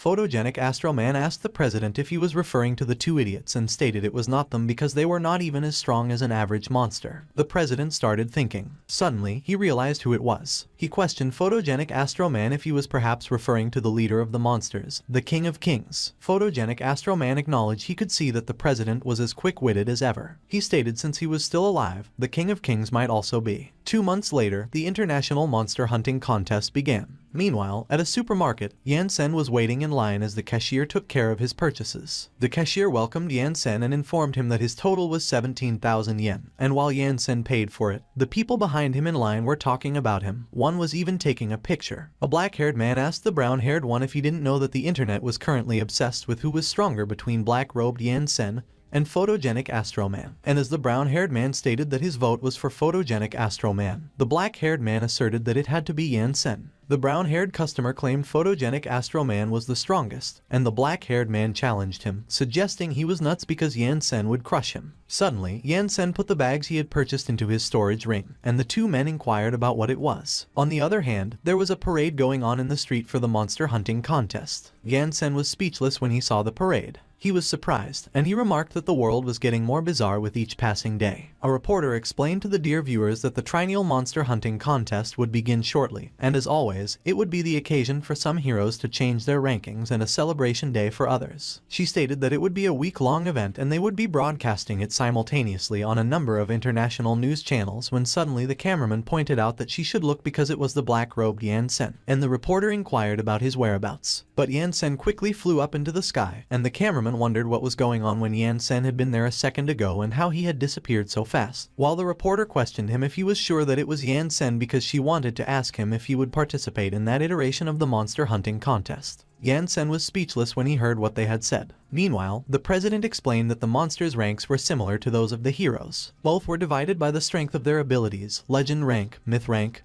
demigod rank, god rank, and the only difference was that there were even some monsters above the god class, including the King of Kings, who was supposedly stronger than the ancient heroes. The president mentioned that since the King of Kings had only appeared once, they had little to no information on him, and the secretary noted that they were still studying the strength of the monsters, plus the first of the god class was going to join the fight that time, so there was nothing to worry about. But the president stated that ancient heroes are both precious and dangerous, so if they were not careful, their world could be destroyed in the crossfire, prompting the secretary to ask what they should do. The president advised that they should send a mail to the Superhuman Alliance headquarters and tell them to hold a meeting with the top 10 of the god class to discuss their battle tactics because they needed a way to find the king of the monsters, Guguos, and work together to eliminate him for good. The secretary agreed and stated he would send it immediately, but he mentioned he didn't know if they would come or not because it had been quite a long time since they had a summit with their top superheroes, and the president assured that they would come and that he should just say it was an emergency. On the other hand, there were vendors at the entrance to Tianshan Sect Immortal Cultivation School, and one of them advertised that they had deep-fried monster crackers that shouldn't be missed, and it was 10 yen for 3 skewers, so they should come and try. Sun Xiaolu was already riding her sword to school while the others were still walking, and as one of the vendors called a student and offered him a price, the student requested the vendor to give him 10 of those. Meanwhile, Ran Zihao instructed everyone to get out of the way. He was riding his sword with the other students, and he laughed and explained that they were taking the bus before, but currently, they had created something way better, so they should open their eyes and admire the sword airline,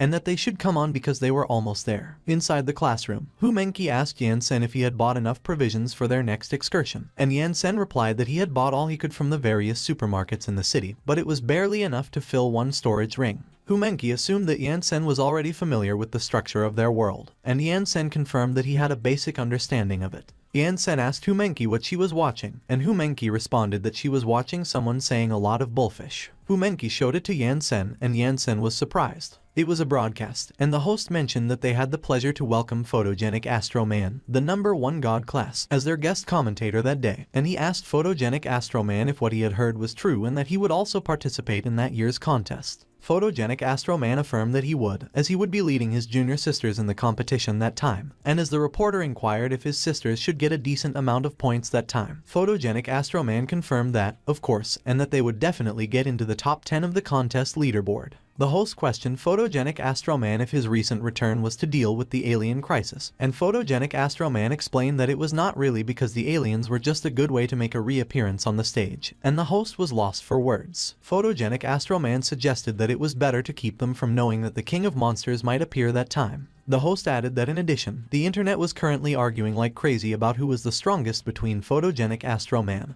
and the second rank of the god class, the Black Robe Yan Sen, and he asked Photogenic Astro Man what his thoughts on the subject were. Photogenic Astro Man replied that he wouldn't know unless he fought with Yan Sen.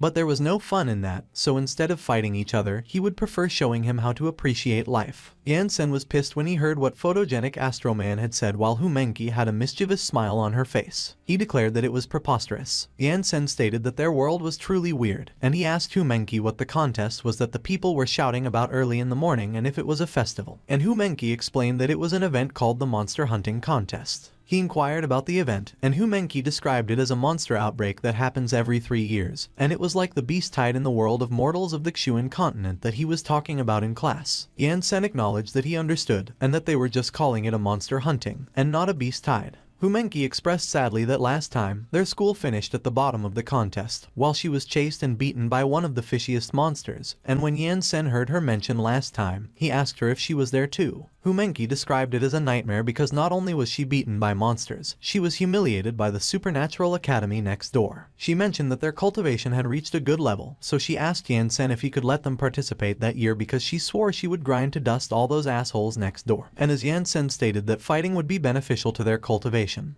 he asked if there were many more schools in the area. Hu Mengqi affirmed that, of course, because there are over 1,000 academies in the world just for gifted people and countless more public schools for superheroes, and those academies represent the future of their world. She added that even the god-class heroes were once students of those academies. Humenki further explained that their combat department was also divided into 4 different levels of power, each managing one of the 4 regions of the globe. She stated that the Superior Ninja Academy in the East specialized in training ninja warriors like the Rainbow Rangers. Humenki mentioned that the Wizard Academy of Magic in the West specialized in training battle mages like Lan Qi Qi. She noted that to the north was the world's most powerful, the Superhuman Institute, specializing in training tight-wearing perverts. Humenki added that they, the south, had the world's weakest and most ordinary people, the Superhuman Academy, at least until Yan Sen came there, but they would become the best. Humenki requested that Yan Sen let them participate, but Yan Sen stated that it was not good for their cultivation. She declared that as long as they reach first place on the leaderboard, the world will build a giant statue of Yan Sen at the center of the globe, and that would be a great way to demonstrate his immortal cultivation as the strongest practice in the world. And last but not the least, the academy where photogenic Astro Man came from took first place last time, so it was their turn to shine. Yan Sen remarked that he understood, but Humenki mentioned that it was not only that. Humenki indicated that at that time, the world will produce a variety of handmade figurines of Yan Sen. She expressed that there will also be toys and clothes like cosplay, like the Rainbow Rangers before, and the Blue Star Sisters did too. Humenki noted that when Yan Sen's goodies sell well, the amount of gold he would earn will go from kilos to tons. She inquired Yan Sen about it and observed that they should participate,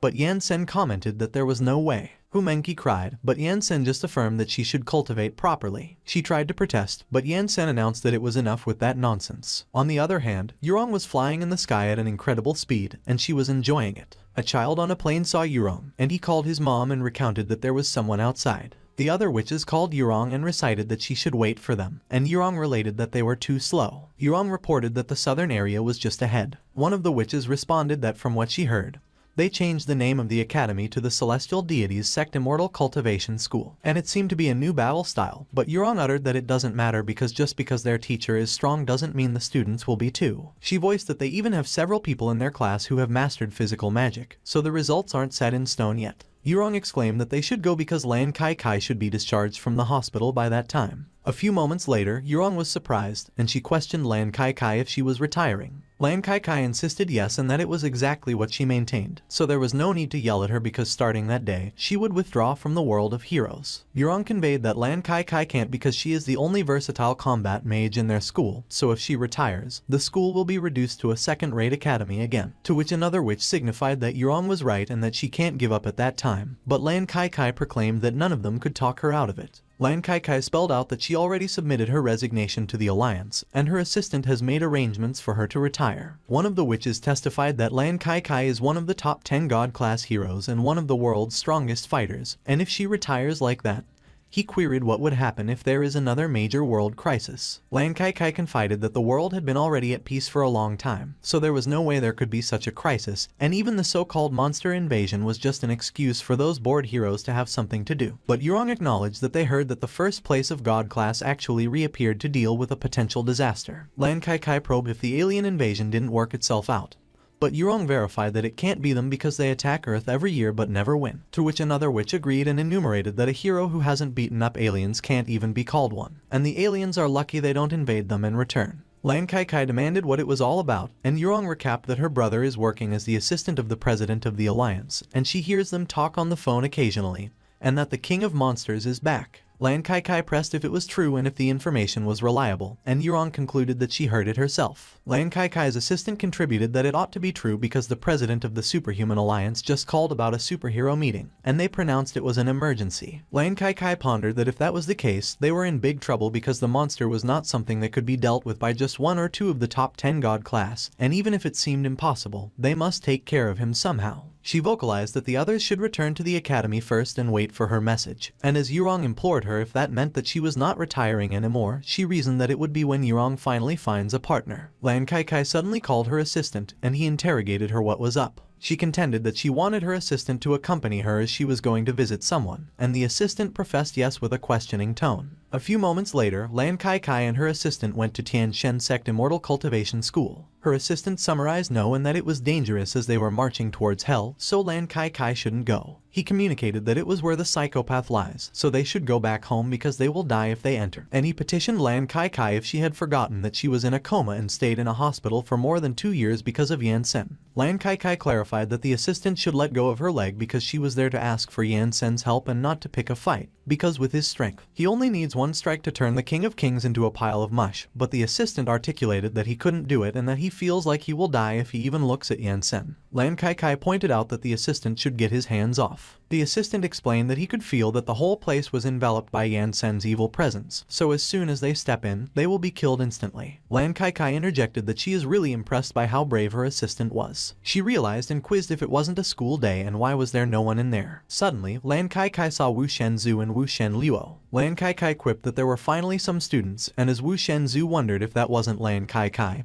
he opined that it was nice to see that she has been released from the hospital. Lan Qi Qi averred that she was there to see their teacher, Yansen. She challenged if they knew where she could find him. And when Wu Shenzhou asserted that she had to go to class 1 because Yansen is their homeroom teacher while they are in class 2 and their homeroom teacher is Mr. Hades, Lan Qi Qi pursued them what they were doing those days. Wu Shenzhou muttered that they were copying the sect rules, and Wu Shenluo spoke that he had copied them more than 1,000 times that month, and they were on their way to submit their homework to Mr. Hades. Lan Qi Qi and her assistant were both speechless, and Wu Shenzhou went on that they have to go, so they would see them later. Lan Qi Qi pleaded if it was Yansen's way of teaching students about their superpowers, and as the assistant blurted that it was his first time seeing something like that, they both echoed that it was scary. Humenki was calling Lan Qi Qi while she was flying towards her using her flying sword. She abruptly stopped right in front of them, which startled the assistant. Humenki commented that it had been a long time since she saw Lan Qi Qi, but Lan Qi Qi queried Humenki what the hell it was and if it was a superpower, to which Humenki remarked that it was just the imperial sword art. Lan Qi Qi inquired Humenki if she knew that they were coming. Humenki noted that Yansen told her that there were 2 people sneaking around at the front gate,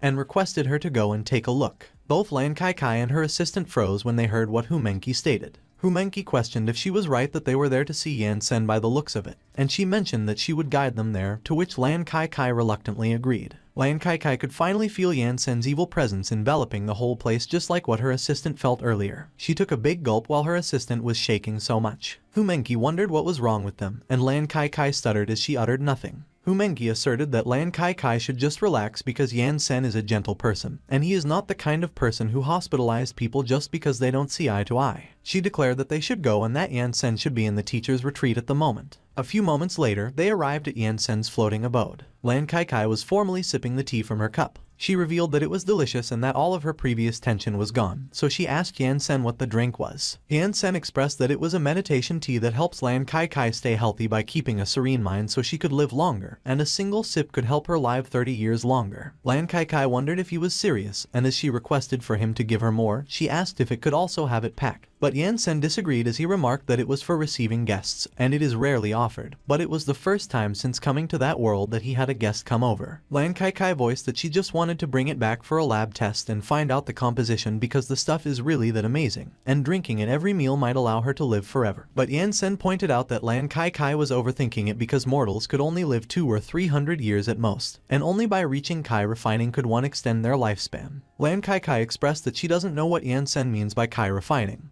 but he seems to be a man of manners, and Yansen indicated that it is the foundation of immortal cultivation. Yansen posed Lan Qi Qi why she came to see him and if there was something wrong, and Lan Qi Qi admitted that she almost forgot about the main topic. On the other hand, the assistant inquired what that place was, and Humenki spoke that it was the inner sanctum of the academy, a tiny world created by Yansen. Humenki disclosed that it was originally located somewhere on Earth, but Yansen decided that it was better to relocate it there, as there are barriers there that prevent the outside from seeing anything, and she conveyed that ahead was Yansen's cave, and on the other side they have the residential area for students. She imparted that ever since Yansen changed that area into a tiny world, the volume became infinitely larger than Earth, and that Yansen also revealed that the rock mountains floating there are all revolving from the spiritual energy in the air, and are formed naturally, so it would take at least tens of thousands of years to form a huge mountain range as a result. Humenki pronounced that once they establish their foundation and become immortals, Yansen affirmed that they could have their own caves, and the assistant said that they have the most pretentious academy he has ever seen in the world of superpowers. Humenki announced that Yansen likes to do things in strange ways, and as the assistant quizzed if it was a portal back there, Humenki proclaimed that it was the Changshuan gate through which one could reach any place in the world. She urged that they should go because Yan Sen asked her to show him around school, and there are still lots to see, so they should go over there. Meanwhile, Yan Sen expressed that it happened, to which Lan Qi Qi confirmed, and that the king of monsters is the greatest threat to their world.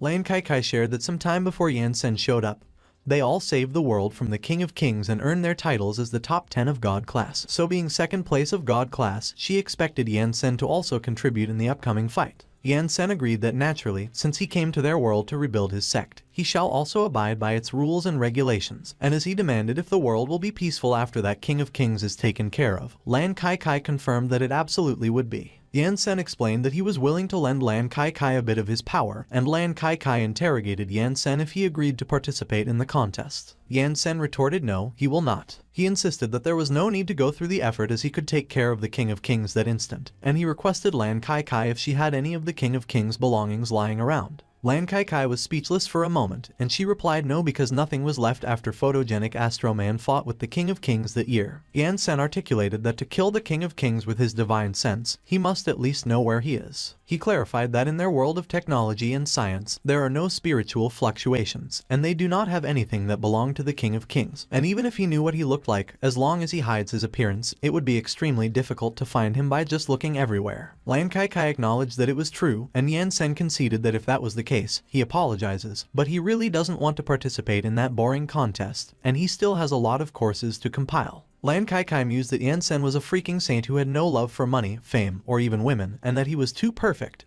But there must be something he cares about. She realized that it was Yan Sen's sect. Lan Qi Qi maintained that as long as Yan Sen's school could get good results in that competition, a lot of people might want to enroll, and by then, their school will probably be more than double in size. But Yan Sen elaborated that immortal cultivation is dependent on fate, so if they wanted to learn, he won't stop them. But if they don't want to, there is nothing he could do. Moreover, not everyone could become an immortal. Lan Qi Qi reflected that it was the legendary Buddhist acceptance and that she hoped that Siddhartha Gautama would go bankrupt quickly. Yan Sen let out a sigh. He vocalized that Lan Qi Qi should let him ask once again, and he ventured if he would finally be left alone after killing the King of Kings. Lan Qi Qi professed absolutely. She contended that if Yan Sen gets rid of the King of Kings, the world will be peaceful again and he will be able to enjoy a tranquil life. Yan Sen signaled that he and his students will participate in their contest, and he will follow Lan Qi Qi and do as she says but just that once. Lan Qi Qi inquired Yan Sen if he meant it. Yan Sen stated that his word is his bond, so he will consider their world to be his guest until they are done. Lan Qi Qi remarked that it was excellent and that Yan Sen shouldn't worry because after killing the King of Kings, she will kick the ass of anyone trying to bother him. Yan Sen agreed to Lan Qi Qi's request in order to remain undisturbed by others while he rebuilds his sect, and until the end of the festival, he agreed to follow Lan Qi Qi's instructions. Thus, Lan Qi Qi managed to secure the most powerful fighter on Earth, Yan Sen. Lan Qi Qi mentioned that it was the headquarters of the Superhuman Alliance, and they are the ones responsible for the hero's ranking, among other things, and Yan Sen noted that he understood. She declared that at that time the Superhuman Alliance probably issued the emergency meeting notice to resolve the looming disaster, and since the rules stipulate that, unless under exceptional circumstances, one is required to attend in formal attire, she has to ask Yan Sen to bear with that for a little while, and Yan Sen responded that it doesn't matter. Lan Qi Qi uttered that they should go because they summoned all the high-ranking heroes at that time, including the top 10 of the God class, so they should be the only ones left to attend, and Yan Sen replied all right.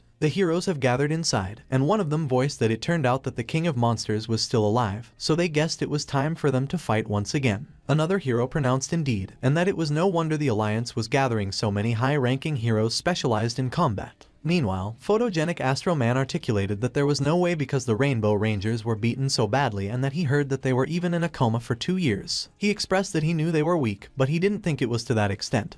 But Bamboo Red observed that photogenic Astro Man really talks big for someone who has never faced Yan Sen. Photogenic Astro Man commented that a weakling is a weakling and there was no need for excuses. Suddenly, he noticed Bamboo Pink. Photogenic Astro Man proclaimed hi and that it has been a while. Bamboo Pink retorted that photogenic Astro Man shouldn't even try. On the other hand, the president's assistant queried if it was too hard for those high rankers to stay put without fighting each other, and the president conveyed that it was just a little bit of rivalry and they are fooling around at the moment, but they are always united against foreign threats, and he questioned who else hasn't arrived yet. The president's assistant divulged that Flowery Armor Man disappeared.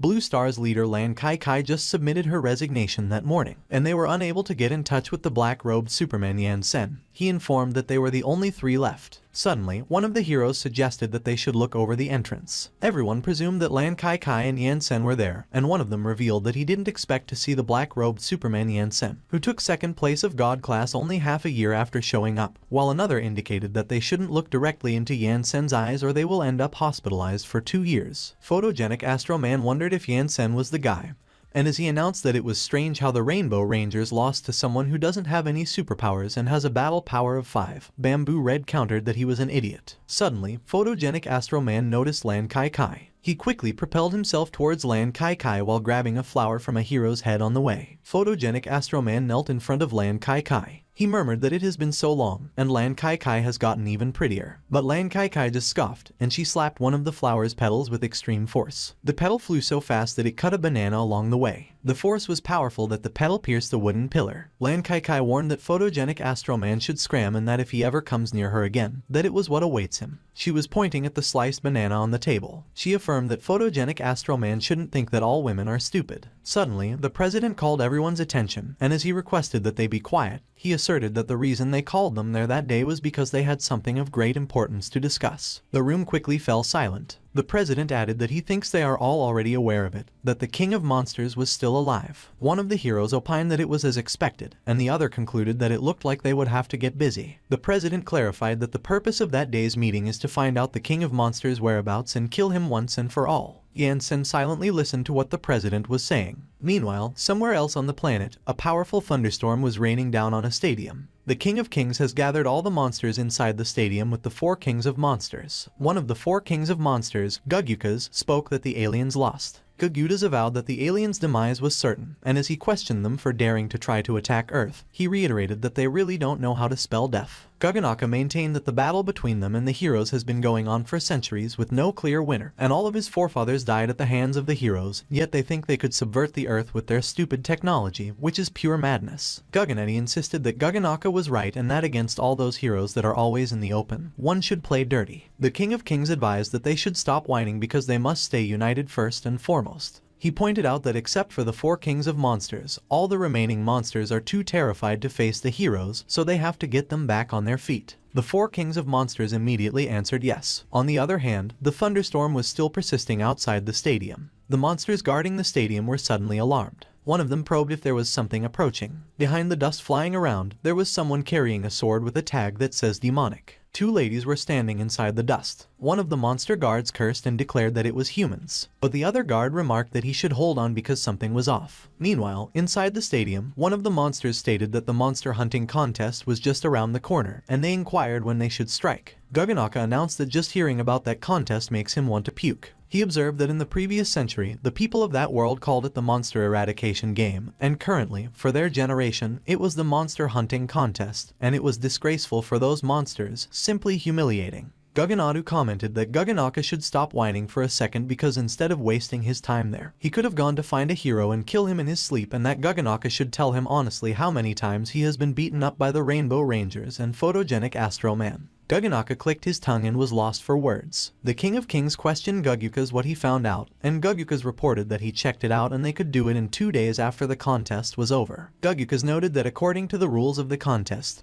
the heroes will be scattered around the world to catch monsters alive. He mentioned that the heroes' top 4 academies of the combat department will show up 2 days later, and generally, at the beginning of each contest, the students of those academies will start fighting against each other so they could wait until to make their move. The King of Kings believed that Gugyukas did very well and that the invasion shall mark the end of the heroic age. Guganaka proclaimed that they have their sovereign with them once again, so whatever heroes are standing in their way will be crushed, and victory will be theirs. The monsters started chanting that they should kill the heroes. They voiced that the King of Kings is invincible. Suddenly, the guard called the King of Kings, and as he queried him to pardon his intrusion, he articulated that there are 2 new monsters asking to see him, to which the King of Kings responded and affirmed that they are short-handed at the moment, so the guard should send them in, and the guard answered yes. The other guard entered the stadium with the 2 ladies. He indicated that it was fantastic that there were new monsters applying as they were lacking in numbers, and despite how weak the 2 ladies looked, they should all cooperate in those dangerous times, so an extra pair of hands meant an extra chance of victory. The guard revealed that they have arrived and that their lord is currently discussing how to deal with the heroes, so the ladies should go inside and greet him.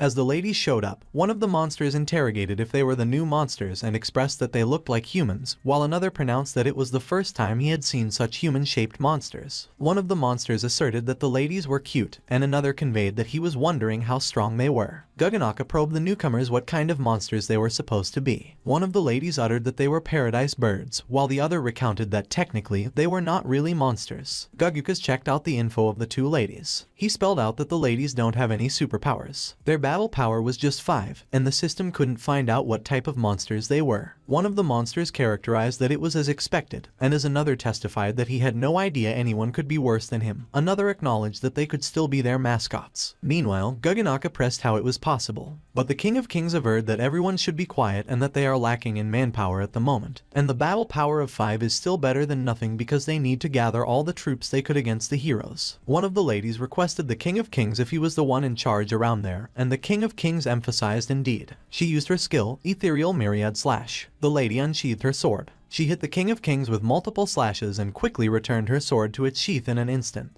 The demons were surprised that they cursed when they saw what happened. The blood and entrails of the King of Kings splattered all over the stadium. Guganaka demanded the lady what she had done. The purple blood of the King of Kings came surging towards them. But the blood moved out of the lady's way, and they were not drenched in it. The other lady was the one who cleared out the blood in their way with her hand. She raised her hand towards the sky. In an instant, the dark clouds moved out of the way and the blue sky started to show. The dark clouds quickly cleared up. Guganaka couldn't help but curse due to surprise. Gugudas also cursed when he saw what happened. The other monsters were terrified that they called for their mama. The stadium quickly became sparkling clean. One of the ladies opined that starting that day, she was the monster's new leader. Guganaka implored who they were the greater demonic beasts. The president of the Superhuman Alliance stated that they needed to find the king of monsters and kill him once and for all. One of the heroes observed that the president looked nervous, and as he inquired if the situation was really that serious, another hero declared that it was, obviously. But it was not the first time the King of Kings had appeared, and if they could beat him once, they could probably beat him twice. Meanwhile, Yansen and Lan Qi Qi stood quietly at the back, listening to the president. Suddenly, Yansen started sniffing the air. Lan Qi Qi queried what was wrong with him. When Yansen remarked that it was nothing and it was just a familiar smell, Lan Qi Qi wondered about the familiar smell. Yansen explained that it was something he came across more than 2 millennia ago, but he was still young at the time. And so much happened after that, so he couldn't recall what it was. On the other hand, at the stadium, the floor sparkled clean. One of the monsters in the audience screamed for their lord. Another noted that their lord was gone. And another mentioned that there was nothing left of their lord. Guganaka asserted that it was all over. The other lady queried why she killed the King of Kings if she just wanted to be the leader of the monsters, and Anon replied that it was disgusting to look at. Anon unsheathed her sword. She indicated that the monsters should kneel down before her, the demon emperor. Anon probed if maybe someone had an objection. The monsters fell silent and gulped. Everyone quickly knelt on the floor. They affirmed that it was all hail to the demon emperor. Anon commented that it was good. The other lady noted that the demon beasts in that world are far too weak that even killing their boss left a bad taste in her mouth, while Anon maintained that she checked it out already. And excluding the one she just cut down, the 4 standing on the side are barely as strong as mid-sized demon beasts from their world. The 4 kings of monsters were speechless, and they just nervously stood there. The other lady wondered if it was just 4 and expressed that they caught a large number of big demon beasts back there, so they should just forget it. And it was boring there, so they should go. And Anon responded that it was whatever. Suddenly, Guganaka called in on their leader and avowed that she shouldn't leave while wailing. Guganaka requested that they stay and maintain that if they leave, they are all doomed, and Anon retorted that Guganaka should get up and speak properly. Guganaka conveyed that since Guguos, the King of Kings, was gone, all the previous plans for the operation were also reduced to naught, and once Anon leaves, they will be turned into the heroes' pets. Anon opined that after 2 years in their world, they knew a little about them, the monsters, but they were not interested in participating in that operation of theirs. Guganaka mused if Anon could just watch her subordinates become someone else's pets, and Anon confirmed that it was true and that it reminded her of those cursed cultivators. Anon pondered what their former plan was. Guganaka averred that their plan was to attack the 4 top academies of the Heroes Combat Department because humanity has a saying.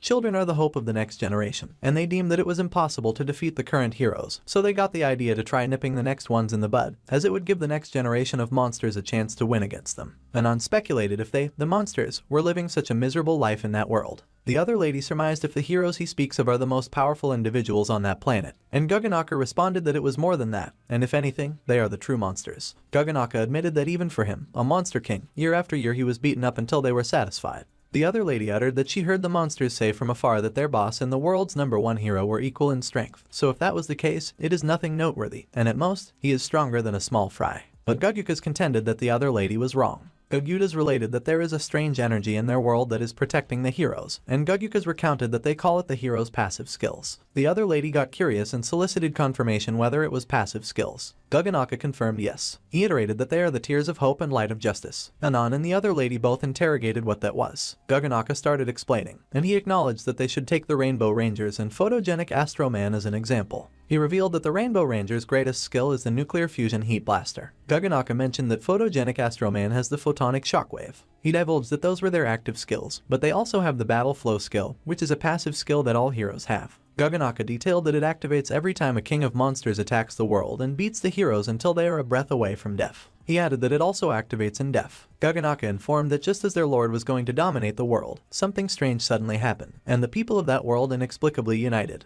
And with tears in their eyes, they formed hearts with their fingers or raised their hands in support. He clarified that it was, namely, tears of hope and light of justice. Guganaka predicted that the hero, who was originally dying or had died, would revive full of power in a ray of light. He concluded that after that comeback, the hero's strength increases greatly and nonsensically, defeating the King of Monsters in a single strike. The King of Monsters opined that photogenic Astro Man was a cheater and shame was on him. Guganaka admitted that as time passed, they could no longer contend against the heroes, and as he began sobbing, Anon and the other lady fell awkwardly silent. Gugyukas chimed in and acknowledged that Guganaka was right and that several of his ancestors died to that skill. He narrated that when Guguos saw it coming, he ran away immediately, which is why he didn't die back then. To which Anon and the other lady agreed okay. Anon inquired what was with the weird power. Guganaka stated that they tried everything. He remarked that from singling them out from the group, to sneak attack, to poisoning, etc., nothing worked, and no matter what they did, the hero never died, and they either got saved or were simply invincible, and nothing they did made a difference. Guganaka declared that for countless days and nights, they kept pondering that they just stop fighting and forget about it, that life and death depend on fate, and luck is predetermined. However, the more he reflected on it, the angrier he became. He queried why they are living in that world only to be reduced to playthings for the heroes and asserted that he refuses to submit and to comply. Guganaka observed that they will still keep on fighting, and sooner or later, they will rub the heroes' faces in the mud, and Anon mentioned that she knew how Guganaka feels. Guganaka wondered if that was true, and Anon noted that they are both villains of their respective worlds, so she could relate to his plight. Anon declared that Guganaka's world has heroes, and their side has all kinds of shady immortal cultivators who are always up to no good. She stated that she had decided to help them in whatever way she could. Anon gave a bag to Guganaka and remarked that he should take that. Guganaka probed what it was. Anon explained that it was a universal bag used by demonic cultivators, which contains 400,600,000 demonic treasures, and it should be enough for the time being. The four kings of monsters were stunned when they heard the number 400,600,000. Anon mentioned that it could be activated using their flesh and blood, so it is perfect for them, but they should beware that there are 4 magic weapons inside, which they have to use with caution. She stated that it was 1 quasi-demon emperor might, 2 Kai blood restoration tools, and 1 Kai blood transformation treasure. Anon declared that the 4 kings of monsters can't kill their enemy if they kill themselves first, and as the 4 kings of monsters got speechless, Anon observed that it was alright and they would be on their way, but they would be cheering for them. Guganaka pressed if she could tell them where they were going. Anon observed that Guganaka's world is really fun, so they are going to enjoy it a bit more. She stated that she heard that a huge amusement park opened in the north, so they are going to visit it, and the 4 kings of monsters should go for it, and if they really couldn't handle it, there are demon pigeons inside the bag to contact them. The 4 kings of monsters were moved by what Anon did. They bowed to her and wished that she should have a safe trip. Guganaka wondered if such a small bag could really hold more than 400 million weapons, to which Gugyutas agreed and remarked that he didn't know because it was his first time seeing something like that. Guganaka stated that Guguo's death was definitely worth it, so when they are through with the hero's abuse, they will erect a large monument in his honor. Meanwhile, on the other front, after the meeting, it was decided that the top 10 of God class would act as the competition's jury, and the others would be responsible for collecting information about the King of Kings' whereabouts, and after obtaining the information, they were told to regroup to get rid of the King of Kings. But the heroes did not know that the King of Kings had already died and that the earth got dragged into a battle royale between demons and immortals, monsters and heroes. 2 days later, the sky was blue, and the city was peaceful. Suddenly, the blonde reporter greeted everyone and stated that it was great to be with them once again. He added that the Monster Hunting Contest Committee offered him to be the commentator for the whole live, so he would request the audience to pay attention to his WeChat. He noted that, as he always maintained, where there is fighting, they could find him, and it was a once every 3 years combat buffet. And as a professional anchor, he certainly would not let go of that opportunity, and he would risk his life to provide them with a live broadcast. The blonde reporter explained that because that contest is different from the previous ones, the heroes of the God class will be responsible for gathering information on monsters, and the top 10 will act as the jury of that competition. He added that in the previous years, it was the Academy headmasters who acted as the jury, but it turns out to be the top 10 heroes at that time, and although he does not know why the Alliance made such a decision, In that way, they don't have to worry about security. He stated that at that time, their attention will be focused on the 4 major academies of the combat department, and since the students of those academies have been oppressed by the top 10 god class for many years and were unable to graduate, some of them became even stronger than professional heroes, so the competition will definitely be more exciting than in previous years. The blonde reporter noted that he is rather curious to see which academy will come out on top at the end of the day, so they should watch and find out. A kid watching the TV observed that the commentator really loves the sound of his own voice, and if it weren't for his commitment to giving them the perfect footage of the battle, he would never have watched his videos. People in internet cafes have also gathered to watch the blonde reporter's video. A man in an office declared that he wanted to beat the blonde reporter up so badly because it was because of him that they almost died last time. Back at the broadcast, the blonde reporter stated that first of all, he would like to thank their cameraman, the god-class monster Mechai, and that it will give them a spectacular view of the battle once again. The Mechai remarked that it was only because the blonde reporter stated that he would pay him double that he agreed to work with him, and the blonde reporter responded, of course, as long as he does a good job at broadcasting. Meanwhile, at the Tianshan Sect Immortal Cultivation School, the students were preparing. Ran Zihao remarked that it was finally there, and he had waited ages for that day. He declared that those perverts, ninjas, and wizards should just wait for him because at that time, they will redeem themselves. Sun Ziaolu remarked that they were idiots, and as she inquired if Yansen didn't teach them to never underestimate their opponents when he taught them immortal cultivation, she stated that they would be better in cultivation if they used their brains more. Both Ran Zihao and Lan Bin were deemed speechless because of what Sun Ziaolu uttered.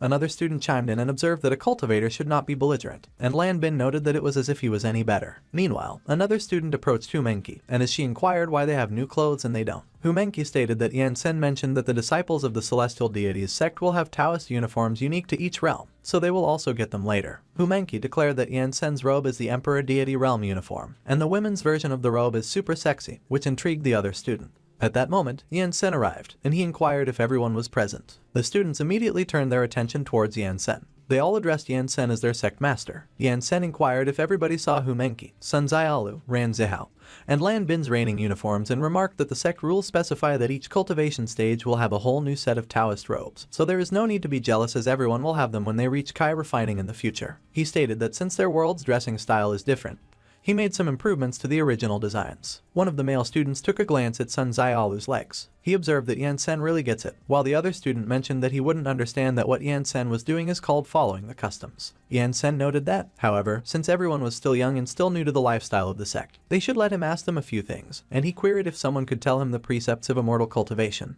One of the students declared that they should refrain from fighting and use their wits, while Sun Ziaolu noted that the path to immortality is paved with patience. Yansen asserted that indeed, manners are the prime requirements for cultivation because they are not fighters, but although they are not fighters, it does not mean that they are weak or afraid to fight. He explained that if they have no other choice but to fight, they must go all out and not give the other side the opportunity to catch their breath. The students were stunned when they heard what Yansen conveyed, and they considered that it was so cruel. Yansen maintained that even if manners are primordial for cultivators, when it comes to fighting, slyness, underhandedness, and other trickery are also acceptable tools for an immortal. One of the students wondered if that is how immortals fight and deemed that it was shameless. Yansen commented that in the cultivation world, if one is not cautious, they will die without even knowing how, and though they are not currently in that world and things aren't as extreme, they should not forget about those guidelines. He expressed that the students should always remember that if they could use a weapon to strike, they should never use their bare hands, and if they could fight as a group, they should never fight alone, and he probed if they understood. The students acknowledged that they understood. Yansen affirmed that all right and that they should go. He summoned a huge ship. A few moments later, while traveling, Humenki interrogated if he had beaten many deities before and if he ever fought a particularly vicious one, to which Yansen declared that they were mostly playing around. Humenki believed that Yansen was probably the only one being playful. The ship continued to travel steadily in the sky. A few moments later, in the city, someone informed that the monsters are coming. A demigod-ranked monster, Hairy Monster, opined that they are going to attack the city and requested that the people form an orderly line to the underground shelter and be mindful of their safety and give priority to the elderly and children. The hairy monster indicated that the people were doing good just like that and that they should watch their steps. A kid pressed which academy they were planning to attack at that time, and the hairy monster averred that they were going to the Ninja Academy in the east because they heard that the Ninja Academy was hoping to become the greatest academy at that time. A man suddenly chimed in and avowed that he would recommend for the hairy monster to go to the Immortal Cultivation School in the south, which has recently been raised to a top academy, which intrigued the hairy monster, and as he inquired if it wasn't one of the worst superhero academies of the south, the one full of ordinary ability users, the man noted that academy welcomed a new teacher lately, a strong veteran, and in 6 months, the god-class heroes were all pummeled by him, and there is still half of the high-ranking god class lying in the hospital at the moment. A few monsters had a barbecue on the rooftop of a building. They used the magic weapons from the universe bag given by Anon as skewers for their barbecue. One of the monsters remarked that the world is simply unstable for villains, and he was not going to fight that year anyway, and as he inquired if he would. The other monster declared that he wouldn't either, as he refuses to be cannon fodder, and he was through with trying to resist. Another monster asserted that their new leader abandoned them to go on a trip around the world, and the heroes are unbeatable, but they only gave them those tiny weapons to fight at the front line, so they are basically asking them to sacrifice themselves. He declared that they are not stupid, so after those 4 main academies of the combat department come down, he will follow whichever offers the highest salary. Meanwhile, the blonde reporter addressed his fellow viewers and commented that the competition was about to start and that the last winner of the competition, the Superhuman Institute, was in charge of the event that year, so at that time, their starting point will be 10,000 meters in the air. He noted that as for the rules of the competition,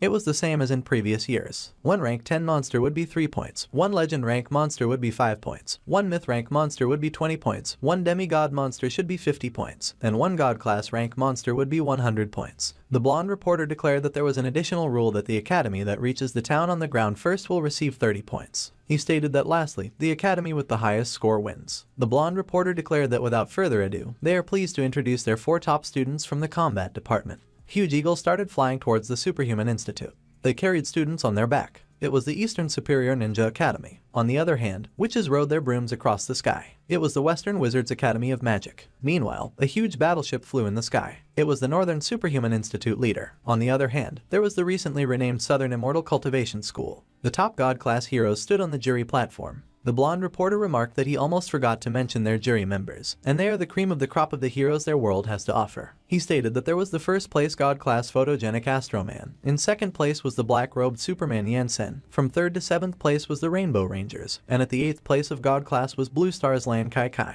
The blonde reporter noted that each of them represents the highest level of power they have in the world, and the most iconic figures of the 4 major academies, and with them as judges at that time, in case the scores obtained by the academies are the same at the end of the contest, they will vote for the winner but will be unable to vote for their own. The people on the streets started cheering for photogenic Astroman. The people at home watching cheered for photogenic Astroman. The people on the streets watched from a huge screen and cheered for photogenic Astroman.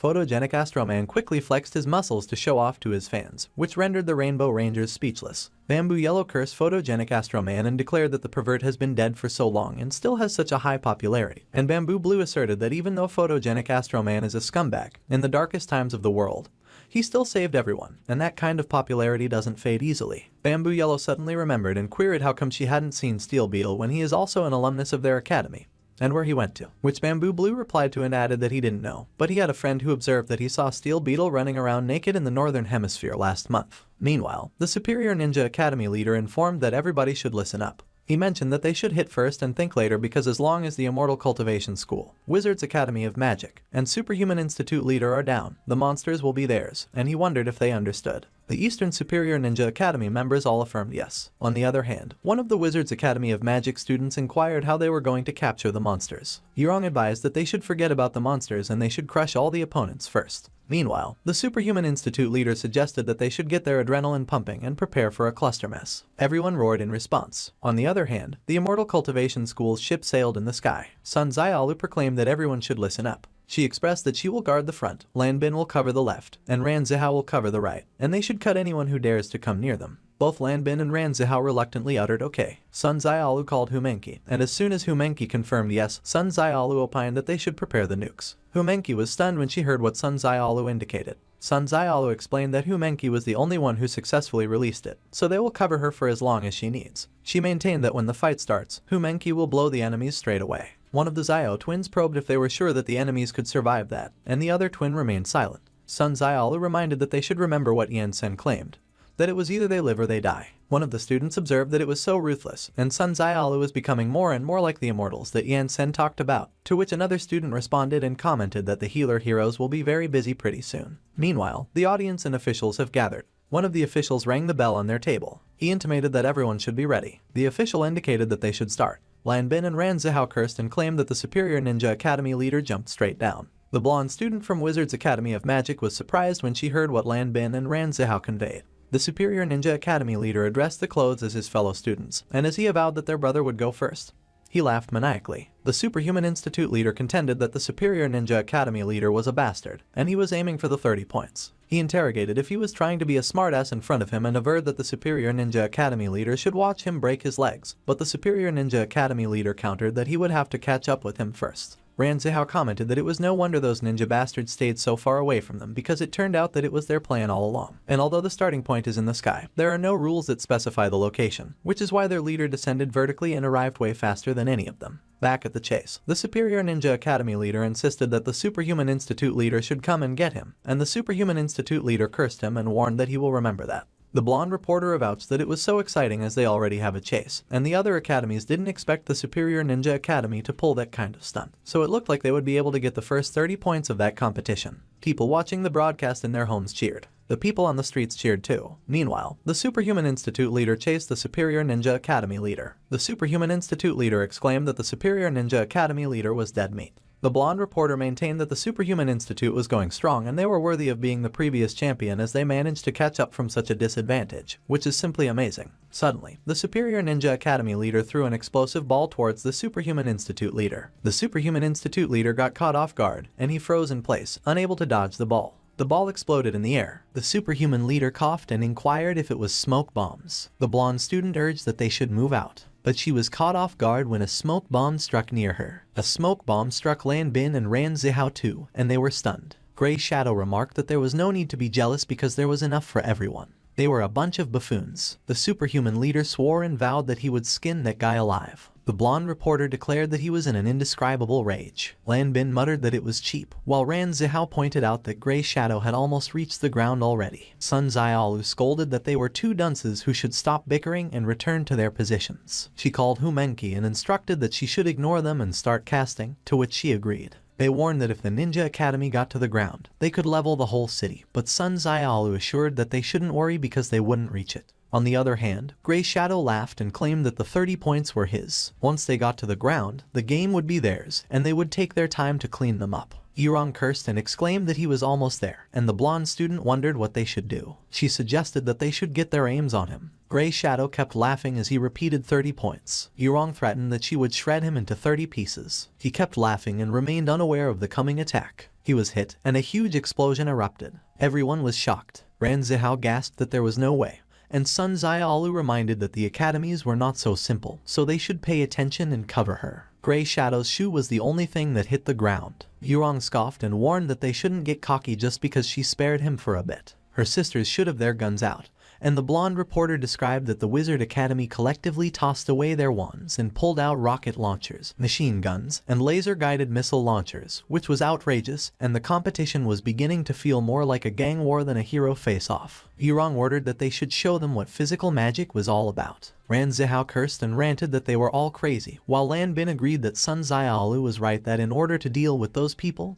they should attack with the intention to kill. Meanwhile, Gray Shadow returned to their eagle. One of the members urged that he should stay with them, while the other encouraged that he should hurry up and heal and wondered if he was able to save him. Gray Shadow cursed and admitted that he was careless because it seemed that those weapons were enhanced with some kind of magic, and the other member pointed out that he was still bleeding. He recalled that last time, they were hammering people with maces and flails, and that year they were taking out bazookas, and he wondered if they weren't supposed to be mages. Yurong laughed and commented that it was so much fun. Members of the Superhuman Academy flew their utmost best to evade the bullets. One of them muttered that they were a bunch of hooligans, but the other urged that he should stop whining and find a way to get closer. Another member wondered why he didn't see anyone from the Immortal Cultivation School, and the superhuman leader assured that he shouldn't worry about them because they were the perpetual bottom feeders. Gray Shadow stated that it was simply unforgivable to humiliate them in front of the whole world. He didn't care about the 30 points anymore, so they should go up there and kick their asses, beat them all to death and not spare a single one of them. The blonde reporter laughed and observed that everything was getting wild because what was originally a monster hunting contest had turned into a mob fight. It was so much better than just catching monsters, and he wondered which academy would prevail. The people watching the fight on a huge billboard cheered. The people watching in their homes urged that they should punch harder. Another voiced that his bet was on the Eastern Ninja Academy. Another argued if he couldn't see that the Western Academy was also very strong with their magic. Plus, the Northerners hadn't even gotten serious yet, and they were the previous champions, while the other remarked that it was strange and wondered why he couldn't see the Immortal Cultivation School. On the other hand, Hu Menqi floated above their flying ship. The people exclaimed that they should check it out because the Immortal Cultivation School was preparing something. The blonde reporter questioned why they kept floating over there and if they had already given up. Hu Menqi calmly stood at the hilt of her sword and meditated. Ran Zihao inquired if she was done yet, and she replied more or less. She promised that she would show them the upgraded version of the Kai Dragon transformation technique. She waved her arm in the air to create a circular moving aura. She created a gigantic orb of aura above her. Ran Zihao was so surprised. Lan Bin couldn't believe it either. Hu Menqi remarked that focus, serenity, and the Kai of the heavens turned into a dragon. Ran Zihao insisted that it was not Yansen's technique. Lan Bin wondered if she could not just use the normal one.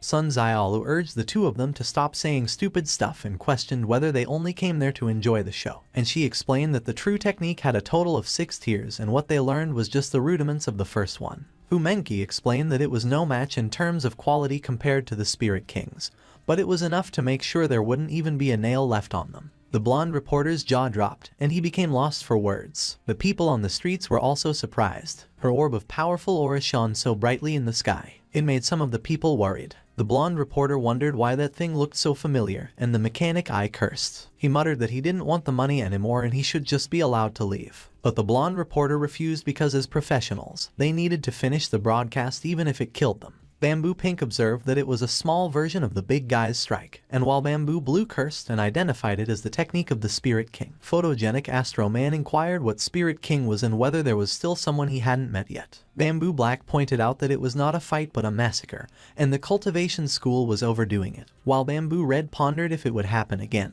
Yansen found it amusing and praised Hu Menqi for being a fast learner, and Lan Qi Qi stated that he could not let his students destroy everything. Meanwhile, the explosion created by the fight of the other schools still erupted in the air. Yurong and her team members launched their rockets on their enemies. She laughed and bragged that all of them should go to hell because she was the best. The superhuman leader urged that they should find a way to get close because the mages were defenseless in close range when their system suddenly alerted that thermal energy was detected. One of his members called him and urged that he should check it out. He became surprised when he saw the huge orb above them. He cursed and decided that he was out. Hu Menqi laughed and commented that it looked like they finally noticed. Grey Shadow questioned what was going on because the Superhuman Institute was screaming like madmen, to which Yurong concurred. But they became stunned when they saw the gigantic orb. It was so huge that it looked like it could consume the entire city. Yurong cursed while Grey Shadow declared that they were doomed. He forgot that those retards had that trick, which was why they stayed far away, and one of the superhuman members reassured them not to panic because he investigated that trick and they needed to buff it for at least a minute, so they still had time to get them. The 3 leaders decided that they should smash the Immortal Cultivation School first. The blonde reporter observed that the 3 academies were starting to join forces, and he didn't expect the Immortal Cultivation School, which had been hiding in the back without doing anything, to use the chaos of the fight to sneakily prepare that move, and if that got out of control, everyone present might die, so those students were absolute mad lads. Grey Shadow commanded that the Superhuman Institute should charge forward while their Ninja Academy and Wizards Academy would get around them in a pincer maneuver. They needed time to release that move, and they couldn't be disturbed, so they should kill that bunch of losers first, and after that, they would resume their fight. Yurong agreed. Sun Xiaolu complained that it was such a hurdle to be the best. She called Hu Menqi and inquired how it was going. Hu Menqi explained that the dragon was not formed yet, so she needed more time. Sun Xiaolu acknowledged and assured her to leave it to them, while the blonde reporter reported that the Immortal Cultivation School was preparing to strike. But their situation did not look favorable at the moment because they had to deal with the other 3 academies while buying time for their class president to cast the spell. Ran Zihao volunteered that he would take care of the ninjas, and Lan Bin declared that he would handle the witches. After those 2 years of hard work, the time had come to put their training to the test, so the burnt rat should not hold back. Grey Shadow accused them of being so devious that they almost killed them all. He cursed them and claimed that they shouldn't think learning a bizarre trick would allow them to win that year because last time they tormented them, and that year would be the same. He challenged what else they could do besides being one-trick ponies. Ran Zihao dared him to come over there and he would show him. Grey Shadow urged that Ran Zihao should cut the crap and insisted they should do it. He executed his Iao sword skill, Aerial Razor Slash. Ran Zihao utilized his Earth Grade, 9th tier basic sword technique. Grey Shadow was caught off guard. He narrowly evaded Ran Zihao's attack, but the sword kept shifting direction and targeted him again. He exerted himself and evaded them all. He muttered a curse. He inquired what kind of sword technique it was and remarked that 2 of those strikes actually made him bleed. But he expressed that it was fine since he enjoyed it more when there was resistance. But Ran Zihao suddenly lunged at him. He considered that he was so fast and speculated whether he hadn't employed fire attacks earlier. He instantly spun around and pursued Ran Zihao. He warned that he shouldn't look down on him. Ran Zihao challenged whether he didn't declare that he wanted to torment him and dared him to show it. The blonde reporter observed that Grey Shadow was intercepted by Ran Zihao, and they were currently locked in close combat, with neither appearing to have the advantage. It appeared that the Southern Immortal cultivation didn't just undergo a name change. Their strength increased so much that they even employed superpowers that were previously unseen. However, at that moment, it was impossible to identify who the victor would be, and it seemed that the 3 academies would be in serious trouble during that time. Grey Shadow and Ran Zihao clashed at an incredibly rapid pace. The spectators below were astonished, and one of them recalled that during the last competition, Ran Zihao couldn't even land a hit on Grey Shadow. Grey Shadow unleashed Cut and Ran Zihao merely scoffed. He activated telekinesis. He responded with agreement and acknowledged that he underestimated Ran Zihao because his improvement since last time was significant. Ran Zihao admitted that it seemed like he hadn't trained enough since he couldn't defeat him in one move like Yan Sen. Grey Shadow proposed that they should go at it again. Ran Zihao invited him to come. Meanwhile, Lan Bin defended against the wizard's rockets using his sword. The blonde student cursed in shock. He released his skill, Unseen Blades. She exclaimed that the immortal cultivation was extremely strong. And another member questioned what type of move it was since she couldn't see anything. Yurong identified it as a lopsided formation, and the blonde student inquired what they were supposed to do. She declared that they should leave it to her, promising to handle him because they needed to prevent the nukes. Lan Bin realized that the wizards retreated. They confirmed that they were off. Grey Shadow instructed that his team should go support them as he would take care of the rat, and they acknowledged it. One of the ninjas wondered why they hadn't acted yet, and he confessed that he feared it might be a trap. But Grey Shadow rebuked that it wasn't the moment for the Superhuman Institute to start using their brains, and when he pointed out the big ball in front of him, he commented that it was the sort of trap that couldn't be avoided even if one wanted to. Following that last competition, Ran Zihao and Lan Bin strangely became some of the most formidable figures in the 4 main academies, and he found it puzzling because while they were being restrained by him and Yurong, and Hu Menqi was unable to escape, the superhuman leader was telling him that he was scared to face a girl. The superhuman leader agreed and instructed that they should proceed. Sun Xiaolu simply stared at them and stayed silent. Ran Zihao laughed and remarked that he feared they chose the worst opponent, and Grey Shadow asked for clarification. Ran Zihao believed that Sun Xiaolu's cultivation was far above theirs, or perhaps even realms beyond.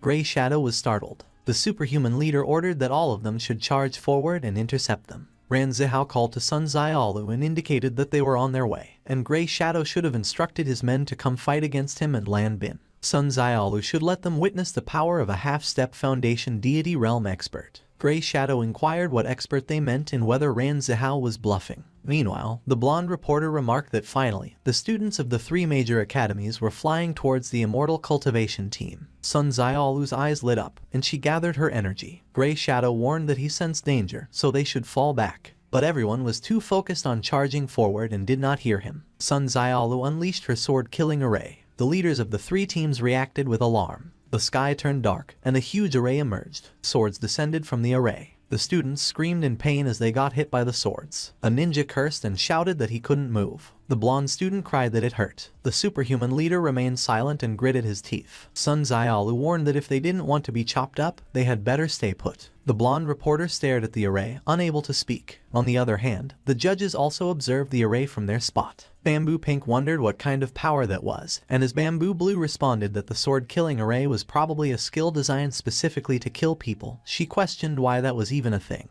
Meanwhile, photogenic Astro Man marveled at the immortal cultivation school. One of the people exclaimed that they were so strong. Another commented that the power of one academy was enough to crush the other 3, and with that terrifying bomb, the immortal cultivation school was too scary, and they questioned how anyone could compete against that. Another doubted what they were talking about and reminded them if they had forgotten the motto of their world. He claimed that they never gave up until the very end and winning or losing was always decided in a flash, to which another affirmed that it was true, so he supposed the cultivation school also considered that before making their big move at the beginning. A man complained that the nuclear-level explosion was too cheap, so he truly wondered where they learned it. And another explained that they claimed it was invented by the black-robed Superman Yansen, as he released it before, and only he could teach such things. The man questioned if they could learn that superpower, and the other explained that supposedly, they could. He shared that he heard they had to train for a lifetime, and even then, it was not certain. And another man added that his brother had 2 twins in their second class, and he heard that they dislocated their hands copying the school rules. The man asked just what they had been through,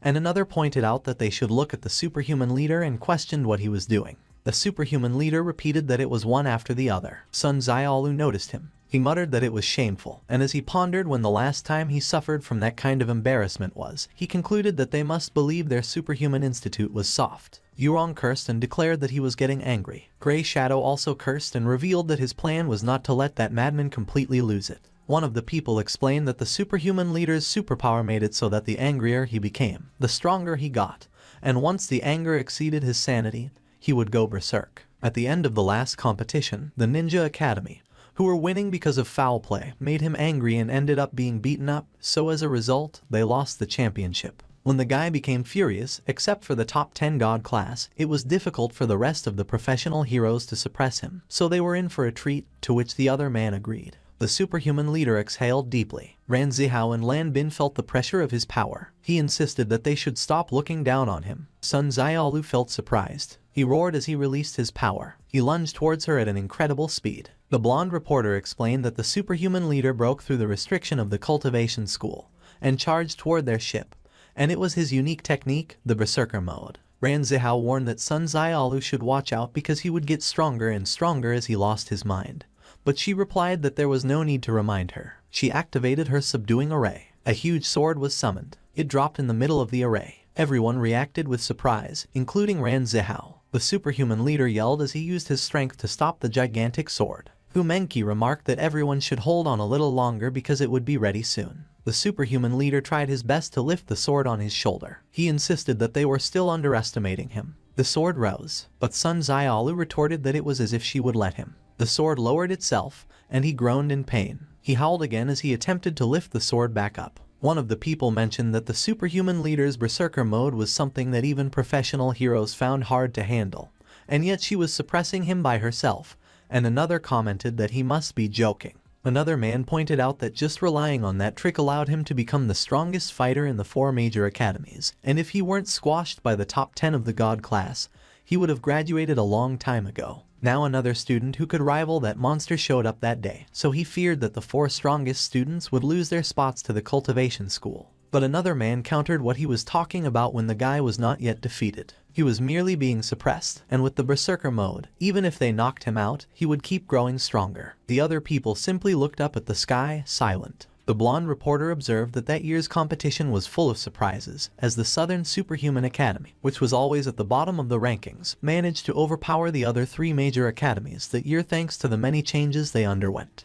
However, the superhuman leader's passive superpower, Berserker Mode, converted anger into physical strength, rendering a long battle disadvantageous for the opponent, as that ability enabled him to break through his limits, and even professional heroes didn't dare take it lightly. Sun Xiaolu muttered that he was a stubborn guy. He declared that he was going and screamed. Grey Shadow inquired whether they were tied, and Yurong confirmed that they were both monsters. He announced that he was going to help because the superhuman leader's passive skill could help salvage even the most desperate battles, and Sun Xiaolu seemed to reach her limit, but Ran Zihao challenged whether he was trying to run away when facing him. He intercepted him. Grey Shadow wondered what the point of him doing that was and mentioned that the guys were too close, so even if they managed to launch it, they would all die together. He demanded if he had to be such a crazy bastard. Ran Zihao exclaimed that he was really dumb because if they were using that, it was obvious they had a way to survive. Grey Shadow realized that it made sense. He pointed out that Ran Zihao should look over there because there was a UFO. He instantly used his imprisoning art. Ran Zihao looked surprised. Grey Shadow swiftly jumped away after he got imprisoned. He insulted him as a sucker, and while he questioned how he could fall for such an old-fashioned trick, he claimed that the trapping skill couldn't restrain him for too long and time was running out. Ran Zihao insulted him as stupid. Sun Xiaolu scoffed that he was a punk. The 3 academy leaders were the most powerful, and she remained in the Kai refinement realm and couldn't knock the superhuman leader unconscious. The guy grew stronger because of the anger, and coupled with Gray Shadow, she might not have enough energy to keep restraining him, so she must not let that ninja bastard come near her. Gray Shadow instructed all of them to come with him because as long as the hot-headed bastard didn't faint, he would become increasingly stronger, and Sun Xiaolu wouldn't be able to make a move against them. Everyone charged forward. Sun Xiaolu merely scoffed. She activated her first form. She aimed her attack toward them. Multiple swords pierced one of the ninjas. He shrieked in pain. Gray Shadow immediately halted and looked surprised. The ninja confessed that he thought she couldn't lift a finger and said it hurt so bad. Sun Xiaolu reminded them that she already showed kindness to them once, but if they still dared to approach, she would pierce their hearts with thousands of swords. She demanded if she made herself clear. Gray Shadow cursed that she was a hateful witch. She figured that it was a chance that her bluff succeeded. Suddenly, 2 dragons emerged. One of the ninjas muttered that it was over, but Gray Shadow barked at him to shut up because there was always a way. The judges observed as the dragons materialized. Bamboo Blue questioned if those dragons didn't look as huge at that time in the mecha or if it was because they were far away. Bamboo Pink cursed and claimed that if things continued like that, it would happen all over again, while Bamboo Yellow stated that they should know it better than anyone. Meanwhile, Gray Shadow recalled the illusions. He summoned Zhu to come to him, and as Zhu responded if he called, he reminded him that in order to use that move, they must maintain absolute peace of mind, so he would use illusions to confuse Humenki. Zhu admitted that he also considered using illusions, but he wondered what kind, because there were 3 types of illusions, with the help of drugs, through eye contact, and from sound waves, but they couldn't even get through at the moment. They were too far to reach them with sound, so even if he shouted until his throat got sore, the other party wouldn't hear anything. Gray Shadow remarked that his brain was full of stuff because it wasn't as if such technology didn't exist, so he ordered him to give all he got. Zhu agreed curtly. He shouted on the megaphone. His voice echoed toward Humenki. It reached her. It entered her ears. Sun Xiaolu questioned if she was done yet. She confirmed that it was done, but she inquired where she was. Yan Sen wondered what she was thinking about, and she appeared flustered. She recalled that she was thinking about him. Humenki coughed up blood as she was mentally shaken. Sun Xiaolu got worried about her. She fell on the ship. She explained that she got trapped in an illusion and there was no way Yan Sen would pick her among the countless stars in the sky. Sun Xiaolu inquired if everything was okay. Gray Shadow remarked that it was an opportunity and summoned the exploding tiny green tortoise. Sun Xiaolu used her skill, cut. The tortoise was sliced in half. On the other hand, Ran Zihao wondered how such a flimsy cage could restrain him. The tortoise exploded. Gray Shadow was blown away. Sun Xiaolu and Humenki were blown away as well. She got worried for Humenki. She dove to catch her. Humenki urged her to forget about her and insisted she must go and take over the Kai dragons. Sun Xiaolu declared that there was no way she would abandon her. Humenki pointed out that the first layer is different from that second layer of the technique, and even if the caster is interrupted, it won't disappear. If no one is linked to it, it is going to blow up on the spot. Furthermore, when the spiritual beings lose control, they will become chaotic and more powerful than before. Sun Xiaolu cursed. Meanwhile, one of the ninjas declared that they had finally taken care of the losers, while Zhu chuckled and commented that it worked. But Gray Shadow urged them to be quiet and wondered why that big ball was still there. Sun Xiaolu realized that the talisman she made was in the hands of Ran Zihao, and with him still caged and Humenki unable to move, she considered what she could do. The blonde reporter screamed that the dragons were rampaging. The Rainbow Rangers were speechless. The superhuman leader was also speechless. Zhu screamed that it was going to explode, and he believed that those wicked immortal cultivators had absolutely no control over the situation. Photogenic Astro Man prepared to make his move. On the other hand, Yan Sen observed that Ran Zihao is constantly distracted. Lan Bin is only concerned with his own fight. Humenki is still too careless, and Sun Xiaolu, he would like to say, is beyond reproach but nevertheless too indecisive to take the win.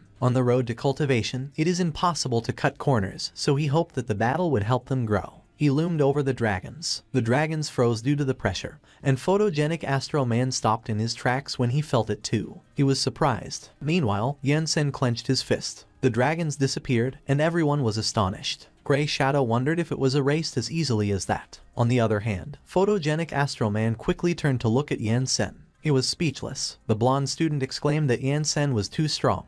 While Yurong was speechless, Yan Sen remarked all right and confirmed that he was done. Meanwhile, Humenki was still falling. Sun Xiaolu managed to grab her, and she urged her to hang in there. Humenki reassured that it was okay and she would be better after some rest. She apologized that she was the only one who failed, but she comforted her that she shouldn't blame herself because they are all at fault. However, she was curious because they have been training for so long to strengthen their minds, and with such distance away from that crappy illusion, she wondered how she could get affected, and what she saw, and Hu Menqi dismissed it as nothing. On the other hand, one of the ninjas cursed and admitted that it scared the hell out of him, and as another remarked that it was so easily resolved, so the gap between their strength was vast. Another ninja confessed that he still felt that something was off. Grey Shadow concluded that the threat the immortal cultivation school posed has been eliminated, so they should stay alert because as long as they take down the rest of the academies, victory will be theirs. Yurong scoffed that he had a big mouth. The superhuman leader stated that the battle has just begun, so they should take care of the ninjas first, and after that, the witches will be a piece of cake. But the blonde reporter suddenly revealed that the cultivation school was the first to land, scoring 30 points. Everyone was surprised, and Grey Shadow admitted that he finally remembered. On the ground, Xiaoyu warned that the others should watch their step. Xiaoyu commented that those idiots should know that the monster hunting contest is progressing quickly, and the first stage of the battle ended with the win of last year's bottom rankers,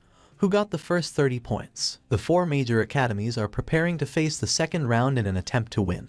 But no one knew that trouble was brewing far away. At the same time in the northern amusement park, Steel Beetle, Anon, and Ling Ling met. Anon and Ling Ling were at an amusement park. One of the people exclaimed that monsters were attacking, while another pleaded for help. Ling Ling picked up the stuffed toys on the ground. She remarked that they were bastards. It was a stupid place, and it was no fun at all, but Anon reminded that she should take it easy as it was just a game. Ling Ling expressed that she was pissed, so they should destroy that planet. A man explained that the amusement park was under attack by monsters, and she was too strong because a wave of her hand leveled the whole 100,000 square meter facility. Steel Beetle inquired whether it was Guganadu or Guganaka, but the man clarified that it was neither and they had never seen such powerful monsters, and they heard the small ones calling them Lord Demon Emperor. Steel Beetle remarked that they were a new species, and it was interesting. Ling Ling complained that they were so noisy, and it looked like he was a high-ranked professional hero. They were looking down on them, but the monster insisted that they were not really because he was a god-class hero, and a scary one at that. To which the other monster confirmed and added that he was in the top 10 of the terrifying god class, so far beyond the limits of humanity. That world had more than 50, or even hundreds of god-class heroes, but they were nothing compared to the top 10. The gap between them was sky high, and it was called the top 10 because each of them had the power to topple the world. As they all had their own characteristics, when they activated their passive skills, the effect was also different. Ling Ling wondered if it was the tears of hope and the light of justice, and considered that no matter how many times she heard it, it always sounded stupid. The monster clarified that it was just the name they gave those skills, but it branched into many more skills depending on their characteristics, and the other monster gave an example that there were heroes with passives that took longer than others, but it became more powerful as it channeled. The activation method was also specific: anger, sadness, flashbacks, etc. And the other monster explained that it raised their strength like crazy, and he would inform her that it was bullcrap. He even mentioned that Astro Man almost managed to transform his passive skill into an active one, and they were their last hope, so they must not underestimate the heroes. But Ling Ling admitted that besides the immortals, she had never been afraid of anyone. Steel Beetle arrived at the scene. He immediately caught Anon and Ling Ling's attention. They stood at a distance from each other in the already barren amusement park. One of the monsters recognized that it was Steel Beetle from the top 10 god class, while the other confessed that he thought that with the Lord Demon Emperor with them at that time, as long as they didn't meet the top 10 god class, they could kill the next generation and help future monsters win, and he questioned why they were always so unlucky. They wondered why he was in that remote region of the north, while Steel Beetle observed that, sure enough, the Demon Emperor looked like a new species. After last time, he ran naked for 3 years in anticipation of that day, and with his upgraded battle armor, he was sure he would be able to return to the top 10 of the god-class heroes, and currently, he had met that new kind of monster king, so if he could take it as a pet, no one knew if he might be able to overpower the Rainbow Rangers. He caught their attention. He declared that he would only ask once. As he questioned how much he should pay them to be his pets,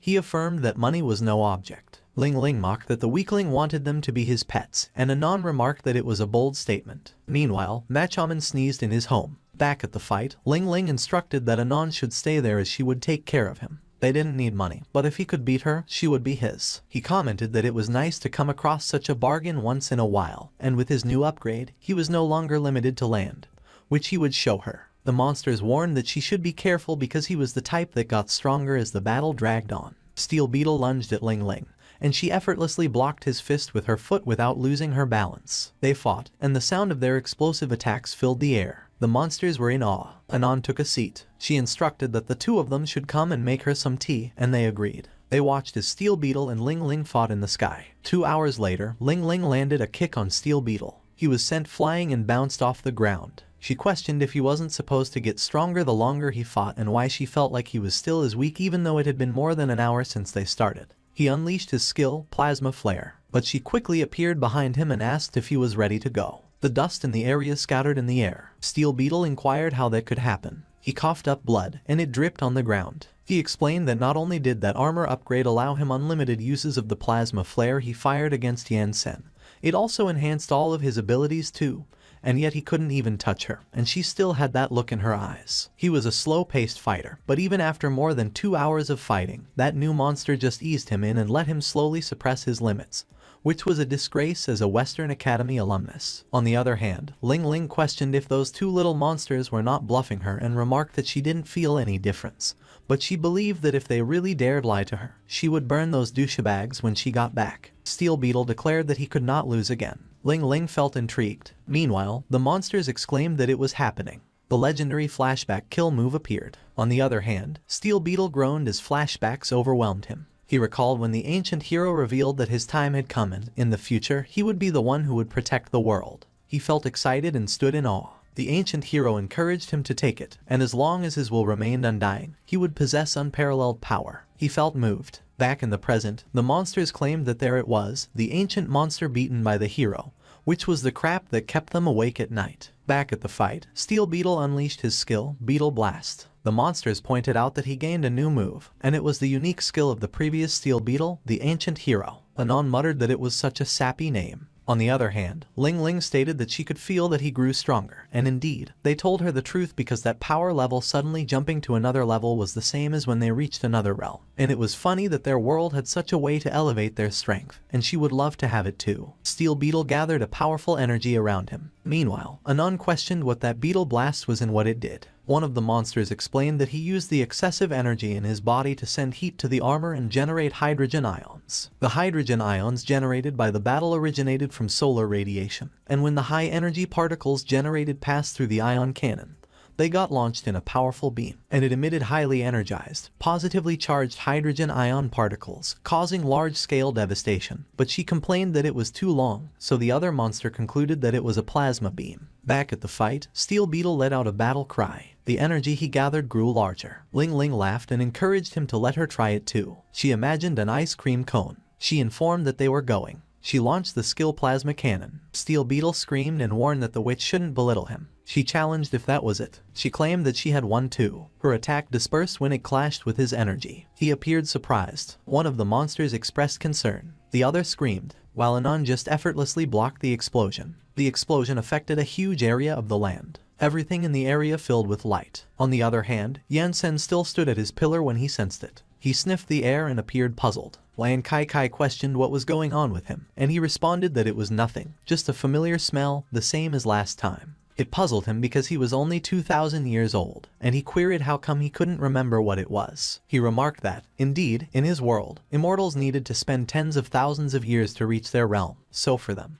he was just like an infant, so she addressed him as kiddo and reminded it was lunchtime. He answered that immortals didn't need to eat, and she countered that eating wasn't necessarily about filling his stomach. He wondered if they shouldn't be done at that time, and she replied that there was still the afternoon left. The blonde reporter suddenly reported that while the representatives of the Cultivation School and the Wizard Academy ate hot pot in the middle of the field, it seemed the competition entered a feverish pace. Yansen stayed speechless. Meanwhile, one of the judges revealed that the major academies submitted their scores one after another, and another mentioned that Ninja Academy had 120 points, Superman Institute had 110 points, and Wizard Academy had 90 points. The reporter added that so far, they hadn't seen the Cultivation School come in to submit theirs, and judging from the images transmitted by the Mechai, it seemed that the situation wasn't good for them, which obtained the first 30 points. On the other hand, Ran Zihao and Grey Shadow fought each other. A monster wondered who was going to win the second round. Ran Zihao demanded if he could stop that crap already, but he declared that as long as he was there, he wouldn't get even 1 point. Ran Zihao retorted that neither would he, but he reminded not to mind him. They fought as they descended the building. Meanwhile, a monster insisted that Lan Bin should pay up. Lan Bin appeared taken aback. The monster explained that as he could see, since he was a free monster, if he wanted to keep him as a pet, he had to abide by the rules, and he would be direct, so he questioned how much he could pay him. Lan Bin asked for its opinion about that amount. The monster remarked that his immortal cultivation school was way too poor, and he was still a demigod rank monster, so even just sweeping the floor of the ninja academy would earn him more than what he could offer. Lan Bin cursed him, and one of his classmates advised him to calm down, while the other reminded that they just started out, so they didn't have much money. They proposed thinking of another way, to which the monster agreed and stated that they were righteous people, so there was no need to use violence as they were civilized monsters. On the other hand, Yan Sen and Lan Qi Qi still continued their meal. She observed that it seemed he made a blunder because in their world, money was something vital. He claimed that not really because he did have loads of it, as he possessed several thousand tons of spirit stones lying around in his spatial ring. There were still more than 100,000 spirit stone mines in his small world that remained unexploited. But she argued that he might be rich in his world.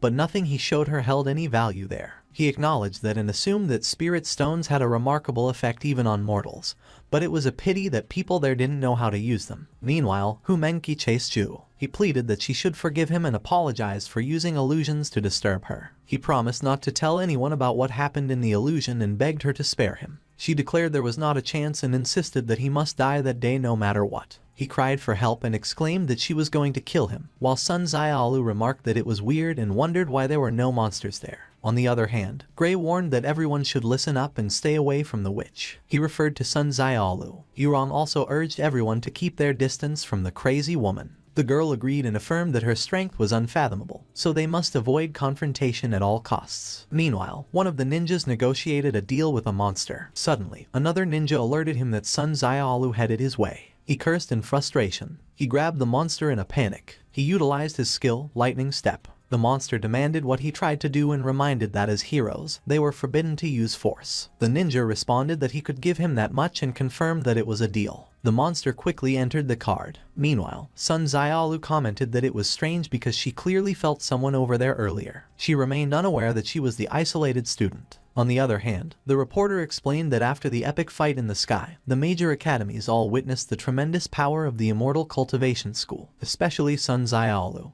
who was currently being isolated from the competition by the other teams.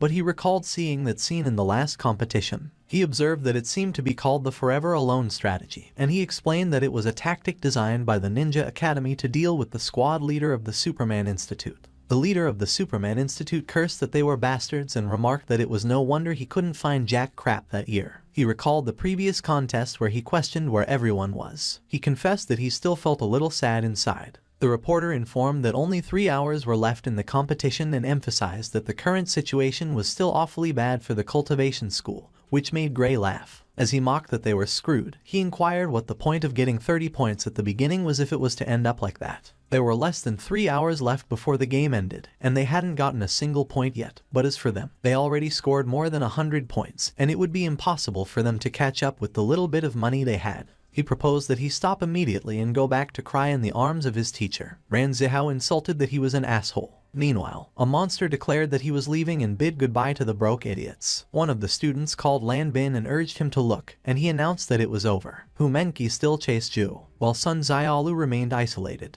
The Superman leader stated that the cultivators were out and all their monsters were grabbed by the other academies. But suddenly, the reporter declared that the cultivation school earned 130 points. The Superman leader reacted with surprise. The others, including the cultivation school students, also reacted with surprise. Gray questioned how that happened. The reporter verified and affirmed that the info was legit. Xiao Yu and Xiao Yi greeted them and concluded that they were really a bunch of idiots always underestimating them. Gray groaned that it was those pieces of shit again. A few minutes ago, Xiao Yu inquired if he could see Yan Sen and praised that it was their master who was absolutely peerless and rose to the second place of God class only 6 months after becoming a hero, which intrigued the monster, who demanded what he tried to say. He answered that it was only a matter of time before their master climbed to the top of the God class, which meant that their master would make a lot of money in the near future, and neither of them cared about money, so he would even give him his share, and the monster verified if he was serious. He confirmed, but clarified that even if they were rich, they couldn't spend money willy-nilly,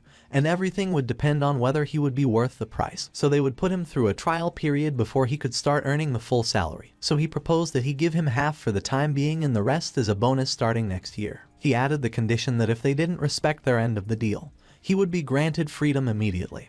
And the monster accepted that it was a deal. He cheered that it was bingo. Gray raged that those shameless bastards were scamming the monsters. Lan Qi Qi complained that it looked like Yan Sen's image was going to be worthless before he could even try selling it. Ran Zihao laughed and praised that Xiao Yu and Xiao Yi were geniuses. With that, the competition entered its second half. With the twins' scamming method, the Immortal Cultivation School led by Yan Sen still achieved good results, even under the joint efforts of the other 3 academies to isolate them. Having no way to suppress the Immortal Cultivation School, the other teams focused on gathering monsters. The whole competition grew crazier as time went on, and it was finally time for the last sprint toward victory. But at the same time, above the competition, the 4 kings of monsters stood on their ship. They took a step forward. Gaganaka encouraged that they should do it. The students of the Cultivation Immortal School gathered on the street. One of them inquired how it was going and how many he got, and the other replied that he got a lot. Ran Zihao observed that it seemed everyone was in a good mood, and Lan Bin remarked that they had a chance at victory that year after all. Sun Xiaolu noted that something was wrong.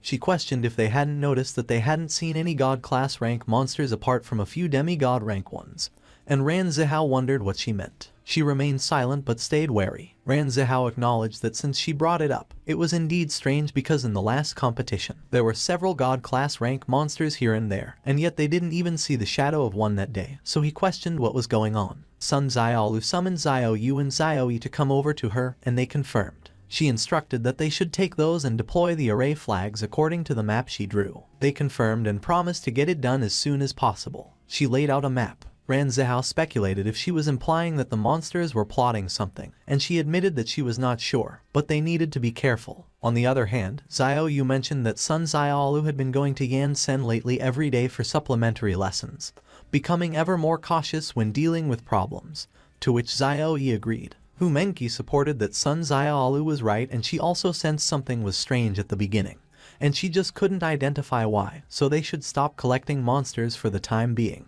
She inquired what kind of array she was making. Sun Xiaolu explained that she created it herself and it allowed her to go past the half-step foundation establishment deity realm for 10 minutes, but she would need their help. Ran Zihao assured that she shouldn't worry because she could count on them, while Lan Bin chuckled and remarked that he also wanted to see what the power of a true foundation establishment deity really was. Sun Xiaolu ordered that they could start placing the flags, to which the twins confirmed. They agreed that they should go. Xiao Yi remarked that it felt like Sun Xiaolu wanted to take charge of the class recently, and Xiao Yu responded that no one cared because when the boss ordered, they obeyed. The two of them traveled together. Meanwhile, Sun Xiaolu hoped that it was just her overthinking. On the other hand, the ship of the King of Monsters floated high up in the air. They observed the competition in their command center. Gaganaka questioned if they saw the man standing on the central column. Gagudas affirmed that indeed, he was the new hero that recently got promoted. He identified him as the new god-class hero, but he couldn't recall his name, so they needed to find out his identity. But that thing earlier was absolutely terrifying because the energy contained in the big ball was immeasurable after it went haywire,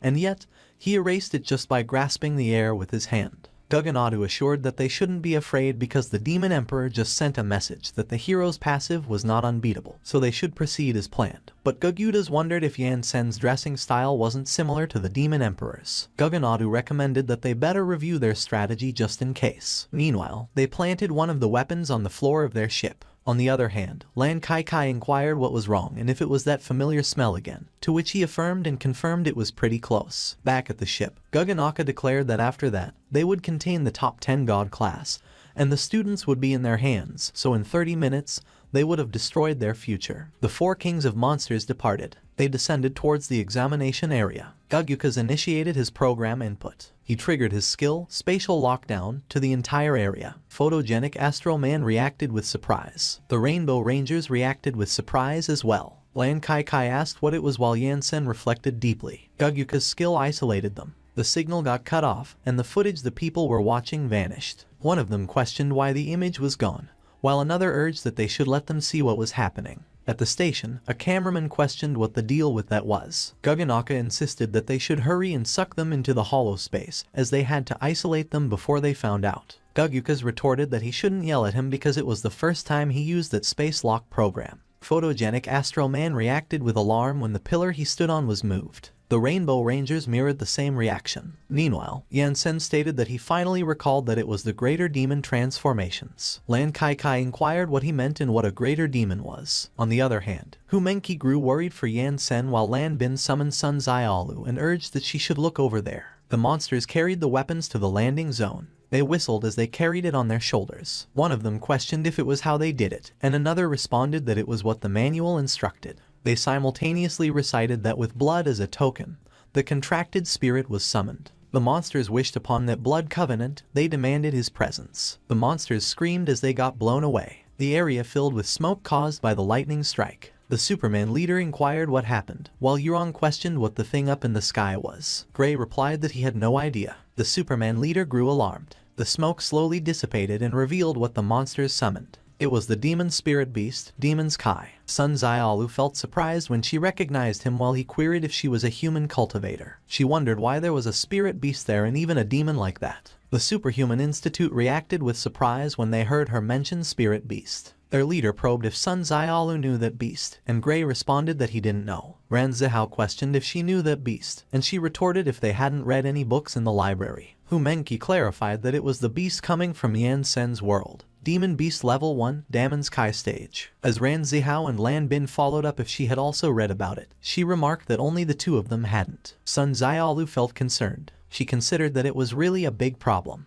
Inside the space, Yansen laughed and remarked that it was a Damon spirit beast, while Lan Qi Qi screamed. He caught her and brought her back to the platform. He commented that his poor brain nearly forgot it. She apologized to him that she couldn't fly. He assured her that it was okay, and she questioned what the demon he was referring to was. He explained that it was a name of the kind of spirit beast in his world, and in other words, she could recognize them as the monsters in his world. The difference was that they turned into human shape completely, and although their minds remained very simple, they were kind of stubborn, so he presumed that their demon king already died. She inquired how he could know. He directed her to look over there. The monsters in her world held the standard demon king's weapon and prepared to attack them soon. Guganaka and Gugyukas focused on reading the manual in their hands. Lan Qi Qi asked about the standard demon king's weapon. Yansen explained that it was the weapon of a demon king, so it must bear Kai, and it was good timing when he had something to ask about it. She inquired how he could ask them. He confirmed that he would obviously take them there and ask. He activated his skill, Anti-Isolated Space. They became trapped in a pyramid-shaped enclosure. He created a cube to enclose that pyramid and transport them back to the exam area.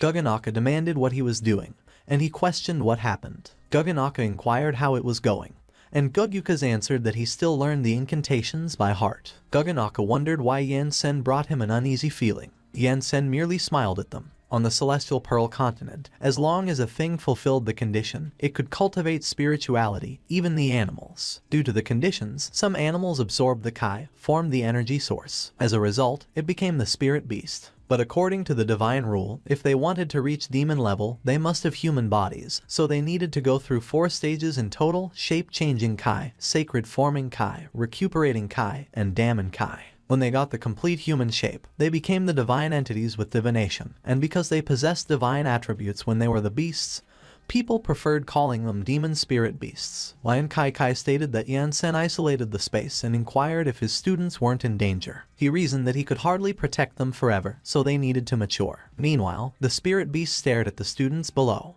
The spirit beast was contemplating. He was looking at the students below him. The leaders of the other schools were wary. On the other hand, Sun Xiaolu was on edge. The sky was eerily quiet as the spirit beast remained floating in there. The other students prepared for battle. Meanwhile, Sun Xiaolu instructed that everyone should stay alert, and that they should wait for her signal. The leader of the Superman Institute claimed that they should relax because it was just a new species, and they were future heroes for God's sake, to which Yuan concurred. The spirit beast declared that since the monsters were already his masters, he inquired who they wanted him to cut down. One of the monsters replied that it was all of those Superhero Academy bastards, while another requested that he, the monster from another world, take care of them immediately. He affirmed that he understood, and they should rest assured that they would be dealt with before their blood ran dry. The monsters questioned about their blood. They looked at the wound they created in their palm. On the other hand, Yurong and the Superman Institute students prepared to fight. The spirit beast captured their attention. He commanded that they should get to it. Sun Xiaolu urged that they should run. Meanwhile, the leader of the Superman Institute instructed that they should prepare to fight. The students of the Immortal Cultivation School followed Sun Xiaolu and ran.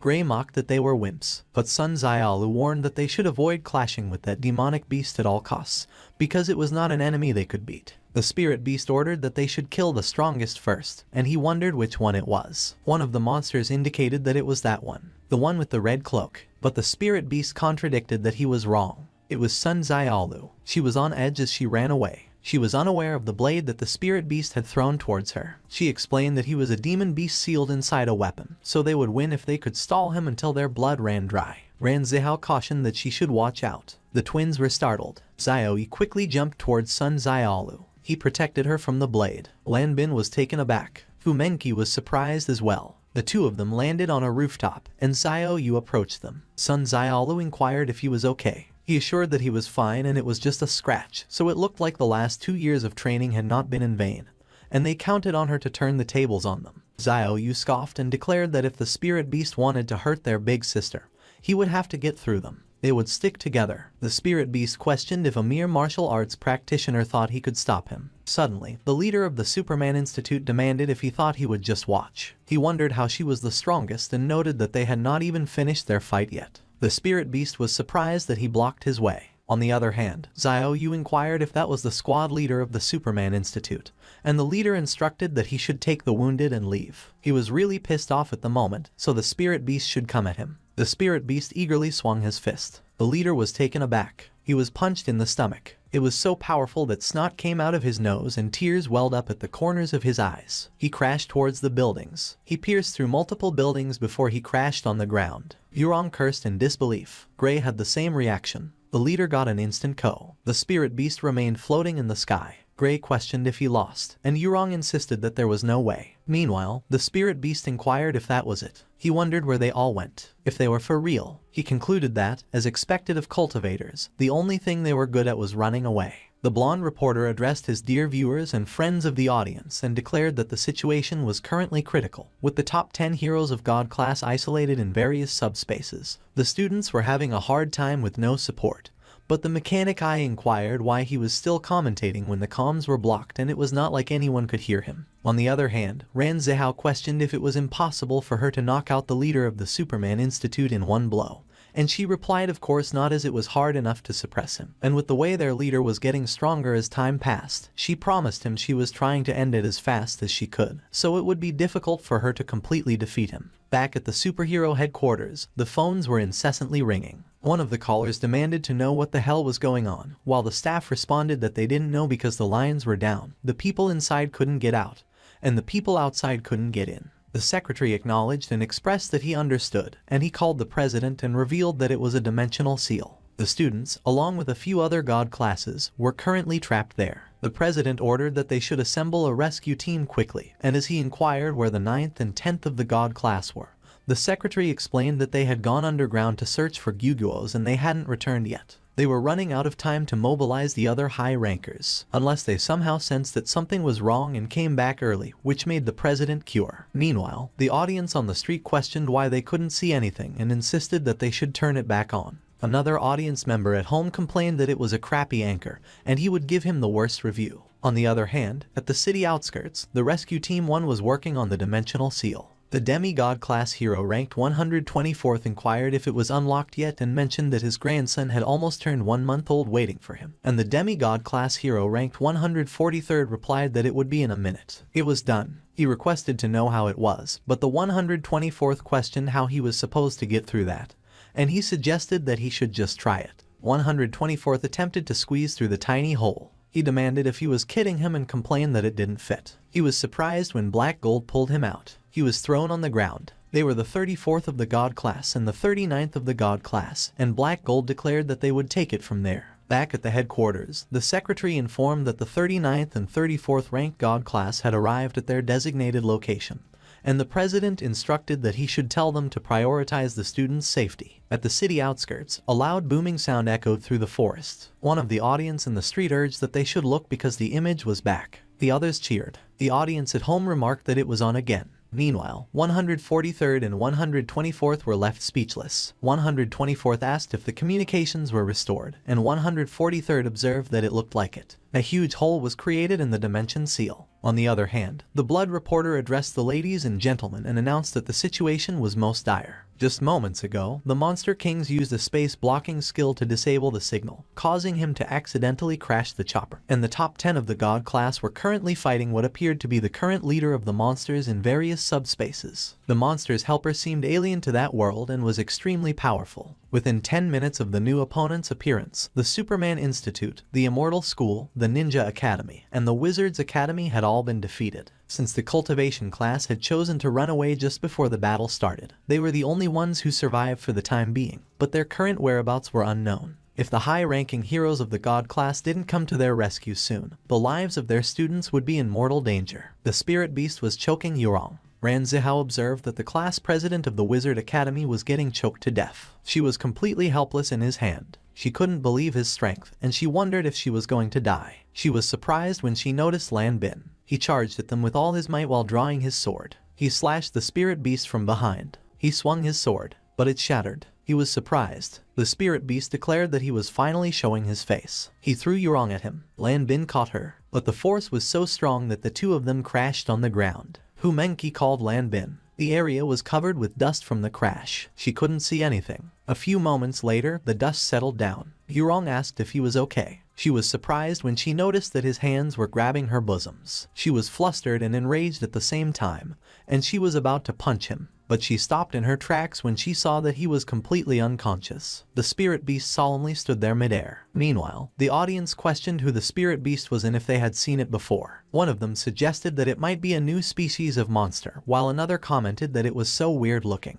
On the other hand, the one at home was amazed. The others claimed that he was so strong. He scoffed and warned that they should see if they could run away at that time. He extended his arm. His sword quickly returned to him. He threatened that he would cut them both first. Yurong was alarmed. Meanwhile, Lan Bin was still unconscious. Suddenly, a large boulder was heading for the spirit beast. He was taken aback, and he was not able to dodge it. It crashed against a huge building. Ran Zihao urged that they should look. Black Gold let out a sigh of relief and declared that it was just a new monster causing trouble. Ran Zihao identified it as the 34th and 39th ranks of the God class, Black Gold and Platinum Woman. Black Gold called Platinum Woman and instructed that as she was from the healing department, he wanted her to go heal the students and take them away, and she acknowledged that she got it. He said that she should stay close and they would get the wounded out of there first. On the other hand, Yurong was carrying Lan Bin on her back. She urged that he should hang in there. Meanwhile, Menki explained that the high rankers were coming to the rescue, so they should go help them carry the wounded and get out of there, to which Ran Zihao agreed. But Sun Xiaolu advised that they shouldn't move. They should stay where they were, and they must stick to the plan. She grabbed her robe. She instructed that they should get in formation. Sun Xiaolu was brought to another dimension as she meditated. Suddenly, a powerful aura surged out of her. Ran Zihao inquired if they set up their flags correctly, and Xiaoyu confirmed that of course they did. Respectively, they are at the outermost corners of the city. Sun Xiaolu explained that she is currently acting as the eye of that formation, but they will have to take over when she gets out, and those of them who have already reached Kai refining will go to the southwest of the city to infuse their Kai into the formation, while the rest of them should stay hidden. Menki observed that the formation eye is the weakest point of every formation, but it is also the palace with the strongest spiritual power, so one could use themselves as the eye of the formation to gain more power, which made Ran Zihao wonder why he didn't think of that. Sun Xiaolu assured that they don't have to worry too much about that formation, but it will break when she goes out to fight, so as soon as she leaves, someone has to take it over, and she is counting on their help to keep the formation going. On the other hand, the blonde reporter and the mechanic eye were surprised. The huge boulder turned into smaller pieces and was sent flying. The spirit beast chuckled. Black Gold mentioned that it was the first time since the monster surrendered that he had seen such a resilient one. The little kitty shouldn't even think about hurting any of the students with him around. The spirit beast was enraged. One of the audience affirmed that it was right and it was what a high-ranking hero should be like, while another urged that Black Gold should defeat that new breed and show them who's boss. He should whoop his ass. Meanwhile, the red monster cursed the humans. The black monster questioned what was wrong with him, and he confessed that he didn't know. Back at the fight, the spirit beast used his demonic arts. Black Gold was wary of it. He used his skill, Slaughtering Blade. Black Gold was taken aback. He released a powerful beam. The blonde reporter wondered what it was. The attack created a huge hole in Black Gold's torso. Platinum Woman was worried for him. Black Gold coughed up blood. He shrank. The spirit beast claimed that he was a bastard and his whole family were cats. The monsters declared that it was bullseye and that the arrogant bastard should take that. Back at the headquarters, the secretary came running to the president. He called him and informed that the Black Gold Superman had been defeated.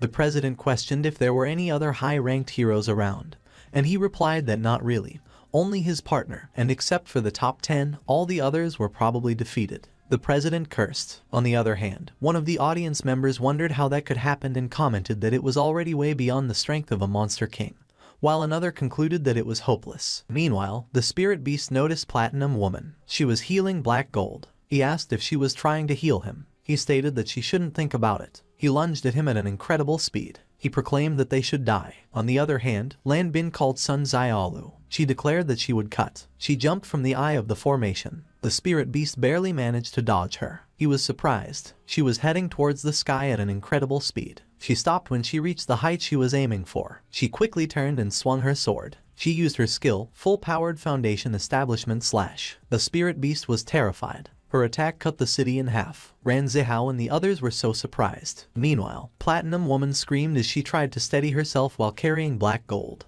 On the other hand, the audience was so surprised that they couldn't help but curse. The cut extended outside the city and reached the mountain ranges. The blonde reporter called for his mommy. Ran Zihao wondered if it was the true strength of the Foundation establishment realm, while Lan Bin observed that the city was cleaved in half and even the seal was broken. Even Sun Xiaolu was shocked by the devastating power. Suddenly, the spirit beast cleared his throat and coughed. She questioned if he was still alive. He inquired if it was Foundation establishment and commented that it was interesting. One of the audience urged that they should look because he was bleeding. He guessed it was time to get serious. She insisted that she was not afraid of him. He wondered why she was running before and if she wasn't going to come out until she successfully reached the Foundation establishment. He remarked that the cultivators were still the same sly dogs as ever. She demanded that he cut the bullcrap and fight and that he should come on. He warned that she shouldn't regret it. Two heroes traveled to the northern hemisphere. One of them mentioned that the heat signature came from there, while the other inquired if there wasn't a huge amusement park there. He suddenly proposed that they should look over there. They cursed when they saw the huge hole in the ground. One of them observed that it was one huge and deep hole, and the other declared that it was certainly made by Gyuguos, no doubt about it. Suddenly, they heard coughing, and they noted that someone was still alive. They quickly went down the hole. Steel Beetle was lying on the ground. He admitted that he lost. The heroes recognized him and inquired if he was okay. He confirmed that he was fine, and one of the heroes questioned if he got in a fight with Gyuguos. He explained that it wasn't him and they are far more powerful than any monster king. The two heroes were puzzled. One of them questioned if it was the new breed and mentioned that the message from the contest stated that there was a new breed of monster, so that could have been their king.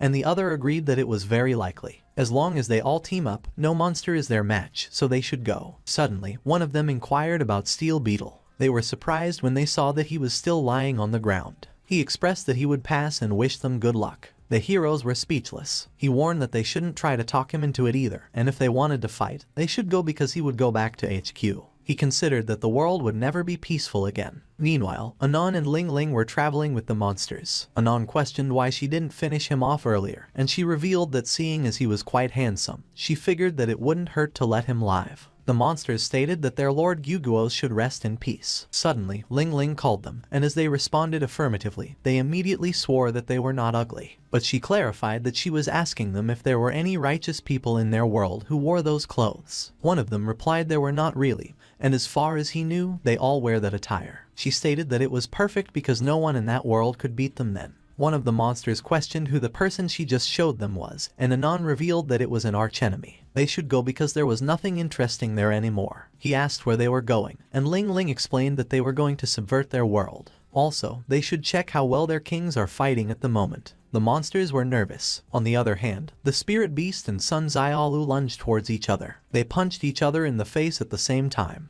Their movements were so fast that they were barely visible in the sky. Platinum Woman couldn't believe it. Ran Zihao and the others were amused. Meanwhile, the leader of the Superman and Ninja Academy questioned if they were kidding him. Sun Xiaolu cursed the spirit beast. He scoffed and warned that she shouldn't get cocky. Their fists clashed, and their power was even. The audience couldn't believe it. One of them wondered if she was on steroids and commented that she was at least as powerful as the top 10 of God class, but another remarked that she was even stronger. Ling Ling was taken aback when she looked at the broadcast. On the other hand, Sun Xiaolu's power kept oozing out. She reached the stabilized Foundation Establishment realm, and she questioned how it felt. He was at the Kai blood transformation realm, and he compared it to a mosquito bite, so they should go again. He was taken aback when she charged at him without any warning. She punched him across the face. Sun Xiaolu disappeared while the spirit beast fell on his back. She immediately appeared behind him, ready to give him an axe kick. He was hit on the back of his head. He cursed her. Before she crashed on the ground, she appeared again. She kicked him on the face. She sent him flying, and he pierced through a building. He screamed in pain. He used his force to stop himself midair. He remarked that she shouldn't think she could rely on her formation forever. But he inquired where she was. She was in outer space. She held her breath. She scoffed. She released an aura orb on her right hand. She also did it on her left hand. She used her skill, Kai Dragon Transformation Technique, second form. Ran Zihao was so surprised. 2 dragons appeared, and they moved around the huge orb of energy. Ran Zihao and the others wondered if she did it instantly. He observed that it turned out that when one reaches Foundation Establishment, they enter easy mode, and even though they were only 1 realm away, the difference is heavens high. Fu Menqi commented that Yan Sen stated that in the immortal cultivation world, the gap between 2 big realms is similar to the ground and the sun, so millions of lower realms can't dream of beating one higher realm.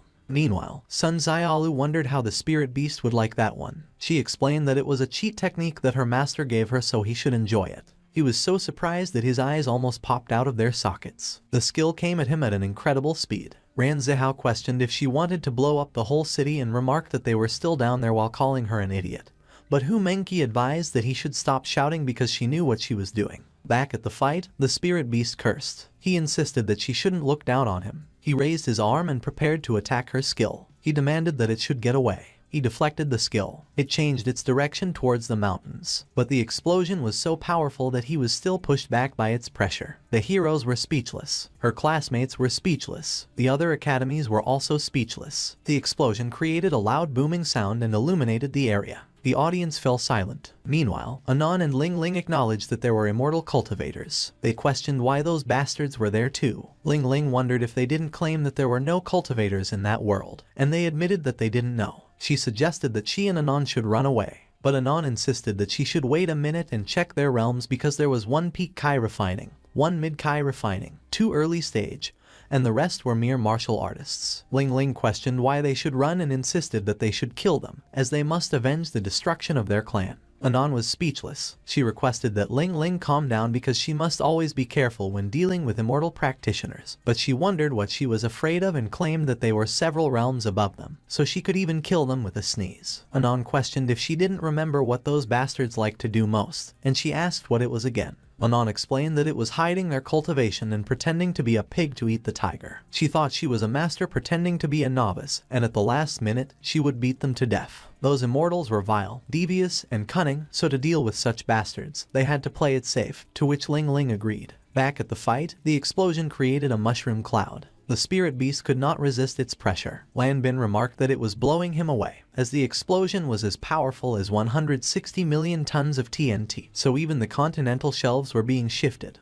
And Ran Zihao observed that it was the first time he had seen someone get blasted off like that. But the spirit beast claimed that it was not as bad as it looked. Sun Xiaolu inquired if no one told him. He was puzzled. She explained that the technique could be cast endlessly. The spirit beast was so surprised. One of the audience members remarked that it was true that that trick of the cultivation class is disgustingly cheap, and another inquired if he felt bad for their opponents somehow. Ling Ling questioned if she heard that, and she confirmed yes. The surrounding spiritual energy solidified to use the technique so it didn't use Kai or physical strength, and that is the skill created by that psychopath. Yan Sen was puzzled. Back at the fight, Sun Xiaolu mentioned that they should see how many blasts the spirit beast could handle. She created multiple swirling orbs of aura simultaneously. He complained that it was cheating. She invited him to come over. He replied that she should wait, as there was no need to be hasty. She suggested that they should go with 10 first. He was terrified. He insisted that he can't let that woman have it her way. He noticed the other students. Ran Zihao encouraged that Sun Xiaolu could do it and she should beat the crap out of him. Lan Bin urged that she should punch him harder, and Gray observed that the cultivation class was pummeling him. The spirit beast snickered sinisterly. Everyone's face immediately became sunken. He quickly flew towards his sword that was stuck in a building. He vowed that if he can't beat her, He will deal with them because that will teach them to laugh at him. Everyone called for Sun Xiaolu. She inquired if he wanted to break the formation. She warned that he will have to survive 10 blasts first, but he declared that she will see how arrogant she will be after her formation is destroyed. The students screamed. Sun Xiaolu quickly flew towards her sword. A huge explosion occurred in the middle of the city. The dust settled, and the students were in awe. The spirit beast wondered if it was so satisfying firing it that she wanted to clash again. But he vowed not to give her another chance to pull that trick again, though. The students silently watched them from the sidelines. She noted that it was too close to the formation, and with the battle range being so vast, she needed to find a way to lure him away. The two of them took a step away from each other. She laughed. She grabbed a fistful of sand from the ground. He laughed and questioned that she was outmatched, so he wondered what else she had up her sleeves. She threw the sand at him. He complained about his eyes and labeled her a despicable cultivator. She asked who would want to fight fair against him. She was heading towards the building where the monsters were. She challenged that he should bring it on because she too could harm him. The monsters panicked and begged that she shouldn't come any closer. The spirit beast was enraged. He commanded that she should stop right there. He chased after her. The students were relieved. He threw his blade at her. She was alarmed when she noticed it. She quickly deflected it with her sword. He swung his fist. He explained that she didn't know the first thing about the true power of a Kai blood transformation realm. She questioned how that could be. Hu Menqi called for her. Sun Xiaolu crashed on the ground. Ran Zihao inquired whether something had gone wrong with her cultivation, and if the connection had been cut, to which Hu Mengqi confirmed they had indeed been using qi, but the formation had shown no signs of weakening. Meanwhile, Sun Xiaolu landed on her feet and skidded across the ground. The spirit beast remarked that whoever had taught her that martial skill must have been formidable, and if he had let her cast it a few more times, he probably would have died there. She stiffened and whirled around the moment she noticed him standing behind her. He commented that she was relying on a formation to artificially boost her realm. The crowd watching the street fight hurled curses. The spirit beast explained that although they were technically on the same level, he had reached Qi blood transformation 300 years ago, which meant a canyon of experience separated them. Sun Xiaolu crashed in front of a building complex. She reappeared on the other side. Ran Zihao and Lan Bin called her name. The spirit beast declared that he had mastered how to fully wield the power of this realm, but she was still a fledgling, and he would now demonstrate what it meant to be a true martial master. Cue the Kenpachi level flex. Their fight escalated so violently that they slammed through multiple buildings and blasted into the other side of the city. The leader of the Superman Institute muttered that it was over, while Gray remarked that if even the roided-out version of Sun Xiaolu couldn't handle that beast, they were all doomed. They pushed against each other with as much force as they could summon. The ground shook beneath them, and the other students screamed. Sun Xiaolu stated that she had only been training for 2 years and was already at the peak of qi refining, but he, in contrast, was proudly flaunting being stuck at the early foundation establishment stage for 300 years, which was frankly embarrassing. He cursed at her and demanded to know how she dared. She flinched from the surge of his power. He launched a massive beam of aura and sent her flying. She slammed into the top of a building. Smoke billowed into the sky from the impact. She coughed on the rooftop and remarked on the pain. She stood there, breathless and stunned. The spirit beast acknowledged that trying to bait him into draining the last of his energy was indeed clever, but claimed he still had enough left to deal with her amateur-level foundation establishment, declaring that she, despite being an immortal practitioner, had already lost. Meanwhile, the monsters who had summoned him were swaying as their blood drained away. Lan Bin, wide-eyed, noted that the demonic qi was terrifying. Sun Xiaolu stated that her master always claimed nothing beat a good formation, so if the current one wasn't enough, then he should face one that was stronger. The spirit beast asked what formation she meant. Ran Zihao echoed the question, inquiring if it was something stronger. Anon and Ling Ling also joined in, asking about this other formation. Sun Xiaolu admitted she wasn't sure she could pull it off, but she wouldn't know unless she tried. Ran Zihao and Lan Bin immediately recognized her stance. They identified it as the giant spirit summoning formation. She called forth Hades, Sword King Immortal. The spirit beast demanded to know when she had deployed it. Hades descended from the sky. He replied that he would see for himself. It was a little demonic beast. The spirit beast stood stunned, his eyes nearly forcing their way out of their sockets. Sun Xiaolu's classmates froze in place. The blonde reporter and the mechanic eye both jolted with surprise. On the streets, bystanders wiped sweat from their foreheads in stiff silence.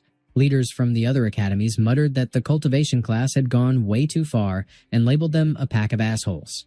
Anon grumbled that Sun Xiaolu had to die, while Ling Ling commented that she couldn't be allowed to grow any stronger.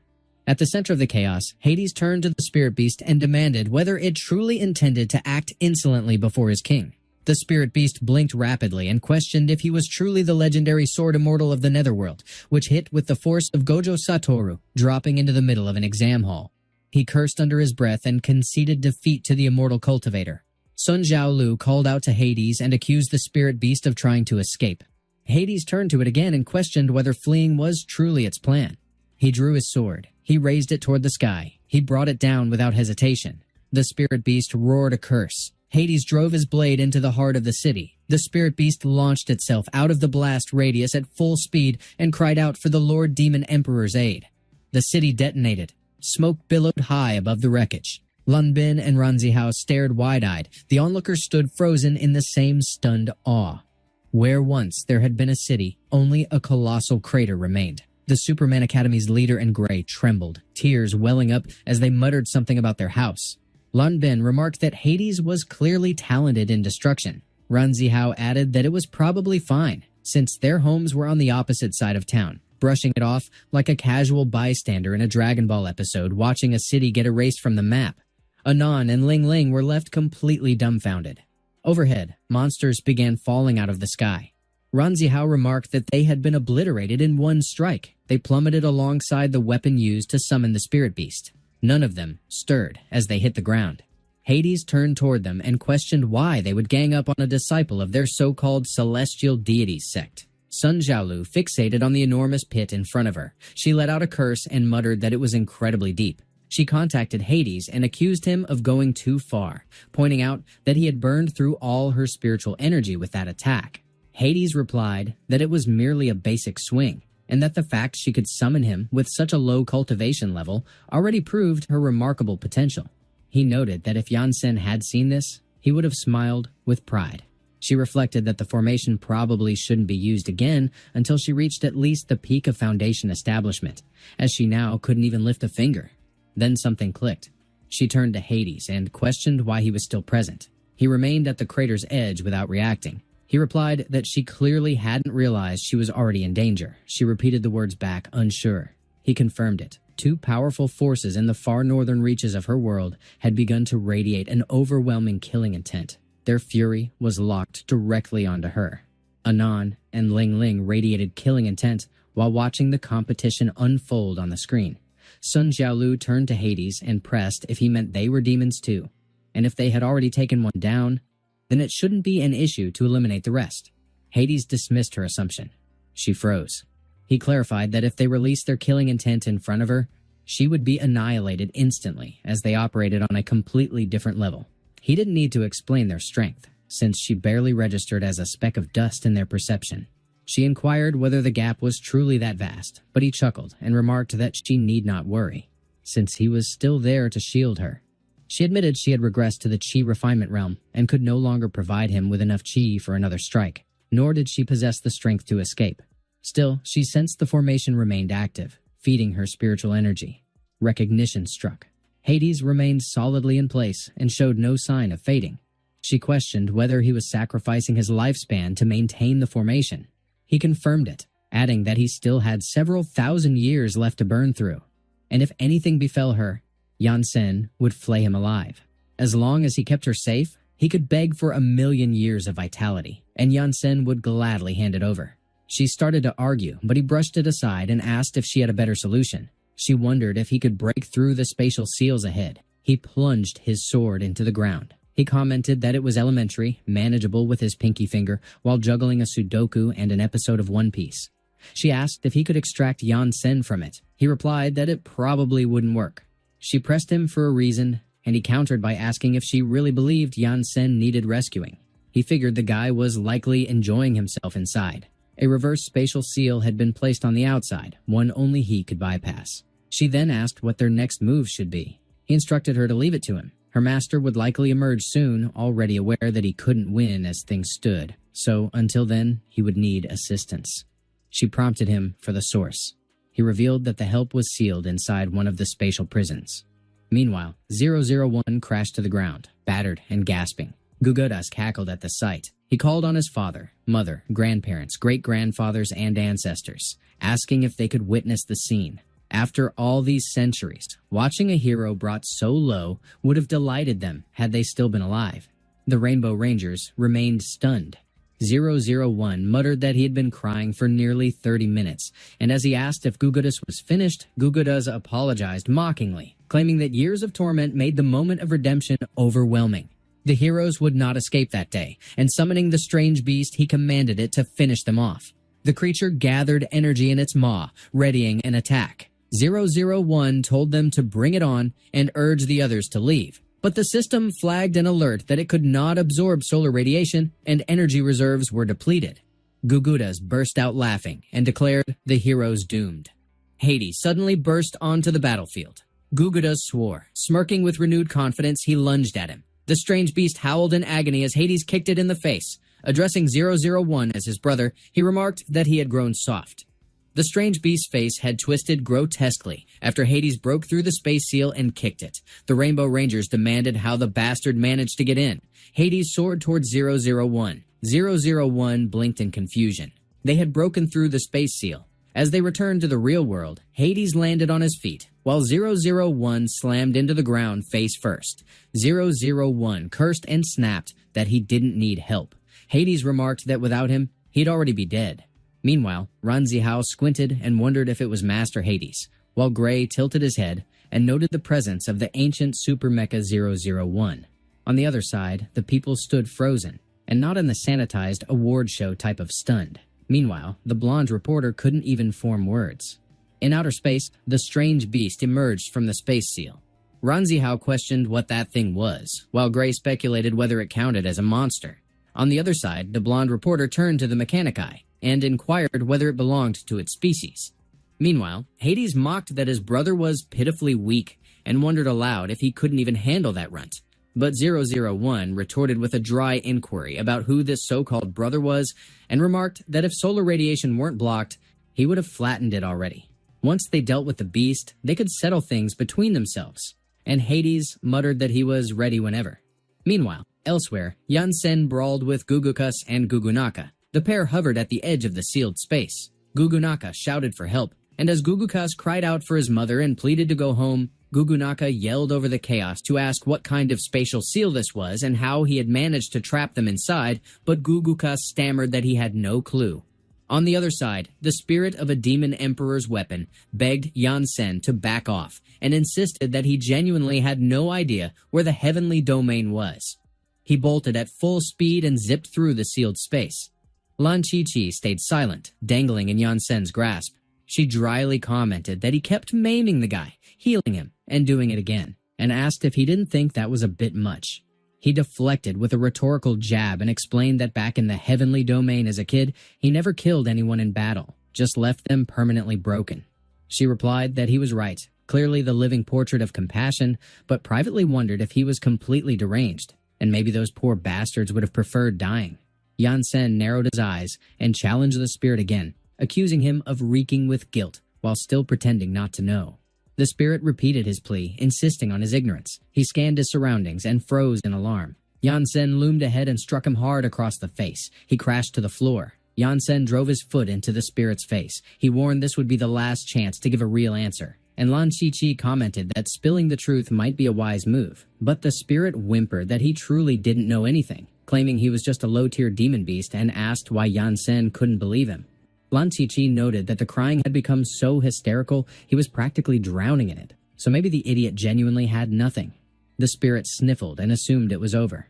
To his shock, Yansen increased the pressure against his face. The force split the ground. Yansen radiated pure fury, final arc Vegeta vibes humming like a personal omen. Gugudas muttered that they were bastards, and he had been so close, so the offense could not be forgiven. Hades and 001 remained near the hole. Gugudas commanded the strange beast to eliminate them all. It launched its attack toward Earth. Gugudas insisted that not a single one should be spared. Hades commented that if 001 lacked the strength to fight, he should stay out of the way. The strange beast's assault barreled down toward the surface at terrifying speed. Hades kicked it back upward. It soared into space. A massive explosion followed. The strange beast inquired whether he was a sword immortal from the underworld. Gugudas ordered it to ignore the man and destroy everything.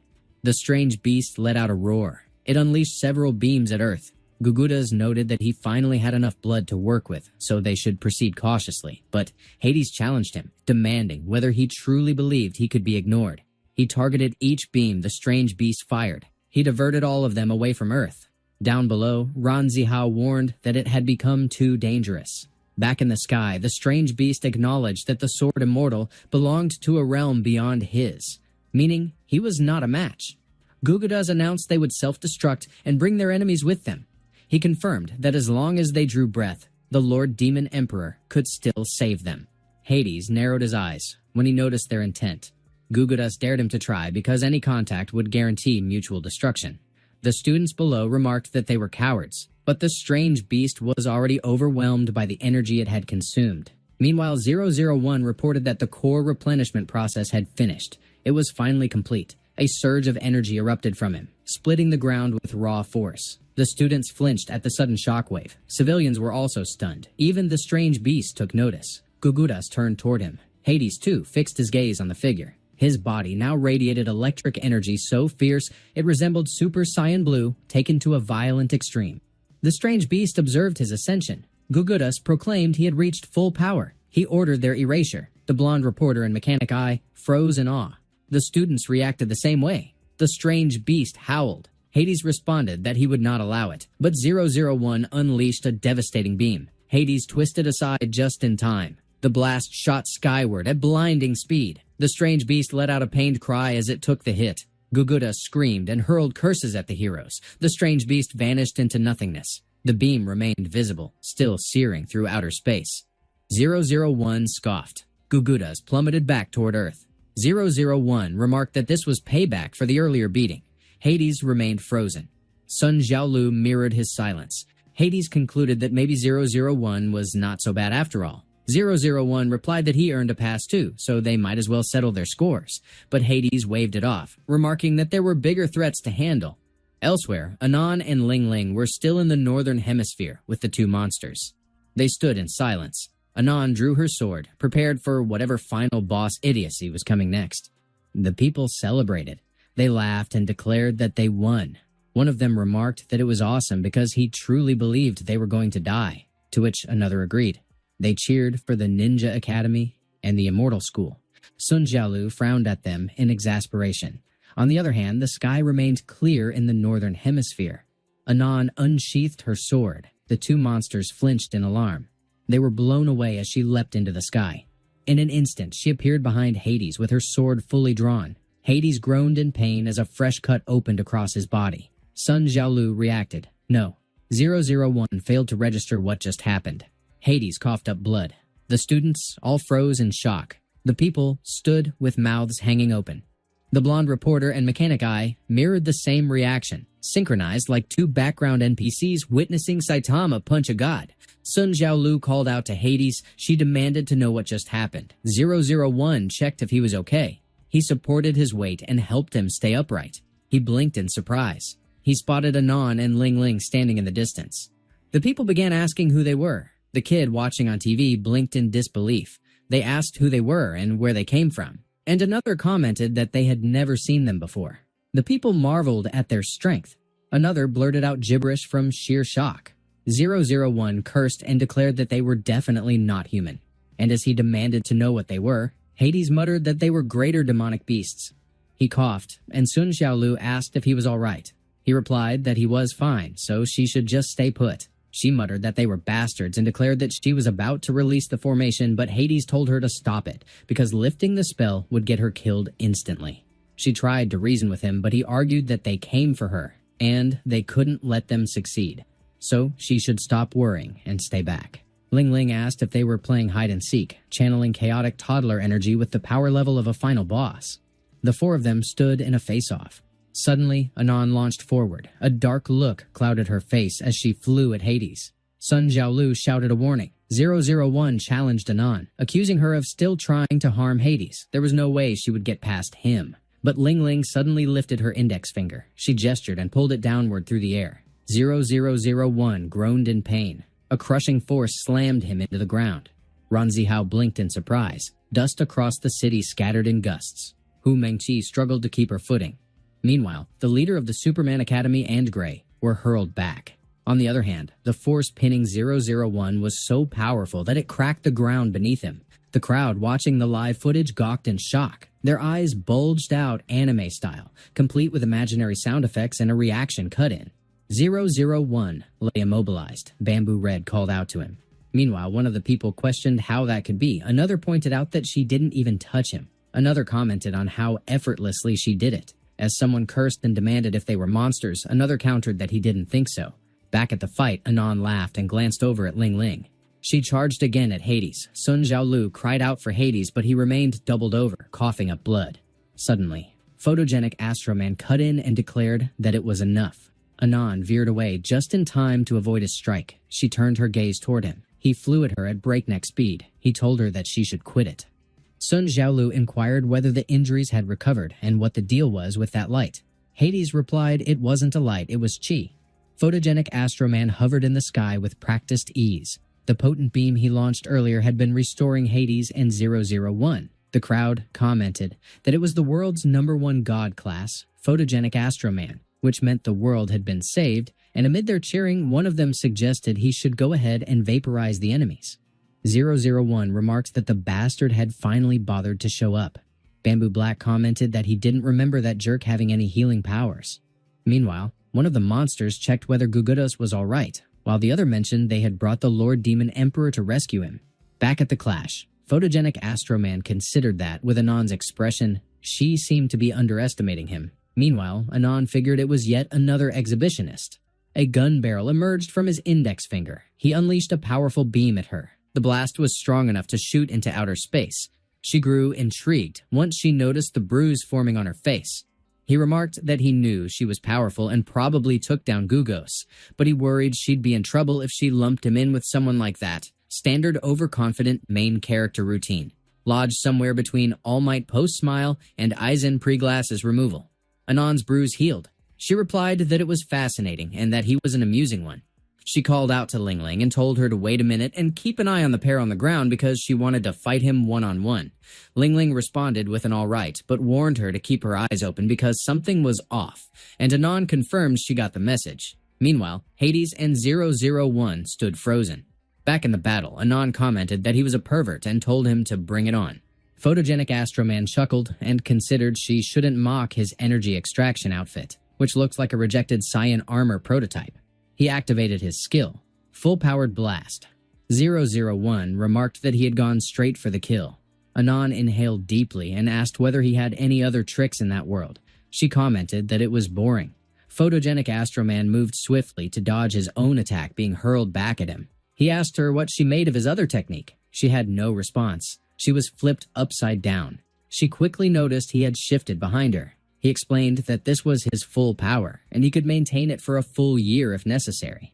Meanwhile, 001 remarked that Hades was an idiot, and they were only dragging things down by sticking around. And Hades replied that he hadn't expected anyone in their world to be standing at the peak of the Golden Orb realm. Back in the fight, Photogenic Astroman showered Anon with attacks. The crowd cheered him on and commented that he should punish her and make them all regret crossing them. Meanwhile, 001 asked Hades what a Golden Orb realm even was, and Hades explained it was one of their world's power levels, and his friend over there was only sitting at the top of Hollow Orb with half a foot into Golden Orb. 001 replied that he understood, and Hades confirmed that. Meanwhile, Yansen remained trapped inside the sealed space. He was still fuming. The ground shuddered as he stomped on the spirit. Lan Qi Qi noted that he should probably stop because the spirit had been completely reduced to dust, and they couldn't even interrogate him anymore. So she asked what they were supposed to do next. He replied that they should leave. The sound of the fight carried with such intensity that it echoed through outer space. Photogenic Astroman landed a punch on Anon. Hades remarked that at the early stage of the Golden Orb realm, one could split mountains and seas with ease, and at its peak, one approached the level of a true immortal. However, since people in their world lacked spiritual energy and relied entirely on physical strength, it was remarkable that a mere mortal could reach the power of a peak hollow orb. It was unexpected, but 001 clarified that he was a robot. Hades considered that whoever he was, He needed to hold on, because every second counted. Back at the fight, photogenic Astroman kicked Anon's body. The people cheered him on, but he questioned why it felt so strange. Anon commented that he could hit harder because she could handle it. He froze in astonishment. He immediately created a wide distance between them. He was already drenched in sweat from the strain. He remarked that it had to be a joke and insisted that it was absolutely impossible. The little girl's strength exceeded everything known in their world. Back then, when Gugos cheated against him, he had been injured while protecting the Earth's core and had no choice but to let him escape. But he reflected that after countless repairs and upgrades over the years, he could now kill him in seconds if he reappeared. Yet he had never expected to face anything that strong. That girl stood far beyond any monster king. He kept his distance from her and refrained from attacking. She provoked him, accusing him of chickening out. He fired back by demanding to know who the real chicken was. He declared that he would show her that in that world, heroes only grew stronger through adversity. His chamber at the superhero headquarters activated. He triggered the emergency power unit. Lan Qi cursed and commented that an earthquake was happening. Anon was amused. Photogenic Astroman used his skill, Intense Eradicating Flashbang, a move loaded with enough self-sabotage to resemble a discarded shonen power-up gone wrong. Hades and 001 were blinded by the light. The people were affected too, so were the blonde reporter and the mechanic eye. Anon remarked that it looked interesting. He should give it a try. Photogenic Astroman groaned in pain as the attack turned on him. He plummeted from the sky. Gray questioned what was happening. His body was wrecked and he struggled to breathe. He inquired whether it had worked. He landed on a rooftop. The students called out to him. Anon noted that it seemed she had gone a little overboard, but she had to acknowledge him as the strongest opponent she had faced on that version of Earth. Though it was a shame. Back at headquarters, his system issued repeated warnings that the core was damaged beyond repair. His vital signs dropped rapidly. His vitals flatlined. He lay still, lifeless. Lan Qi called out to him while the leader of the Superman Academy inquired if he had died. The people watching the broadcast fell silent. They were all struck dumb. Anon remarked that it appeared she was not the only one left disappointed. Photogenic Astroman bragged with absolute confidence that he couldn't die, and he couldn't possibly fall there because he was the #1 in the world, and if he did fall, everything would collapse into ruin. He couldn't afford to lose. Not now, not ever. He gave him his word, solid and unshakable. He begged him, poured every ounce of his will, his strength, urging him to share just a little more, even a single drop. He pressed that he should come on already. A raw, overwhelming surge of energy burst out of him like a tidal wave. Anon watched, genuinely amused by the spectacle. The people observing all around were thrown into confusion. One of the monsters yelled that it was happening, the so-called Tears of Hope and Light of Justice. But the other scoffed, declaring he was already dead and called it pure bullcrap. They both insisted it was absurd, that none of it made any sense at all. Number 001 muttered that those monsters were unbelievable, and as he questioned what nonsense this Light of Justice and Tears of Hope even meant, he remarked they should just call it having faith instead. But Hades snapped back, warning him to stay put if he didn't want to die. Meanwhile, Photogenic Astroman declared that they should move out. Anon cursed under his breath, frustration bleeding through. Across the earth, people poured their energy forward, fueled by desperate hope, determined to defeat her, chanting that heroes were the ones who always pulled through impossible situations. Hades demanded to know what the hell was going on and whether he should jump in. Photogenic Astroman warned that it was coming. The energy he unleashed kept swelling, growing heavier and stronger with every passing moment. Anon started to worry, tension creeping in. Photogenic Astroman finally turned to his friends, his voice steady despite his exhaustion. He declared that giving up wasn't an option. Never. He unleashed a colossal, devastating beam straight at Anon. The blast was so massive that she looked like nothing more than a tiny speck against its brilliance. Ling Ling shouted for her to be careful. Anon's eyes widened as panic surged. There was no way she could dodge in time. Photogenic Astroman roared that she should die. She took the full brunt of his attack, head on. Everything around them dissolved into blinding white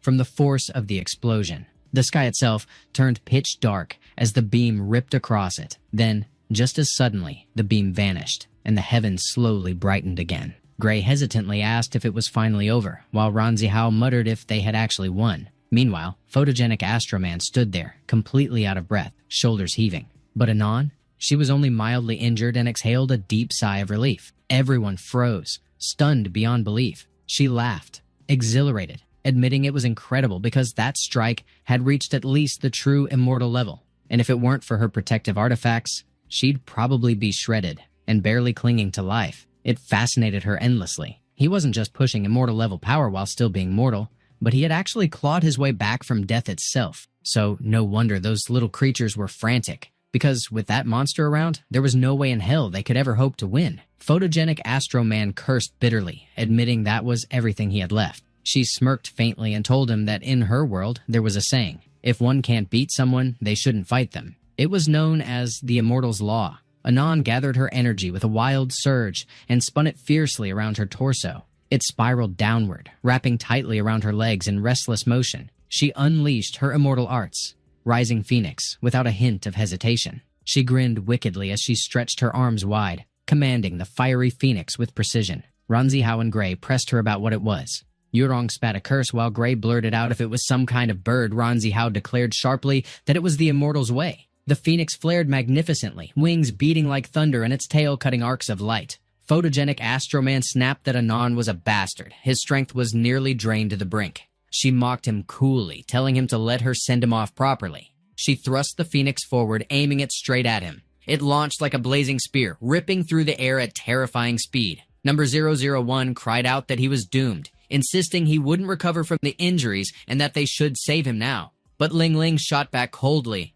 that they had no luxury to waste worrying about others. She detonated her own overwhelming energy and hurled an attack at them. Ranzihao and Lanbin's nerves spiked as they panicked over Sun Xiaolu. Sun Xiaolu screamed, bracing herself against the incoming force. The audience muttered that this was the end, utterly convinced of it. Meanwhile, the phoenix bore down on Photogenic Astroman without slowing. He groaned through clenched teeth, frozen in place, unable to evade. Out of nowhere, a colossal sword plummeted from the heavens. It slammed into the heart of the city with earth-shattering force. It landed right in front of Number 001 and Hades, shielding them from Ling Ling's deadly strike. Number 001 shouted, demanding to know what that monstrous sword was.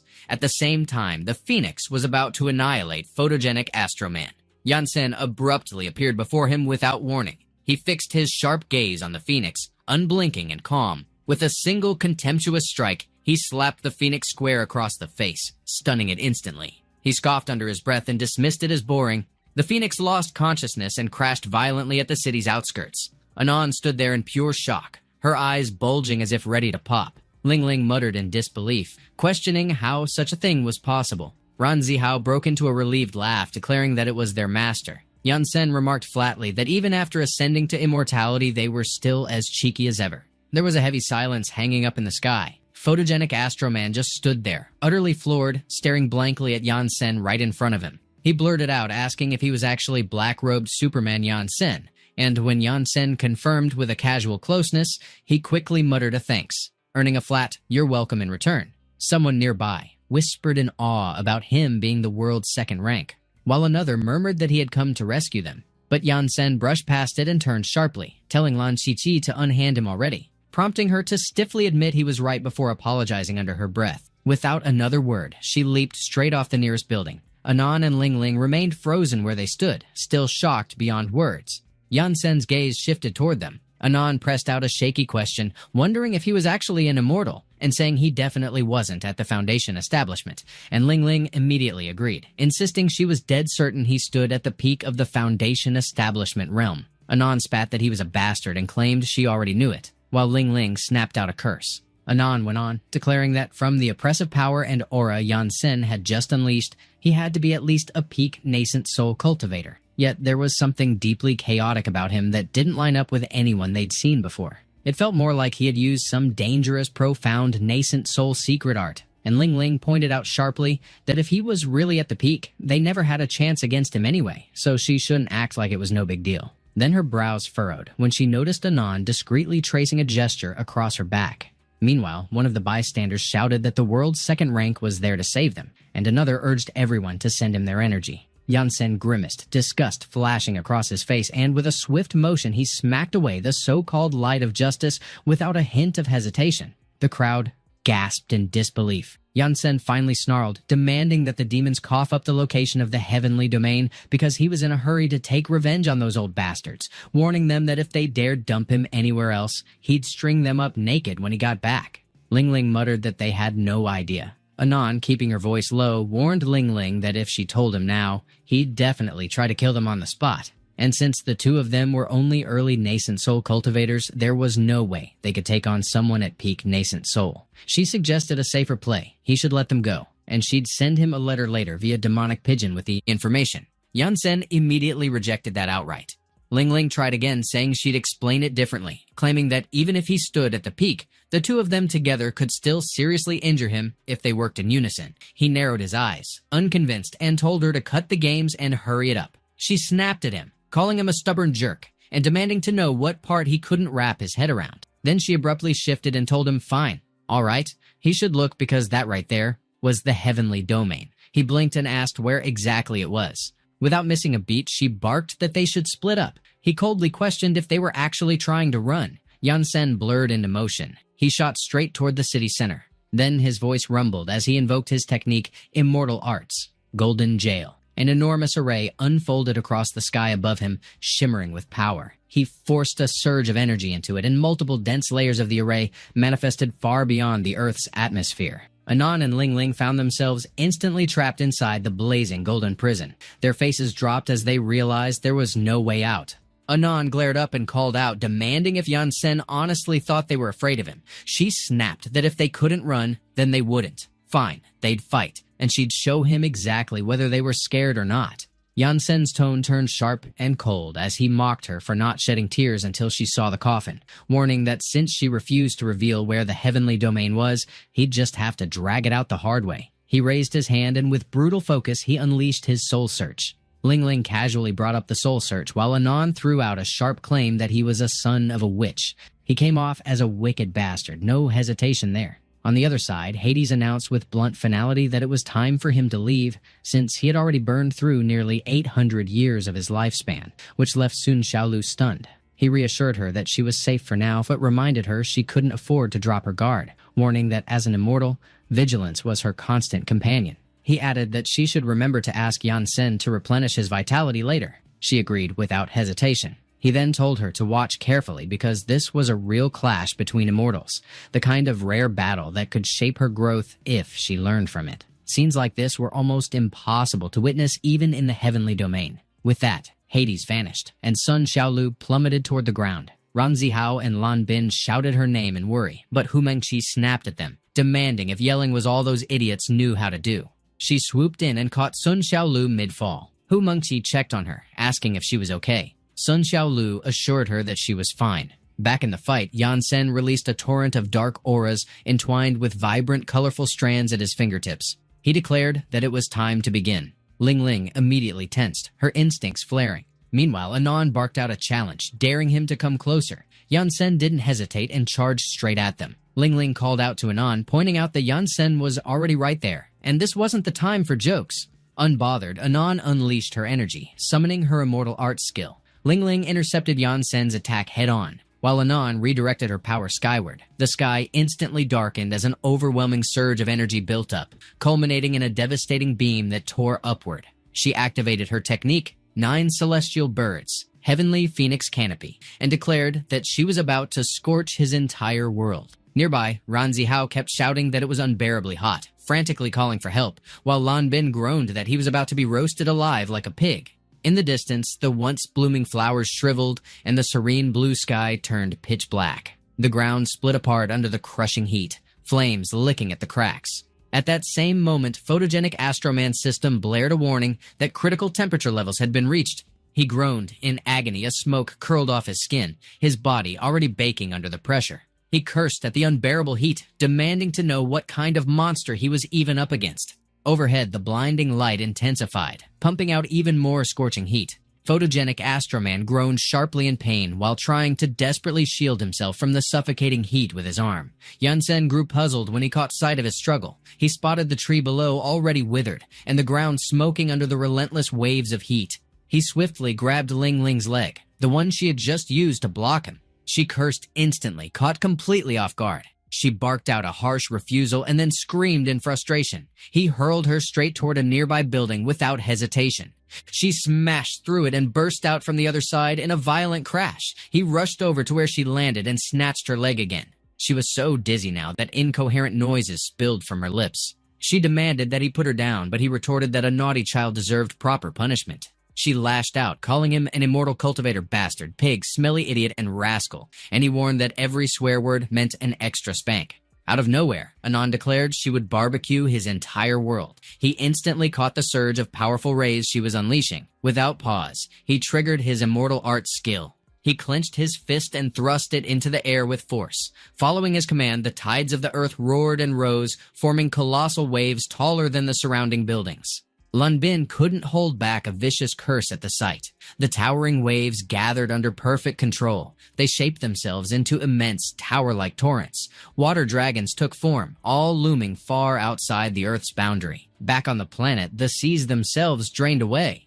The blonde reporter gawked, declaring that even the great oceans were gone. Yansen then unleashed his sea dragons gathering. Among the crowd, one person cursed openly, while another muttered that this was already a lot better than before. The massive sea dragons roared ferociously. Yansen drove them straight toward the phoenix. The phoenixes, blazing with power, charged right back at them, set for an earth-shaking collision. Everything flashed pure white as the opposing forces clashed. Steam exploded outward, blasting away everyone near the impact zone. Moments later, the blinding steam began to thin and the sky cleared gradually. Lan Zihao asked if this meant it had to be over, and Gray muttered that he hoped so. Yet one onlooker shouted that it wasn't done. Another questioned why he was still so strong without even using their energy, and another complained that it made no sense, wondering aloud if this wasn't supposed to be the last chapter already. Meanwhile, the steam still hung thickest where the powers had collided. The silhouettes of Anon and Yansen slowly emerged as the haze dispersed. He warned her that he would ask again since it wasn't too late for her to reveal the truth, but she spat back a defiant never, vowing she'd rather die than speak. Suddenly, Ling Ling snapped that he should release her. She slashed at him from behind with her sword. To her shock, the blade shattered instantly. She reeled, baffled that not even a scratch marked him, not even the faintest stain, let alone the fact that he could mortally wound the spirit of a refined demonic sword forged from the core of a transformed demonic beast, something she couldn't comprehend. But then, the realization finally crashed over her. She declared that he was absolutely no nascent soul cultivator. He belonged to the infant soul realm. Ling Ling remarked that Yansen was no nascent soul realm, so it was basically finished. He reminded her that he had already handed her a chance. He triggered his skill, break, and the air itself seemed to quiver. The sky went black in an instant, and vicious lightning tore through the clouds. A single bolt slammed down into the city, setting off a chorus of screams. At the same time, Lan Qi Qi lay sprawled on a rooftop, muttering that the sensation felt way too familiar. Anon and Ling Ling shrieked as they hit the ground hard. Ling Ling declared that he was a grand immortal, fusing his divine soul with his Jindan in that moment. The surge of energy exploded outward, swallowing the city in its storm. She muttered that a grand immortal like that was a once-in-8-lifetime sight, not even in the heavenly domain or the greater worlds, and wondered aloud how they had the rotten luck to run into one in such a tiny realm. She demanded to know how fate could treat them that miserably. Tears streaked her cheeks as she tried to hurl curses at him. Meanwhile, Lan Qi Qi snapped at everyone to listen, warning that if they didn't want to end up hospitalized, they'd better not look up or stand. Otherwise, they'd be heading straight for the ICU. Lan Zihao retorted that they weren't idiots, and she didn't need to spell it out, but Gray muttered that he'd still see if he could get up. Down on the street, a spectator yelled to ask how far they were from Yansen, and another hollered it was half a planet away, prompting someone else to swear about how terrifying that was, while another wailed for his mommy. Back in the battle, Anon struggled to push herself upright. Ling Ling urged that it was too dangerous and she should stay put, but Anon gritted that she wouldn't bow down. Yansen coldly pressed if she intended to resist. Ling Ling urged her once more to stop. Yansen snapped his fingers and the pressure around Anon multiplied until her tears burned red. She slammed into the ground, crushed beneath the force. The weight of it was monstrous. The planet itself shuddered beneath the strain. It drifted through outer space, and it had already veered far from its orbit. Mechanic Eye cursed that the Earth had slipped off its path, and the blonde reporter burst out swearing too. He muttered that, scientifically, if the Earth left its orbit, sea levels would rise, the planet would freeze into a massive ice sphere, and the other planets would get knocked off balance from gravity. Because of the gravitational mess, the rest of the solar system might start slipping out of orbit and crashing into one another. Lan Zihao addressed Yansen as an old man, then quickly corrected himself, calling him master instead, and complaining that he was being way too overkill. Yansen hovered silent in the sky, unmoved. A bystander whispered if he was some kind of god. and another muttered how horrifying he was. Sun Xiaolu remarked that the book hadn't exaggerated. This was exactly what it meant about a grand immortal capable of wiping out countless worlds, and Hu Mengqi asked whether they wouldn't reach that level themselves someday. The world went still for a breath. Yansen then descended toward the ground to confront Anon directly. She spat that she would never bow to him. Ling Ling turned to Anon, her tone clipped but weary, saying that it was enough, and she had already given everything she could. But he replied that it wasn't over yet. Yansen descended before her in a slow, deliberate motion. She declared that she would never kneel to an immortal again, no matter the consequence. She drew power into her palm, energy crackling in quiet defiance. Hu Mengqi remarked that knowing their master's temperament, if she revealed the location of the heavenly domain, he would likely stop. So she demanded why they were being so stubborn. And Sun Xiaolu commented that the book mentioned demons might fight like legends, but heed no one's words. And the stronger they were, the less control anyone had over them, as force alone did nothing.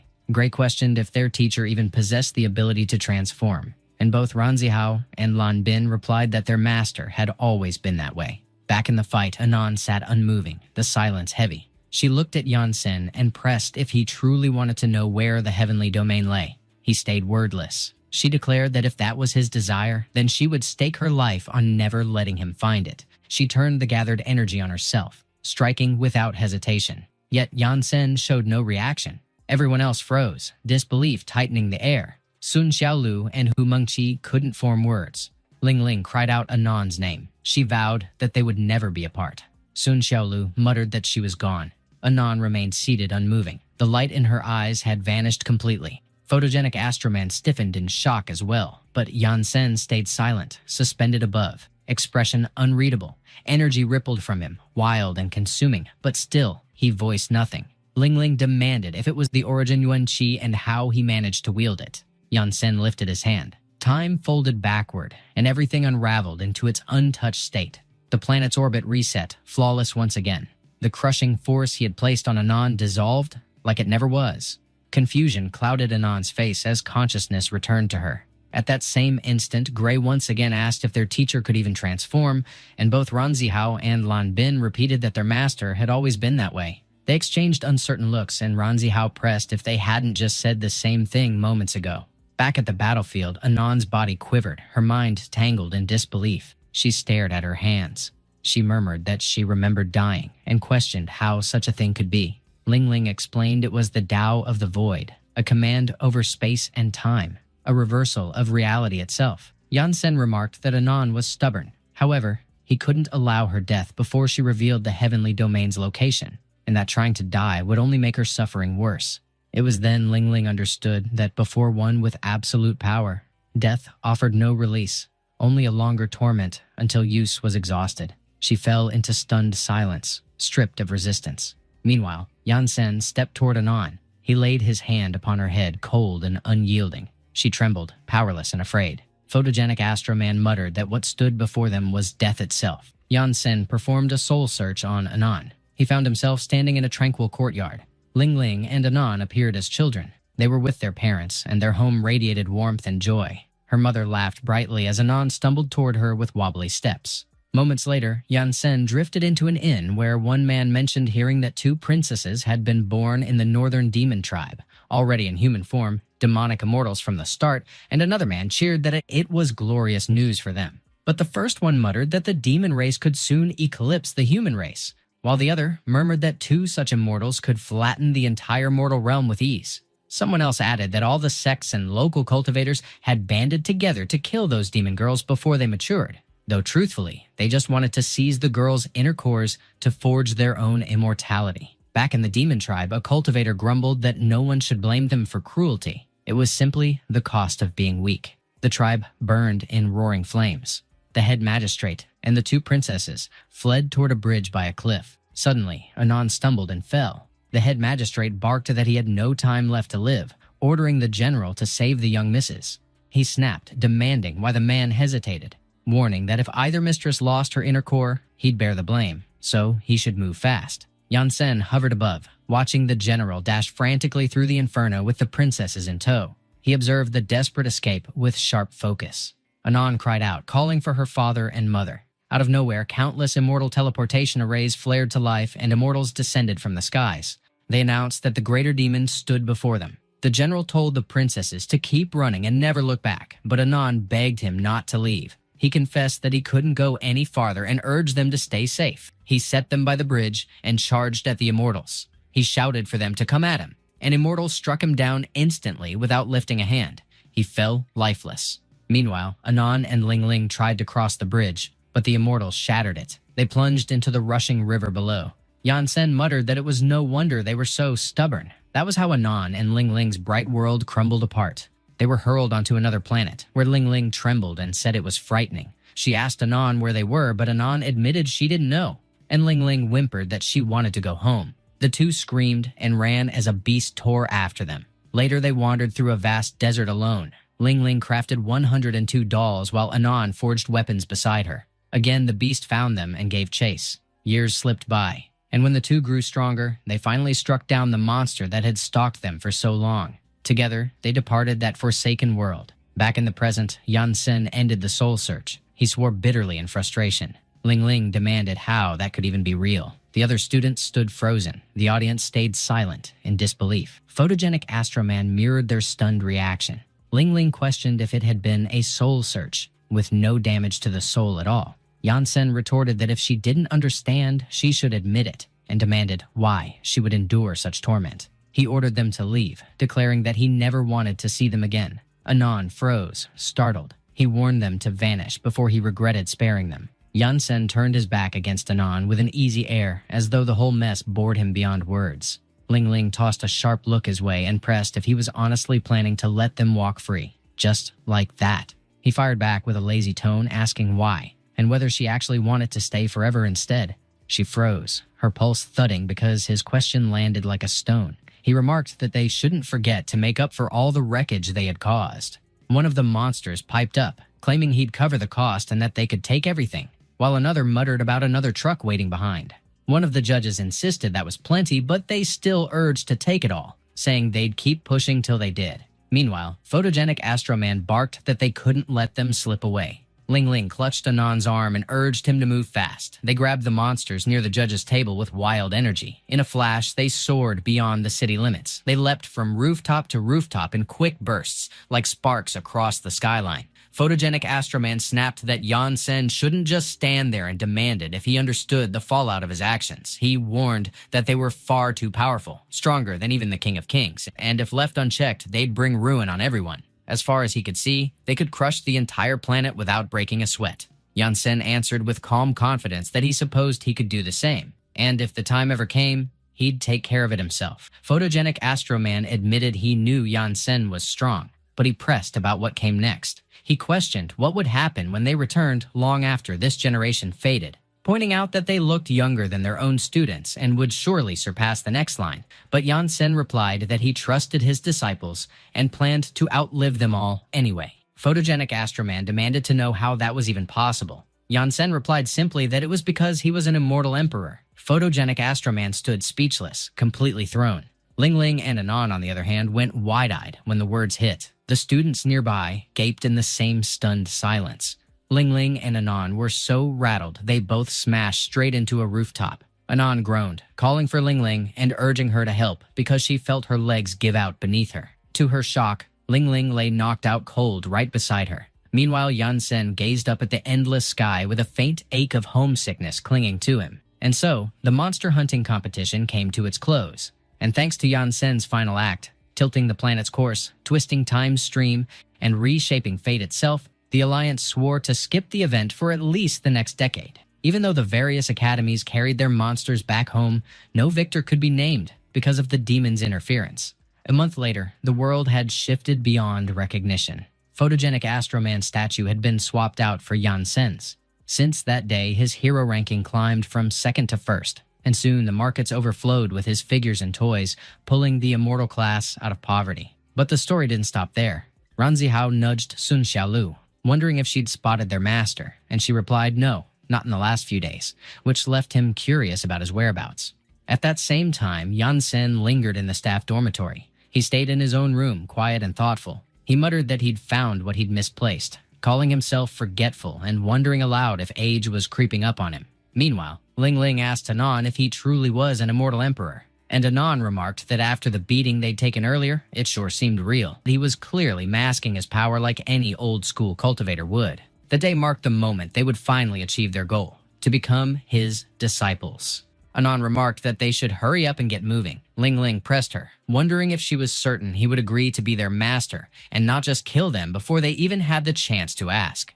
Anon scoffed and claimed he wasn't just any regular immortal, but a living legend, stronger than the Supreme Lords. Ling Ling questioned if hiding there was pointless if he was really that powerful, and Anon explained that since they were no match for him, he wouldn't bother using his divine sense to notice and destroy them. Ling Ling conceded and asked what they should do now, and Anon proposed that they just go straight up and kneel before him as their teacher. Ling Ling murmured that he was an emperor and admitted she was terrified. Anon teased her, asking what she was scared of, saying he doesn't eat demons anyway. By then, Yan Sen had already caught their presence. They were crouching quietly on a rooftop nearby. Anon nudged her and asked if she wanted to count to 3, and Ling Ling agreed. They counted to 3 and declared it was time to go. In a blink, both appeared inside Yan Sen's room. Anon opened her mouth to make their request, but before she could finish, they were hurled straight out the window. They landed right in a garbage truck. The truck rolled off down the street.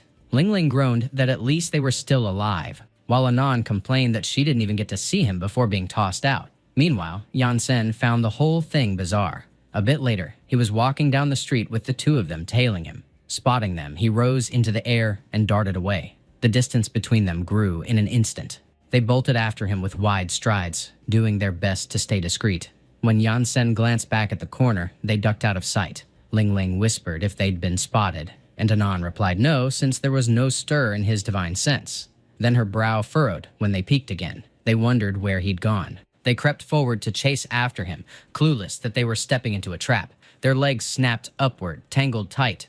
They yelled that it was the demon catching rope. They cried out that it hurt and begged for help, but Yan Sen warned flatly that this was the final warning. They needed to stop following him. Not long after, they trudged back to their home, lost somewhere in the wilderness. One of the monsters asked what was wrong with the demon lords, and another muttered he had no idea. The other grunted that they should just drop it if they wanted to stay alive longer. The sisters sat sulking, dragging a stick along the dirt. And so, the days rolled on. At the Immortal Cultivation School, the students announced it was time for class. Inside Yan Sen's classroom, everyone greeted each other politely. One student asked Lu about his winter break. Lu replied it was good, and mentioned that ever since the end of the competition, he felt close to drawing qi into his body that year. But another student laughed that with his talent it would take 20 more years to pull that off. Meanwhile, another student poked Lan Qi about what he was doing, and he admitted he still hadn't finished his homework. The bell chimed. Yan Sen faced the class and stated that the holidays were over, and he hoped they'd focus this semester so they could all reach immortality soon. He pointed out that the bamboo scrolls before them were their new textbooks, detailing every kind of herb in the heavenly realm and their effects. 480 billion herbs altogether. Naturally, he wasn't going to make them copy them right now. In 10 years, though, they'd have to memorize 40 billion herbs by heart. A student looked up and questioned what he was doing. Yan Sen announced the start of the second lesson of his immortal cultivation class. It was alchemy. Yan Sen remarked that collecting herbs was just the first step, but once they grew stronger, remembering everything would come easy, and alchemy being a long grind meant there was no need to rush. In the world of immortal cultivation, even the most gifted spent nearly a century buried in study to reach only the first grade of alchemy, and barely any of them pulled it off. A supreme alchemist, whether in the heavenly realm or anywhere across the immortal heavenly continents, stood as a force to be reckoned with, and even a first-rate alchemist matched the might of a vast nation. Everyone stared in awe. Yan Sen mentioned that some couldn't fight at all, but could make others stronger and eager to fight, though naturally their personal power didn't measure up. Lan Qi pressed if that was real, while another student blurted that it sounded unreal, like they'd just scored game cheats. Yan Sen explained that he would train each one of them individually during that period and checked if they got it. It was a custom path crafted for them, and in time he would guide them to recognize, grow, and nurture herbs and grasp the effects of merging different species. Everyone confirmed with a firm yes. And so, under Yan Sen's steady guidance, the students stepped into a new chapter of immortality. That same year, while the students buried themselves in their studies, two pitiful demons were still scrambling for a shot at having a teacher. Anon muttered that she wanted to go to school, and Ling Ling chimed in that she wanted that too. Everyone had figured that Yan Sen's thunderous strike before the competition would hush the world. Yet, in a realm packed with magic, immortals, ninjas, and supermen, the battle of schemes between all sides had just started. Elsewhere, the full moon blazed over a clear sky, but inside a mansion, lightning cracked and rain poured hard. Within, cloaked figures gathered in the dark. They chanted while clutching crucifixes. Then, they called forth a coffin. Their leader declared that their king should awaken. A clawed hand burst out from the coffin. It was Vampire Drake. He demanded to know who had summoned him, and one of the men confessed that it was him, driven by long-held admiration. Drake asked if he was human, and the man admitted he was. Drake declared that from this moment, he would become one of them. The man shrieked as agony ripped through him. Drake proclaimed that both immortality and life would soon crumble into ruin. Somewhere across the world, something twisted into being, something beyond the grasp of the Academy and the League of Supermen. Meanwhile, the League had finally rebuilt the city and reopened the hero graduation exams for all academies. The Superman Academy students returned to their floating city. One of them griped that those fool alliances had at last restored the place, and he'd been stuck studying in that nightmare for 20 years. Another declared that after all those years of training, they were no longer weak, and nothing could hold them back from graduation. But one of them muttered that their invigilator this time was the black-robed Yan Sen of the immortal class, and the rest broke into curses. Graduation exams were about to kick off. The crowd packed the arena again, buzzing with that same old excitement. Everything looked the same: place, faces, and that familiar hum in the air. Yan Sen's students stood at the center, while waves of cheers rolled over them. Hu Mengqi remarked that she was curious who'd handle their exam this time, and Sun Xiaolu tossed back that if it wasn't Yan Sen, they'd pass anyway. They'd been hyped for this day for what felt like forever. Then Lan Qi Qi dropped in out of nowhere. She greeted them with a casual reminder that it had been ages since she'd seen everyone from the immortal training class.